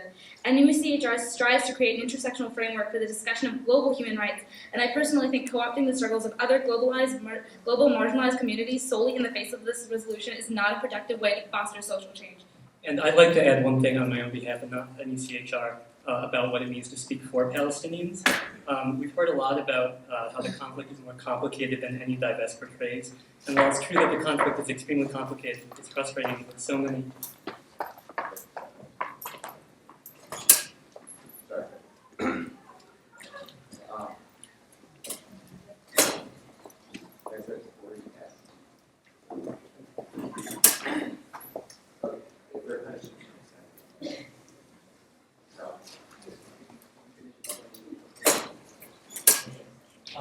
So while it's really complicated, it's frustrating to me that so many of the arguments we've heard essentially amount to saying that Palestinians don't know what's best for themselves, and that they just don't understand how complicated it is.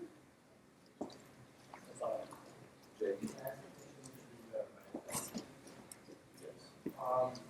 This is but the fact that someone on its board of voting is on the board at Northwestern, what's his name? WK, you you think that this is more likely that this bill will be more likely than a general bill?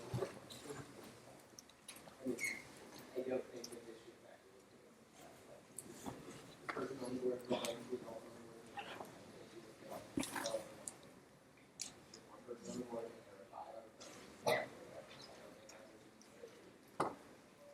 Okay.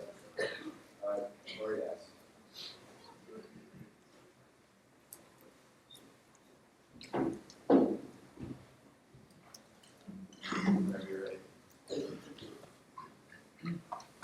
The recent amendment made to the divestment resolution drops some of the specific vocabulary popularly used to show support for boycott and sanctions elements of the call. Divest has made it very clear that they support only the divestment element of the BDS call, but I think it's fair to say that boycotts, divestment, and sanctions are not the goals of the call in and of themselves. Rather, they are tactics to be used in achieving a meaningful effect, namely pressuring or forcing the Israeli government to change their political policies regarding Palestine and Palestinians. Supporters of the resolution repeatedly avoided addressing the implications of divestment, however. They've even stated that they are irrelevant to this debate, and I would like to know why. BDS calls for very specific political changes regarding the political status of Palestine and the right of return, for example. I used to believe that divestment as a simple affirmation of human rights could be conceivably divorced from the political ramifications of such an action. However, the more we claim that the divestment is a simple solution, the more we demonstrate our self-centrism.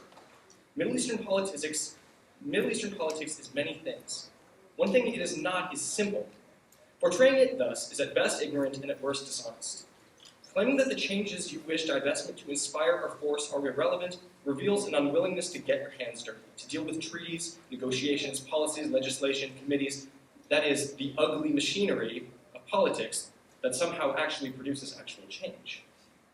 And even Divest has made compelling arguments that the current treatment of Palestinians is unacceptable, and I wholeheartedly agree. But any Divest and this resolution provide neither an explanation of the specific steps to take to legally secure the rights of Palestinians, nor a satisfying description of how divestment actually helps get the rights. BDS does explain these things very clearly, and yet any Divest has distanced themselves from them and their course of action. Any Divest knows not to support them, but whether or not it says so, a vote for divestment will support their specific political agenda. Thank you. So I should I give you my hand right here? Video.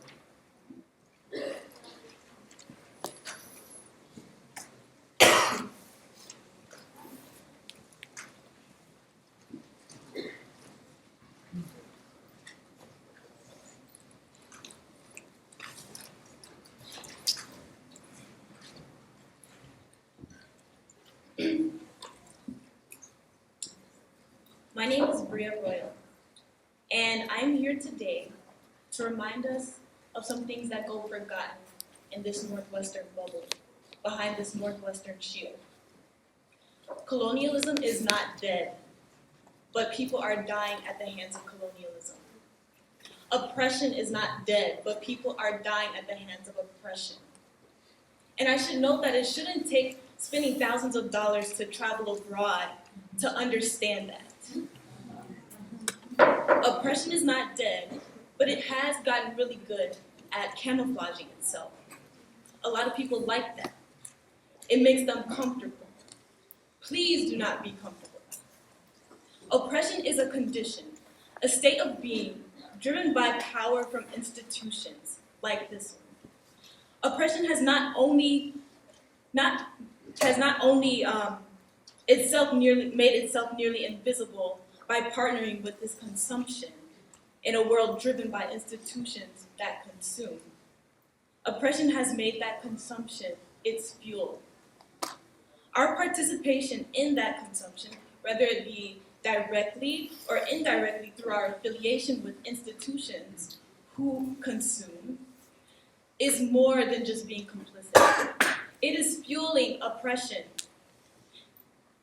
Right now, we are all eating at the table oppression has set out for us. To not divest would not be neutrality. To not divest would not be an inaction. To not divest would be enabling the continuation of action, acts of oppression.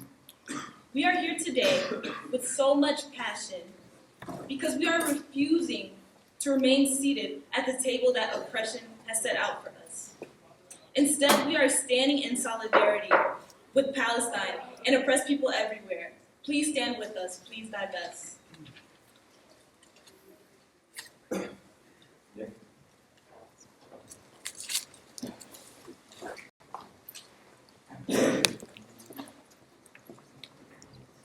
So hi everybody, I'm Nick. I am an IFC senator, and sort of what I wanted to say is that this movement's leaders, and I think it's been well established, they'll say that pressuring an oppressed people with sustained and punitive sanctions will only strengthen their resolve. So what I really want to mention here, and what I think is important, is that what I see emerging today are a deep divide between two sides of campus. And we may not be able to bridge that divide, but what I think we can leave here today knowing is that we have to embrace what makes each other uncomfortable. We have to embrace the fact that each section of campus makes the other uncomfortable and embrace those differences. Because our diversity is what makes us a great community. So today, let's commit. Let's commit to acknowledging our differences and making the Northwestern community better because of our differences, but not despite them. Thank you. That's what he said. Well, you get 40 seconds.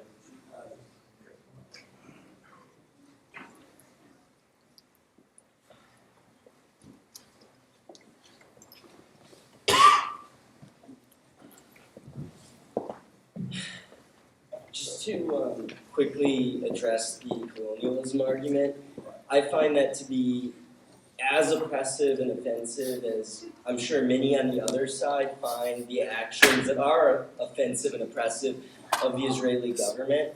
And I think what's so unbelievably offensive and oppressive about this is Israel and Palestine are both countries of refugees to a great extent. The Jews, they didn't come from Europe to oppress the Palestinians. They came from Ethiopia, from the Middle East where they were kicked out by their own countries. In Yemen, there are 40 Jews left, 20 to 40, and they live in locked compounds. And in Europe, they didn't come because they thought the weather was better in Israel. And I don't need to tell you the history of that, I'm sorry.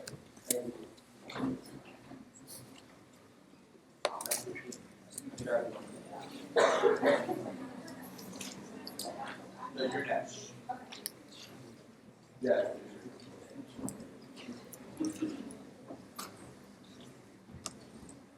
For addressing that, I just want to speak to that actually. So, I don't know if you all know, but there's actually a law in the Israeli institution that says arrest people of color, specifically Africans, without even doing an investigation to kick them out. Do you know about that? Have you heard about the demonstrations that have been taking place in the streets of Tel Aviv that were publicly racist towards people of color? Have you heard about all the struggles that Africans are dealing with now in Africa? I don't know what you're talking about. So going back to like how this whole system is built on racism, it actually makes money off of that. Similar to things that are happening in this country. It's very influenced by that white supremacy that is all about torturing people of color and making this world look like glorious white place. What are we talking about? It's very obvious. Thank God to the people that created social media that things can circulate faster now to expose all the crimes that are happening and taking place. They don't differentiate between a Palestinian that's black or white or purple. You just need to be a Palestinian to be a target for that oppression. You want me to tell about the schools that have been targeting Gaza? People complained about they get a phone call to evacuate their house in 5 minutes before it gets targeted. And then they're like, oh, we're going to make it better. And instead of giving them a phone call, we're going to target it with a drone as a warning, and then they hit it with an F-16 to bomb the whole neighborhood. What is all that about? And all this money is like $3 billion go from this country every year to Israel. And they say it's occupied, yet they give it money. You know what's worse than colony? Supporting colony. I'm like frustrated that there are people that are still stand up and want to defend that system. This is a chance for you to be a better person. Get on the side of justice. The side of justice means that Palestinians get to self-determinate. Palestinians get to build their own country. You want to? Why are we talking about the two-state, one state? We know what's good for us.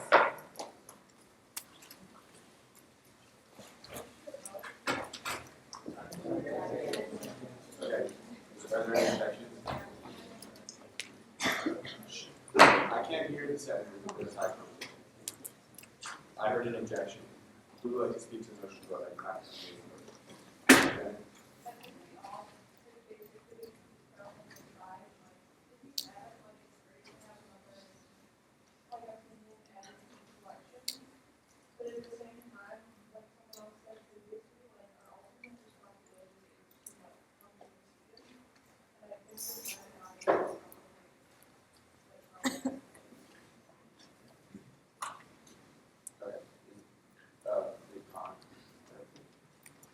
Yeah, so yes, our responsibility is to come to a decision about this resolution, but our responsibility is to come to a decision about it with all of the facts that we have available to us. We have a lot of facts available to us that we would not be hearing if we motion to vote right now. The only, it's not harmful to stay here longer and listen to people, like, you know, aside from people who just don't really feel like listening any longer. I don't think there's an extremely good argument for we need to vote right now. We could vote right now, but again, it's like I said, it's our responsibility to come to an informed decision as senators. There are a lot of facts that are available to us that we haven't heard yet. I'm speaking for the speech that I've been waiting to give, speeches that I know that a lot of other people are waiting to give. There are a lot of arguments that we haven't heard yet, specifically from the pro side. John. Okay, so we've been here for 5 hours. We've been moving back and forth, and this debate is not really about the bill anymore. It's about Israel's Palestine, and the speaker that just went. Openly, he didn't say it certainly, but I wanted to ask him a question and see what he could do about it exist. And I shouldn't have to ask that question at this debate because that's not what this debate is about. So for me to have to listen to these arguments again and again that really get us nowhere and really are not about this bill that we should be voting on, I don't think this debate should go on any longer. And I think most senators are giving up their time, and it's really a waste of all of it. I think first and foremost, these records did say that our purpose to come to a decision. First and foremost, our job is to be representatives of our constituents.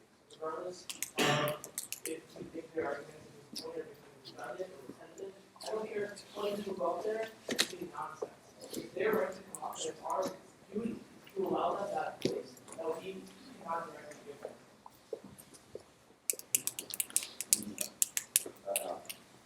Yeah, so I definitely acknowledge that like giving people a place to share their views from both sides is very valuable. I don't want to get that away. But at the same time, I think it's not respectful to everyone's time that if everyone here knows how they're going to vote, that we continue this. And as last time, if anyone is still undecided, please speak up. No one said anything, so I've asked that question again, and the answer is still no, then I think we should vote. Okay, so this is our last. So this is the last time. I'm sorry. Okay, so I guess just by going to a vote right now, you guys say that whoever is waiting to speak, what he says, what he or she will be saying, doesn't have anything to add to your decision making, and that marginalizes their voice and anybody else's voice who wants to speak.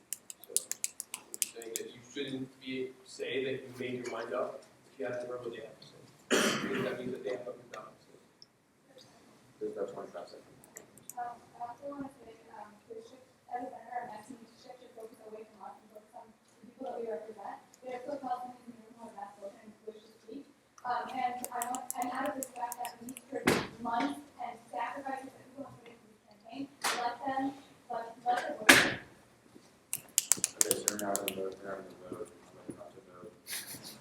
those in favor, please rise. That's more than last time.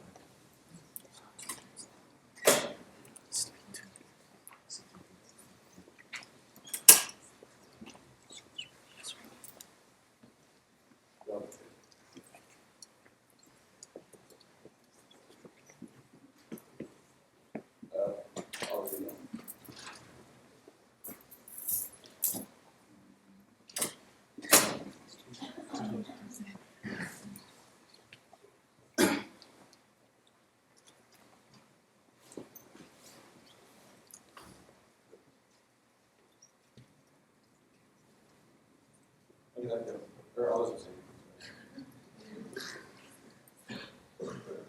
One thing I will say is that I am a bit concerned that we do have a resolution in front of us, and I just want to make sure that all the voices speaking on both sides frame their argument, whether it's based in history or personal narrative. Nonetheless, please frame that argument in terms of the resolution at hand, because while I agree that it's important for the senators to hear the voices of their constituents, the voices of the constituents need to pertain to the question at hand, because this body is a place where people come to speak and say their mind, but it is within a narrow framework of the resolution at hand. And so I am going to be a little bit more judicial about ensuring that that I believe the topics that are being referenced and discussed are pertinent to the resolution, and I will be exercising that my discretion. So forgive me if I interrupt you, but that is my responsibility, I believe, as speaker. So, I believe, Ross back here.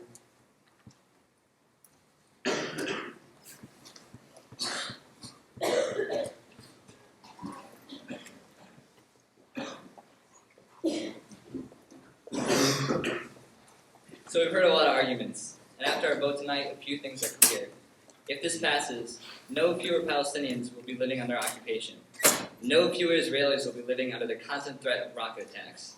There will be no settlement trees. Hamas will still be in power in Gaza, and no solution will be offered or furthered. However, a message will be sent, and we need to look closely at what that message is. Well, Israel is not perfect, far from it. In Israel, all citizens, regardless of race, gender, religion, or sexual preference, enjoy full rights and complete integration into the fabric of society. Israeli Arabs not only have the right to vote, but are active participants and leaders in the democracy, serving in the Knesset and on the Supreme Court. As a progressive liberal, I have a problem sending a message that of all the countries in the Middle East, we choose to single out the only one with a vibrant press and legal system, the only country that respects freedom of worship for all religions, the only country where women play a vital role in society, regularly holding office and wearing what they choose to wear, where being gay is not a crime, but is actually celebrated. That is not the message I want to send. That is not the message I want ASG to send, an organization I care about and put so much time into, working on projects and going to meetings. We've heard this resolution is about responding to a call. Well, if Israel, or any country, called on my community to run a campaign which smeared the other side by calling them racist on the sidewalk, or a campaign that didn't seek a solution, but only called for unilateral concessions from one side, I would not answer that call.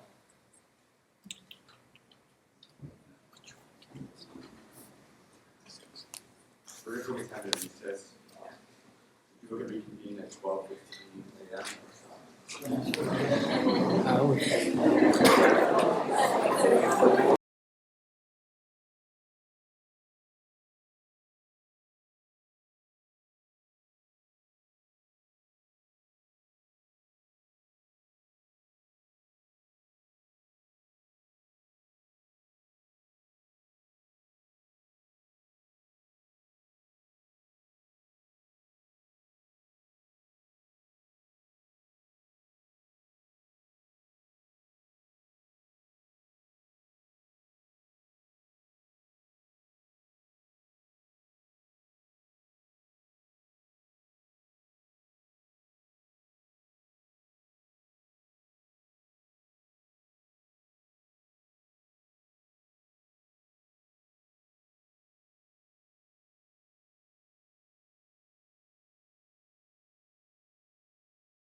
It's on right now.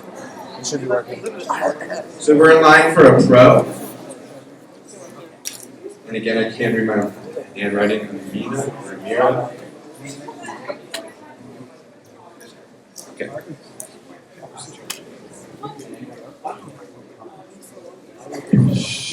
So everyone, please, or Yusuf, if you could just give me a moment. Everyone, please sit.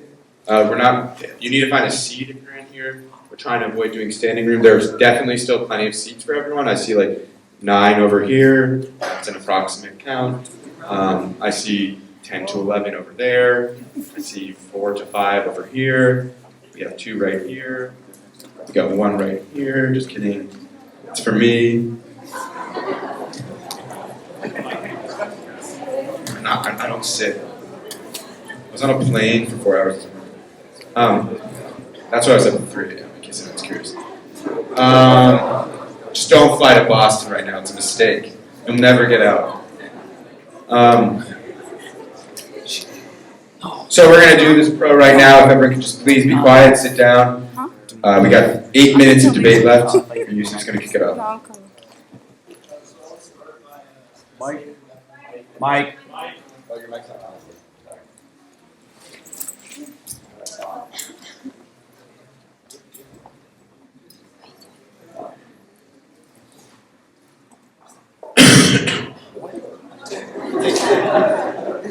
Is it dead? Here, take mine.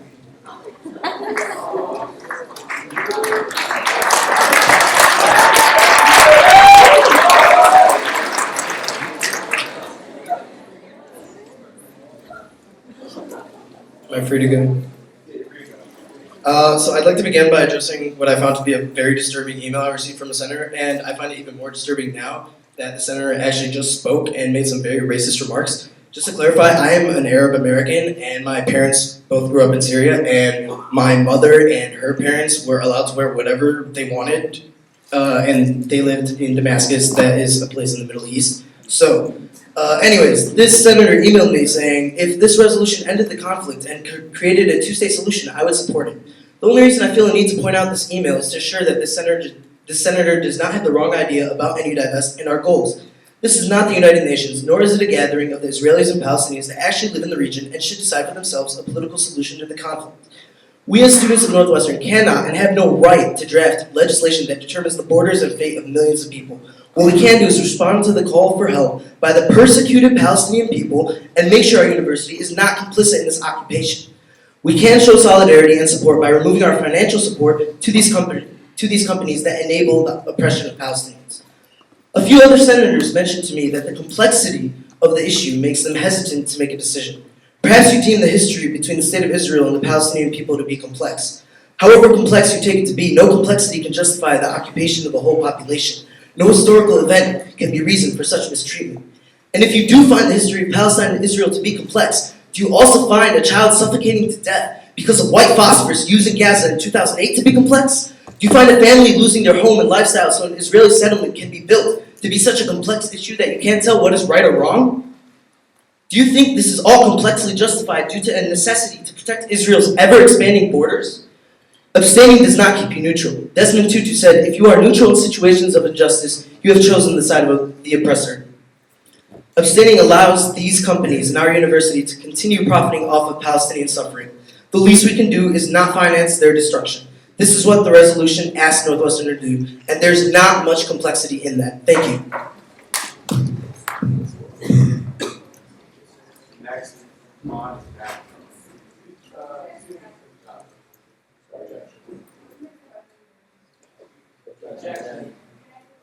Yeah, sure. So there's a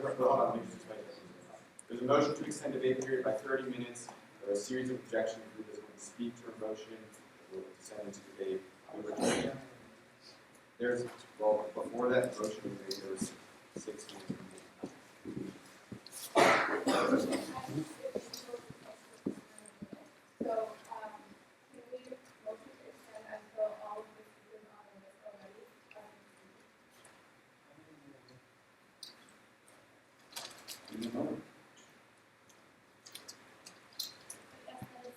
Yeah, that definitely. 12 cons.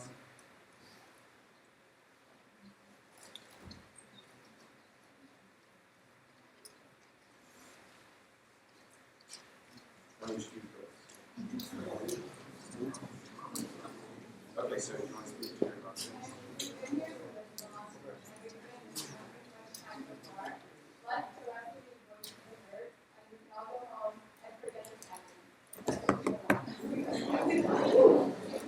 Okay. For now, let's just finish this up without marginalizing. Okay, so there are a series of objections here. Let's see. Okay, so first I just want to say I both sides coming up tonight. I'm not just saying that to make myself feel moderate or super reasonable. No, I truly admire you guys. You guys are passionate about what you're doing. I think it's awesome. But at the same token, the past few rounds of pros and cons have not really been traced back to the resolution, but more like about the Israel-Palestine conflict, and at that point it's not really influencing our decisions as settlers. And again, I want to really say that like everyone should have their voice be heard and their voice common work. But when they're after they're not influenced, after those things aren't influencing our decisions as settlers, I don't think that's the right forum, or this is the right forum to do so. Bro? Alright, so we've been here for a while. I'm speaking in pro because I think we should extend debate. But after two more speakers from the pro side, I would be in favor of this PQ and I would vote in favor of it. So I think motioning to extend debate by that amount of time is not undue. Let's just go over how long this will take, and then we can entertain a motion.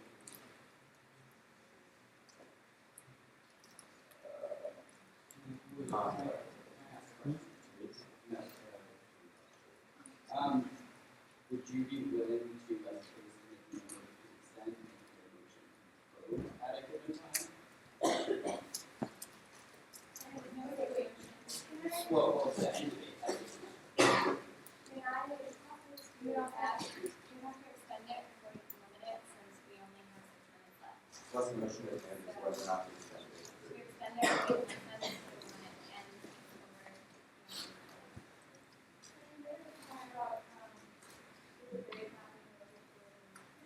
So, can you make a list of those because we just have a lot of results for and then hear them out?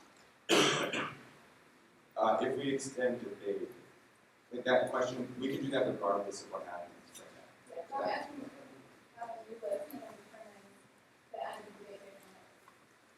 Yeah, but you would have to withdraw your motion.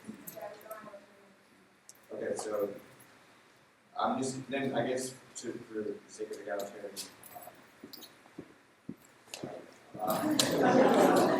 Let's ask both sides, so I'll start with Ruba. So, I mean, I don't know, there's not like blue wave do this, there are already a bunch of things. There are already a bunch of names on here. So, I guess I will just, what I'm going to do is I'm going to read the names that I have on here, and if you no longer wish to speak because you do not think you'll be you do not want, or would rather someone else speak within the framework of the resolution, for whatever reason, if you do not want to speak, just, we will cross your name. So I'm going to just start. Again, I apologize for butchering anyone's names. I cannot really read what I wrote, and I probably didn't even write it right in the first place. So, yeah, question? Well, it's paused at the moment. We're going to do this. I think it's important for us to do this due diligence. We're here. This is a question that needs to be answered to determine the duration of the debate, and therefore I would like to do it in order to equip both sides to decide, all senators to decide whether or not they want to be here or not for a longer period of time. I don't think this is going to be, I'm spending more time talking about what I'm going to do than what's going to actually happen. So, Amina or Amira, I know I haven't been getting this right at all. Oh, you ceded your time. I didn't even cross it off. So Rabia? Yeah, you can still cede your time to someone, yeah. Okay, but you're not speaking right now. I'm just seeing if you're still interested in speaking. So, Marcel? Stefan? Stephanie, thank you, sorry. So you still want to speak, sorry? Yes? Chris? You still want to speak? Omar? Yeah. Evan? Yeah, it's that. Oh, Kevin. Sarah? Dalia? No? Is that a yes or a no? No? Okay. Zara? Mara or Mariah? Moira? Yeah? Wait, no? Okay, yes. Erik Zorn? I'm just gonna almost done. Melissa? Gisan Shemaya? Yes. Julia Watson? Ariba? Samaya? Yes. Alexa? Amr? No. Hadil? Rueda? Sorry. Okay, so that, we just eliminated only 4 people, so that's 22 minutes. 18. So that's how many people are left. So pros, Matt?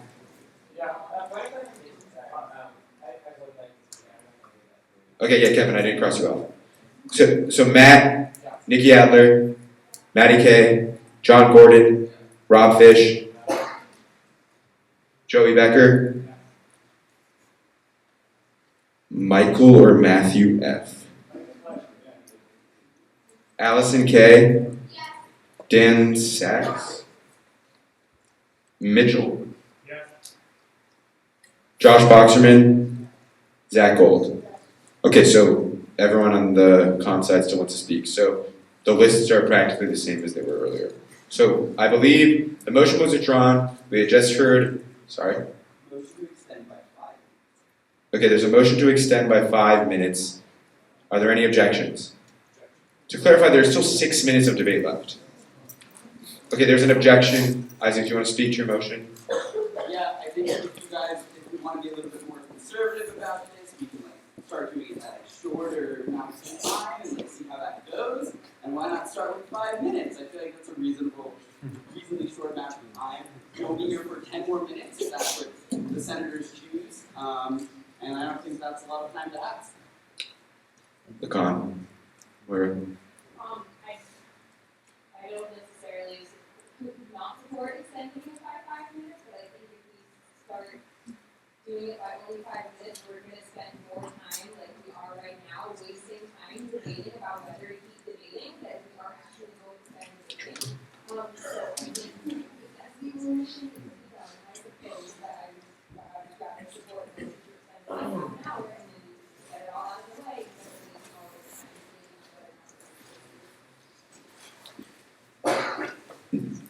Pro. All right, there's a motion to vote. We're now going to vote on whether or not to extend debate by 5 minutes. All those in favor, please say aye. Aye. All those opposed? Nay. All those abstaining? I'm calling for division. All those in favor, please stand.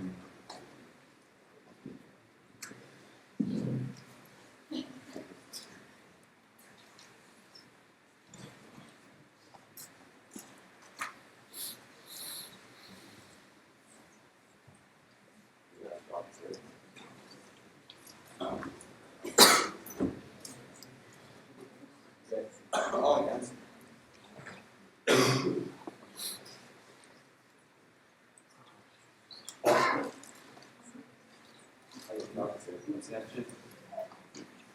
Okay, that passes. So we now have 11 minutes of debate. We're allowed for debate on that code. Okay, time is ceded to Josh Boxman.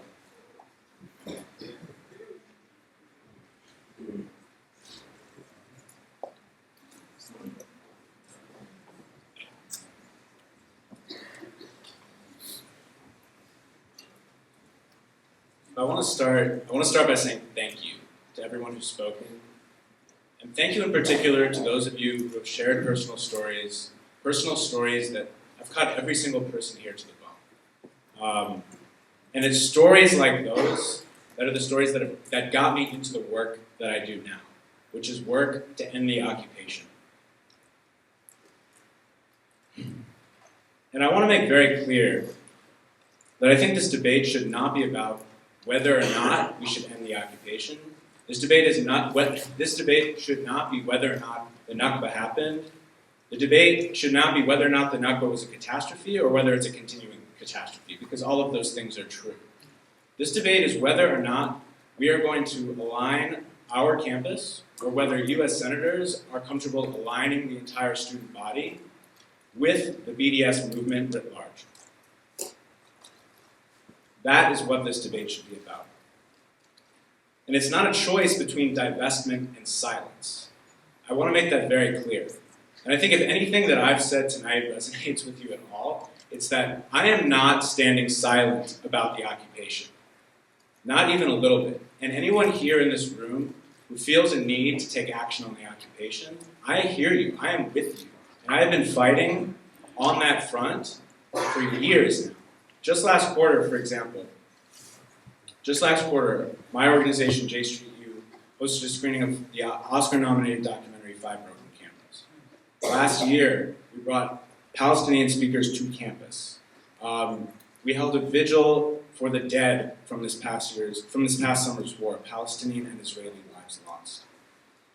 This is what we do. This is the work that we do. And what I want to say very clearly is that our window for action on this issue is not limited to tonight.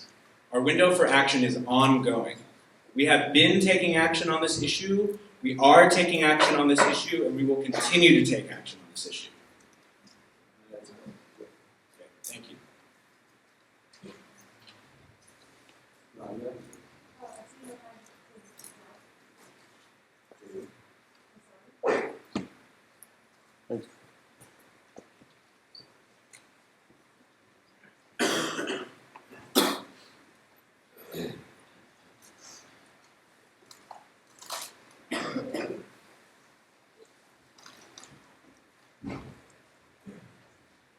Good evening. My name is Ghassan Shamir, and I am a second-year law student at Northwestern Law. I am also the student body president of Northwestern Law, but I don't speak to you in my capacity as such. I speak to you in my capacity as a human. I ask the NU Senate to look beyond the claims that supporting this bill will divide the community. On the contrary, supporting this bill will unite the campus and all of Northwestern's campuses alike.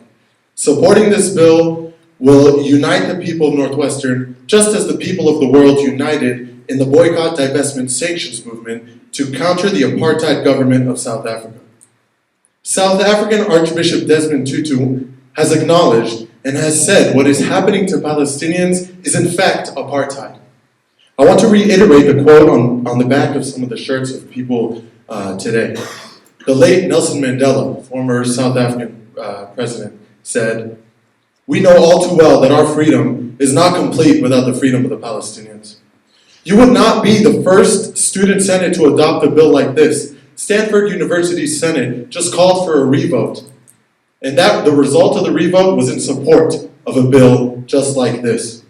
This bill does not take rights away, but rather is a statement to support the giving of rights to those longing for it. This bill is about supporting the human rights of individuals around the world. I ask you to stand with human rights organizations like Jewish Voice for Peace. I ask you to stand with unions across the world. I ask you to stand with priests, pastors, imams, and rabbis across the globe. I ask you to stand with the numerous universities across this country. I ask you to vote yes on this bill. Thank you.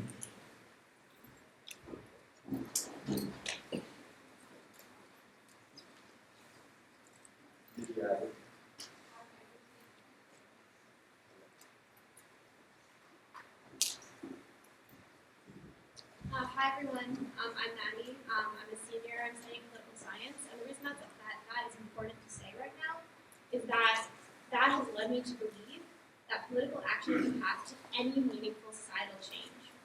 It's the driving force behind my ardent belief in and advocacy for a two-state solution for the conflict in Israel and Palestine. The issue that we've been talking about tonight is human rights, and there is absolutely no doubt that certain policies of the Israeli government, including the Israeli occupation of the West Bank, violates the human rights of the Palestinians who live there. And I hope that no student at this school questions our responsibility to take action against human rights violations around the world. But I, and I hope you as senators, am capable of recognizing the faults of the Israeli government and also recognizing the right of Israel to exist as a Jewish and democratic state. So yes, I am unwavering, as a previous speaker said, in my support for two states. The debate tonight is a question of tactics. Just how do we ensure human rights for Palestinians and for Israelis? But the answer to this profound suffering is not divestment.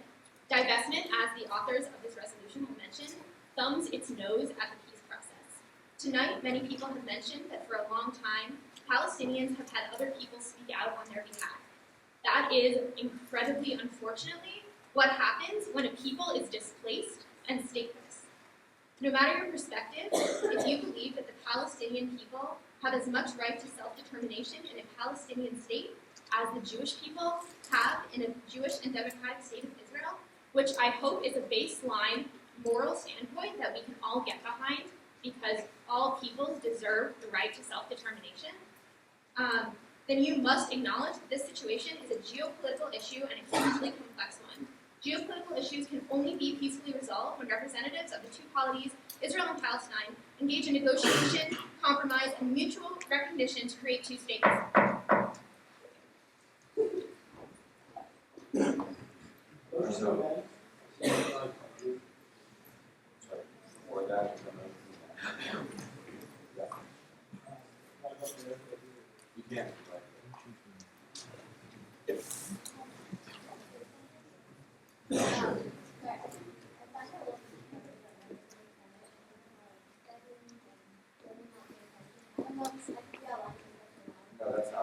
And people are studying it. No computers, no study, no cell phones, or pretty much no something. I understand the typical economic, but overall, we need to pay attention.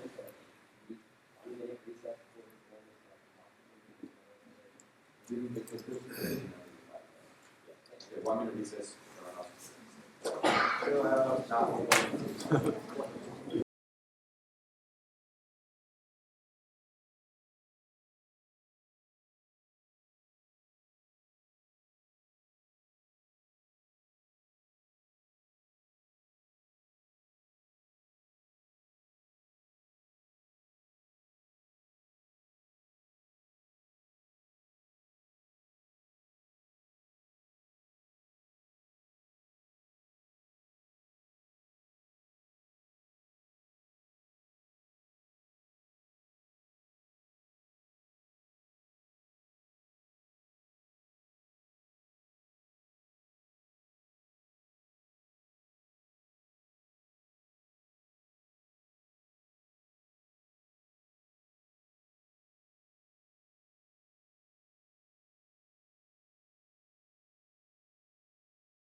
I believe it.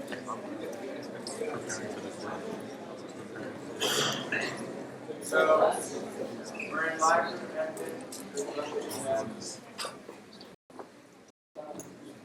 So, going off of where the scroll bar is currently located, following the semicolon in the second whereas regarding BDS, or immediately before the semicolon, I'd like to add, but does not reflect an endorsement of the BDS ideologies beyond the scope of this resolution.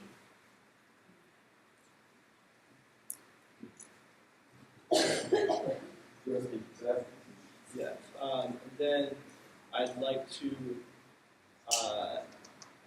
strike the following resolution. Wait, what do you mean? Is the following as well? Yeah. Yeah. I don't know.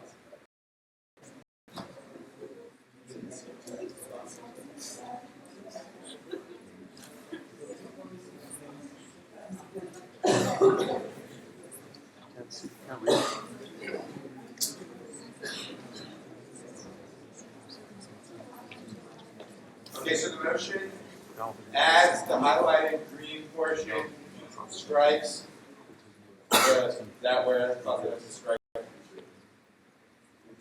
Yeah. Hi, I'm Daniel. To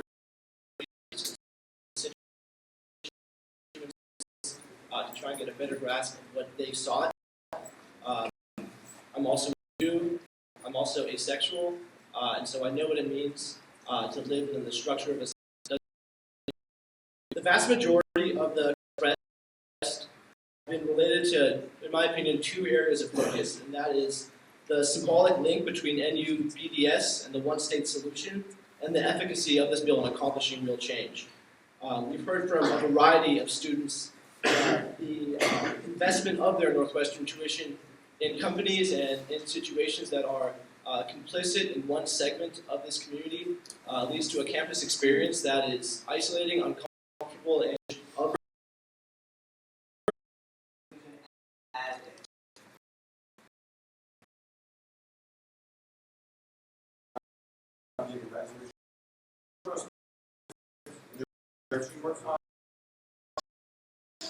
There's 12:50 a.m. I understand that for all these resolutions, there's a lot of confusion.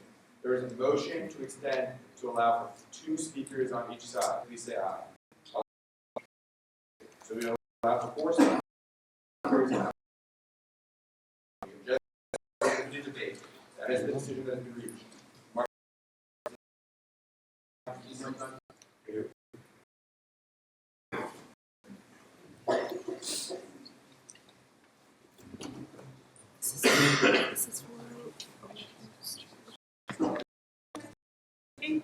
Here we go. I want to open in the room. Has been unequal in the past. Oppression does not authorize oppression upon another people again. And for those who are in the Senate, you guys should know.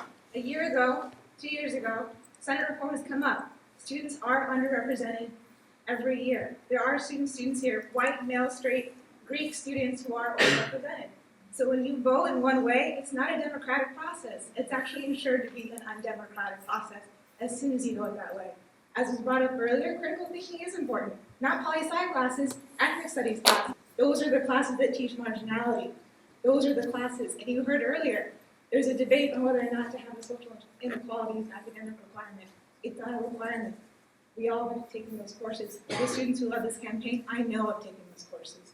And so in that, I'd like you to think, when you vote, are your constituencies actually given a political education to have an opinion or a real voice who recognizes the only side in this debate moving forward? And as such, I'd like to say ASG has a history with the South African investment. It passed 30-1.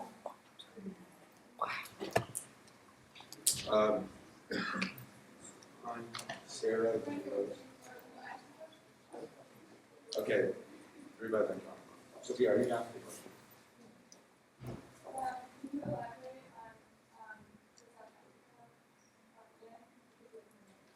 Yeah, so ASU passed a resolution in 1984, 30-1, in support of taking that resolution to demand university action. We did not fully divest, but we did divest, so there was an impact. And if you look historically, there has been an impact. Is it going to be an impact tomorrow? Absolutely not. When has ASG been an organization that advocates for short-term impact? It's always been long-term. I know what I tell my committee members. I know the sacrifices I made in that space. Furthermore, you all need to know, if you choose to stand with justice, people will choose to be with you next week, the week after, and after that. And I pledge myself to that personally. If anyone seeks to attack you or threaten you, I will make sure, as an alumni who ascribes to the tradition of students who have always, not the tradition of students who are claiming to speak for justice only now. I'm speaking about the ones in 1968, the black students sit in. People uncomfortable. That's when you do self-work. If there's a part of your identity that actively harms someone and kills them, you need to do self-work. And that's a self-commitment and a pivot for the rest of your life as an individual and as a community. And if you have felt that suffering, you cannot impose it on other people. Period. Okay, John, I have a question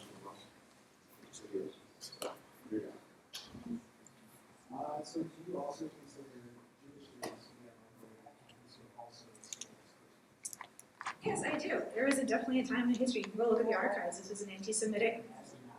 As of now, I think that you have to look at suffering versus inequality and what that suffering feels like. If you want me to finish my question, I can finish it before you give me a face, okay? I'll finish it properly. All marginality is not the same. Being uncomfortable is not the same as being on the margin. There's a suffering at the center and there's a suffering on the margin. Suffering at this campus as a student is very different from someone who suffers in Palestine. You can't compare the two. They're not comparable. And equivalent to here, there are times on campus where people do need to be uncomfortable. People do need to be disrupted. As a student, that's what you should seek out of your 4 years here. As a VP for academics, that's what I thought I joined this organization for and spent tons of sacrifices for, is that an orientation as a student is one for self-growth, self-questioning, furthermore as a community of people, not in isolation. So we're in line for a clock. So people have to say words.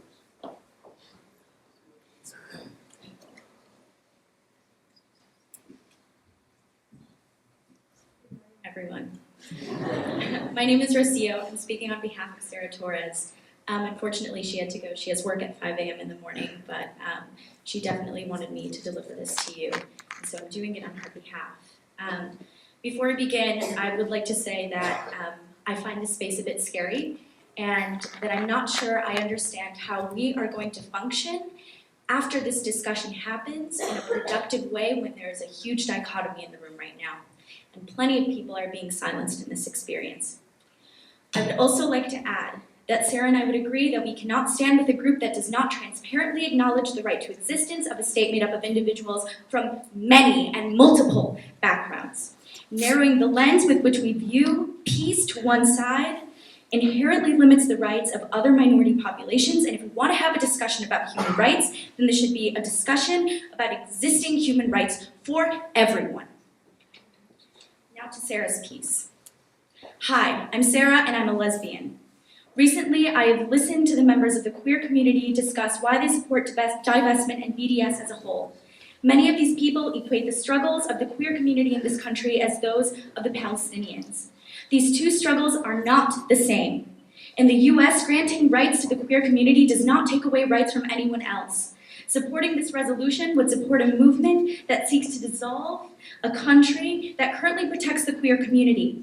It's well known that the leadership in Palestine imprisons and kills members of the queer community, which violates basic human rights. In 2011, Ahmad Hamad, a co-founder of the Hamas state, stated, "Are these the laws for which the Palestinian street is waiting? For us to give rights to homosexuals and to lesbians, a minority of perverts and the mentally and morally sick? While I do know that this man does not speak for all pro-Palestinian groups, including I Divest, I am concerned that if there is one state that views like this may manifest itself in violence and law as a member of the queer community, I cannot ignore this threat." So we're now in line for our final speech. She's speaking on behalf of someone else.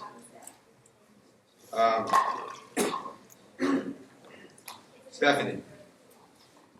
Stephanie is the final.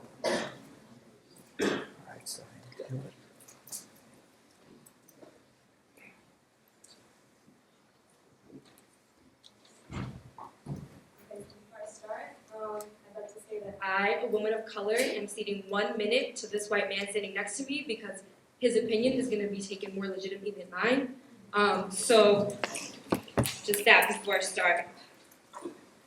Silence is meaningful in that it only supports the oppressor in their transgressions and never aids the oppressed. Human beings are not built in silence, but in word, in work, and action reflection. Silence is violent. It only exonerates our complicity in the oppression and dehumanization of Palestinian people. Northwestern cannot continue to be silent. Northwestern cannot operate on silence. Northwestern students cannot continue to operate on fear. There is no safety in fear. Instead, the student body must recognize the implications of and the university's involvement in perpetuating systems of oppression.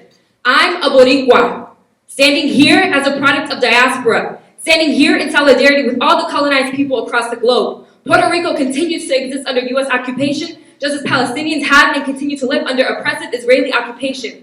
Puerto Rico and Palestine are sibling lands, both subjected to colonial dominion. The violence of imperialism, dispossession, and settlement must be challenged by invoking and responding to voices of indigenous peoples. Voices that are traditionally marginalized, silenced, and erased. Pa'lante Palestina y que viva Puerto Rico libre!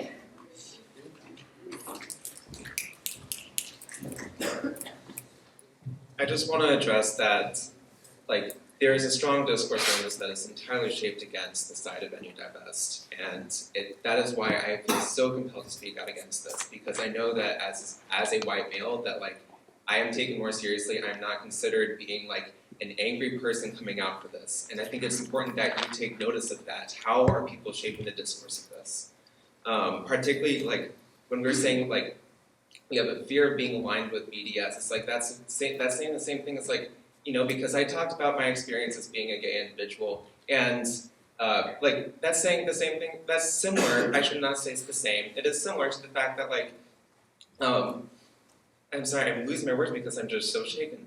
But that's just saying oh, you're going to shape the values of the family if we allow gay people to be married. It's come on. It's also saying the same as worrying about people in black populations taking power to saying that they're going to take over if we give them voting rights. Do you want to take a question?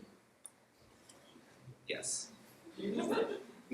Thank you. No, that's not. I'm sorry, that's not. That is literally not. What? That one's going to say not be a question. Manipulate the period of debate. You're this close, and I'm not going to let the rules be screwed up in that way. You'll be good the entire time. That's not a purpose. What was your opinion on the forms of expression that you were just The forms of oppression that linked forms of oppression. So what I'm saying is that linked forms of oppression. We often say that things to get in terms of voting rights for people of color and for people that are why do we have restricting voting rights? Because they often affect people of color and marginalized people. And we're worried that if they suddenly have power, that they're going to suddenly take over. That's the type of discourse that is shaped around these types of things. It's similar across so many different issues. And so again, this is not when we're voting on this resolution, it's not just Israel-Palestine, but it is an example of how this community stands up against oppression. Because one form of oppression is this it's just repeated over and over with just a different shade. It's not these aren't that different of issues. It's just constantly the same argument over and over, and you have to point it out for what it is. Okay, I think I'll do one question.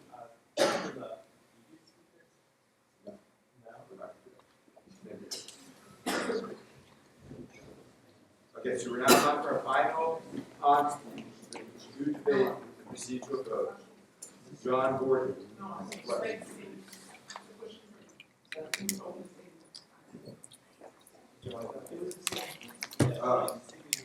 Stephanie, do you want to accept a question? No.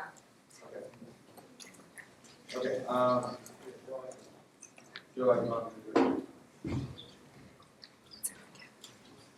to Give you 2 minutes on that.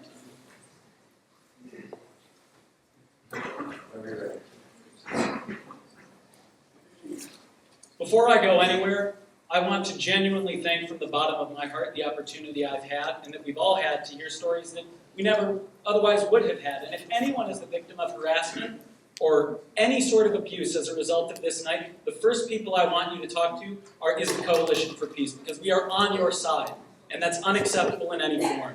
Now, moving on to the issues at hand. There might be an amendment following this that addresses boycott, divestment, sanctions, and removing it from this resolution.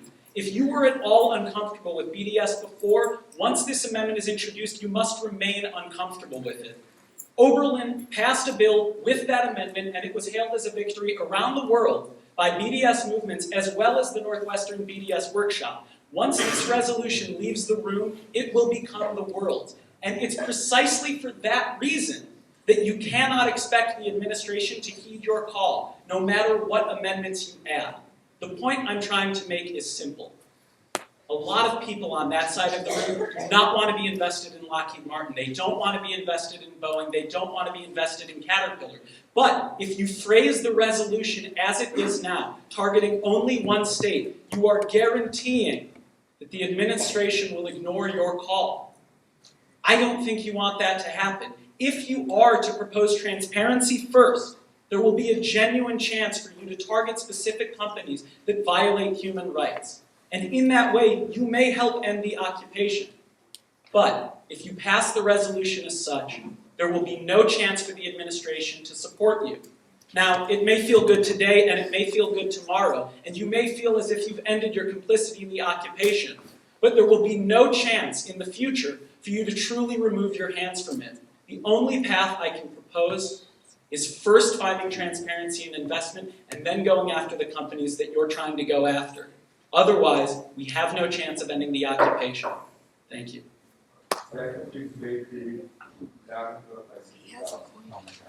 Point of parliamentary inquiry. I direct the question to parliamentarian.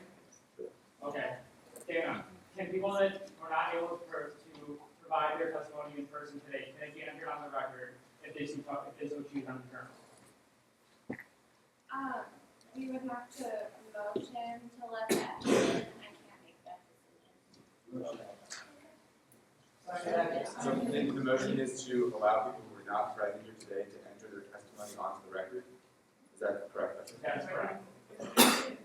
The motion would be to allow people who are not present today to enter their testimony. Oh, did you get to speak? Or Didn't get to speak. But did not get to speak. Excuse me. Did not get to speak. The motion is to allow people who do not get to speak to enter their testimony into the record, which is the drum. So, all those in favor, are there any objections? It means that if someone has testimony that they'd like to submit, they would type it up and send it to Dana, and Dana would include it in the journal, correct? Yes, exactly. So the journal, to clarify, is a public document that contains minutes of the Senate meeting. So Dana has been taking notes for 7 hours, doing her best to take down what everything everyone's saying. And so,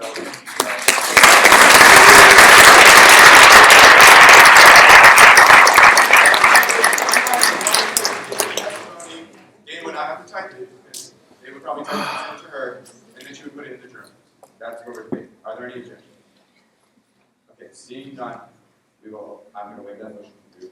Anyone who has testimony they'd like to submit to Dana, even if they were not present in this room but watching on the live stream, I'm more than welcome to do so.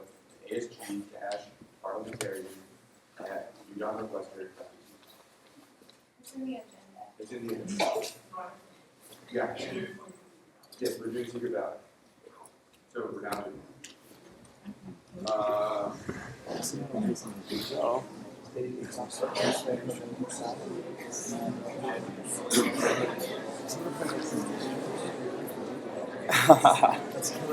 my God, I'm so sick. Okay, if you are not a senator currently sitting on the standard seats, if you could for the moment, you're more than welcome to stand to the side, but just for the sake of having the ballots and collecting ballots, make sure you have for Dana and I, just so we know what Here we go. Yeah.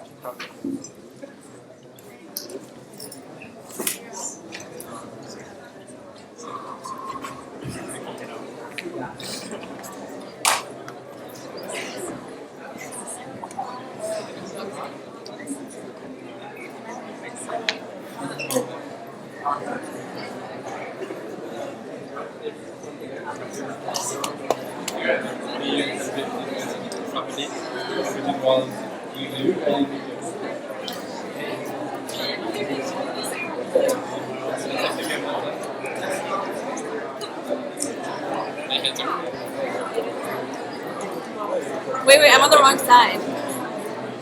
Vote yes to divest. Vote yes, all you people out there, the free people of the world, in your couch. Everybody just be silent for a second when we give instructions to our senators on how we'd like them to vote. It is a secret ballot, but so your vote won't be recorded in the journal, but I'd still like it if you could put your name and the constituency that you're reporting so that I know for sure that only one person from each constituency is voting. And so to repeat that, is that what you asked? So we will not be recording this information, but you must write your name and your constituency. So for example, when I was a senator, it would have been Noah Star NCDC. So that's what you should write, but don't write my name because I don't get a vote. Secondly, I want to clarify a few things. As I said earlier, you have three options to vote: yes, no, abstain. If the total number of abstentions exceeds the total number of yes and no votes cast, then the resolution fails. Otherwise, a simple majority of yes votes is sufficient for the resolution to pass. And by that I mean a simple majority of votes cast. I think that rhymed. So, is everyone clear? Yeah, it rhymes at 1 a.m. Everything Yeah, rhymes at 1 a.m. Everybody's so dumb.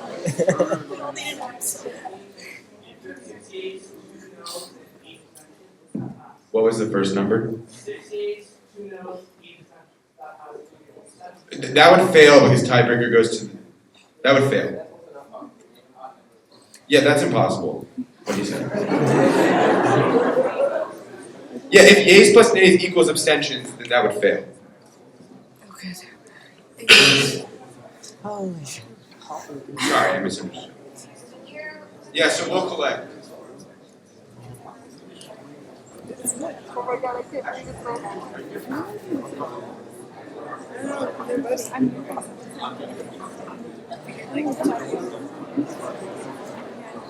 Okay, a few things. Everyone still needs to stay in their seats and whatnot because I have a few things I'd like to say before we figure out the results of the vote because I think they're important and need to be said before a decision is reached. First of all, we owe a huge thank you to the Norris staff members and all the administrators. It's these people that have enabled us to have this conversation for as long as we have.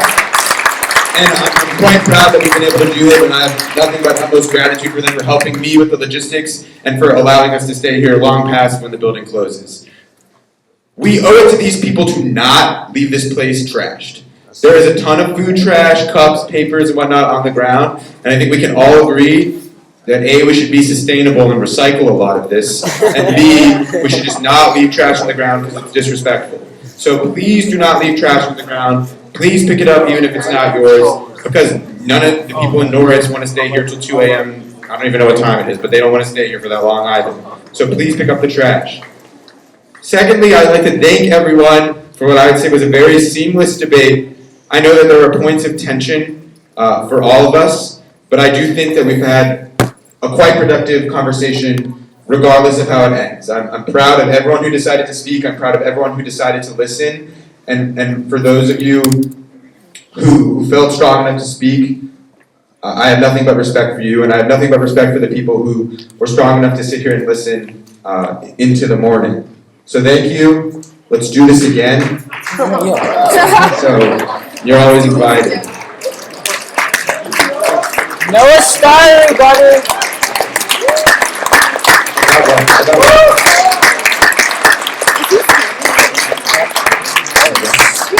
Go ahead. Personal privilege, I just also want to thank Noah and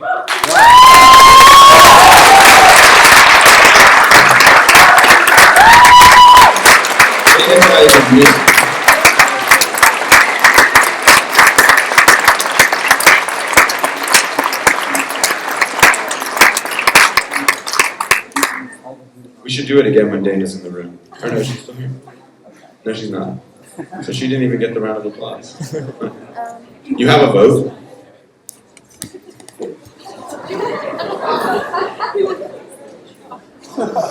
Is there anyone else who hasn't voted? Go ahead, Charlie.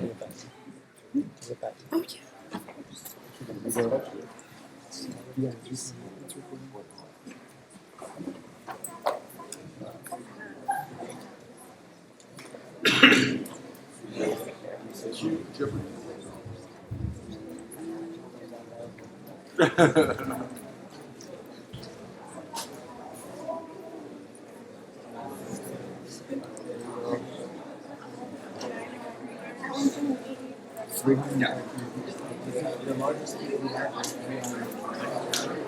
Really? I thought it was 380. Yeah, I'll post it. It's 5 hours long. I don't know why there's a lot. I mean, I did it, but I don't want to do 5 hours.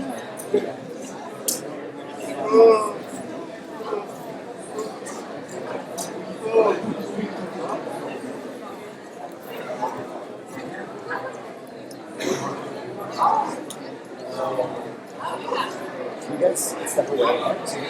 Just a little. Just Oh, I'm so sorry. It's a little off. Yeah. See, you're good. One thing I'll say while we still have this moment while we wait for the results, I think it's absolutely imperative that regardless of the outcome of this vote, that we maintain the respect that we've had for each other upon the finale of this meeting. I think to do otherwise would invalidate the 7 hours of work that I put in, that Dana's put in, and that many of you have put in on either side of the different campaigns. And so regardless of what happens, you know, I don't want to say that cheering cannot happen because I understand that that's a visceral and visceral reaction, and so that's fine. But please keep it within the realm of respect and understand that there may not be people who are 100% happy with the decision. So if we can keep it within the realm of positive, that, as far as I'm concerned, is okay.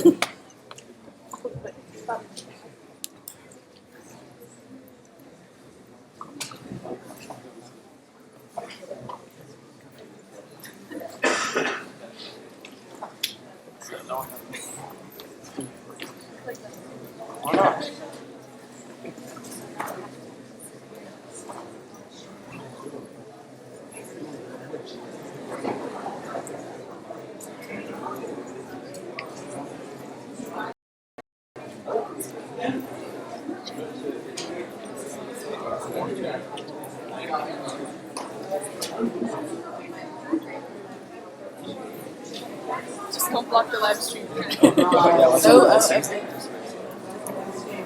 I don't know yet, Dana was on me. Please don't leave if you're a senator.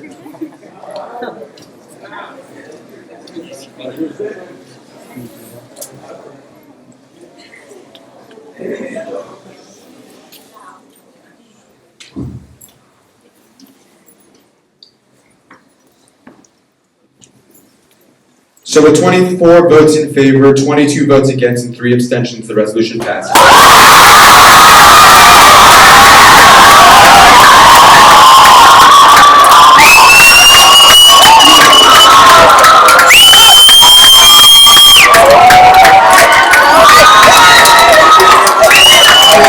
have to adjourn the meeting. So, there's a motion to adjourn for a second. Any objections? Okay, seeing none, the meeting is adjourned. Thank you, everyone. If you'd like to come and sit in next week, you're more than welcome.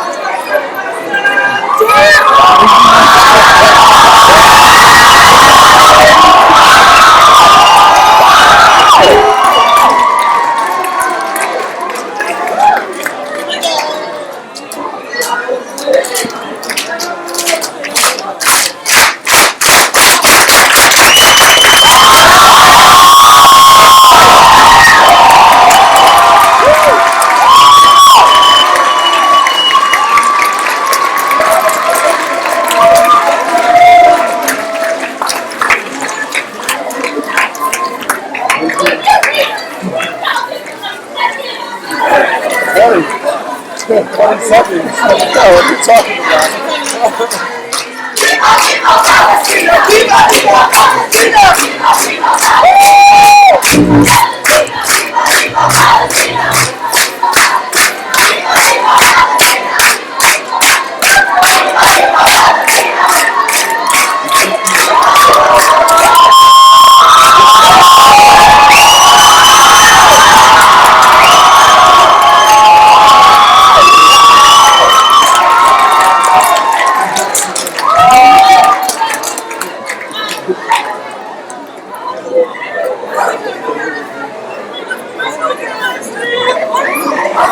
Good night, everyone!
Oh my god, I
I don't mean to interrupt any celebration, but if everyone could please exit the room and make sure you pick up trash along the way.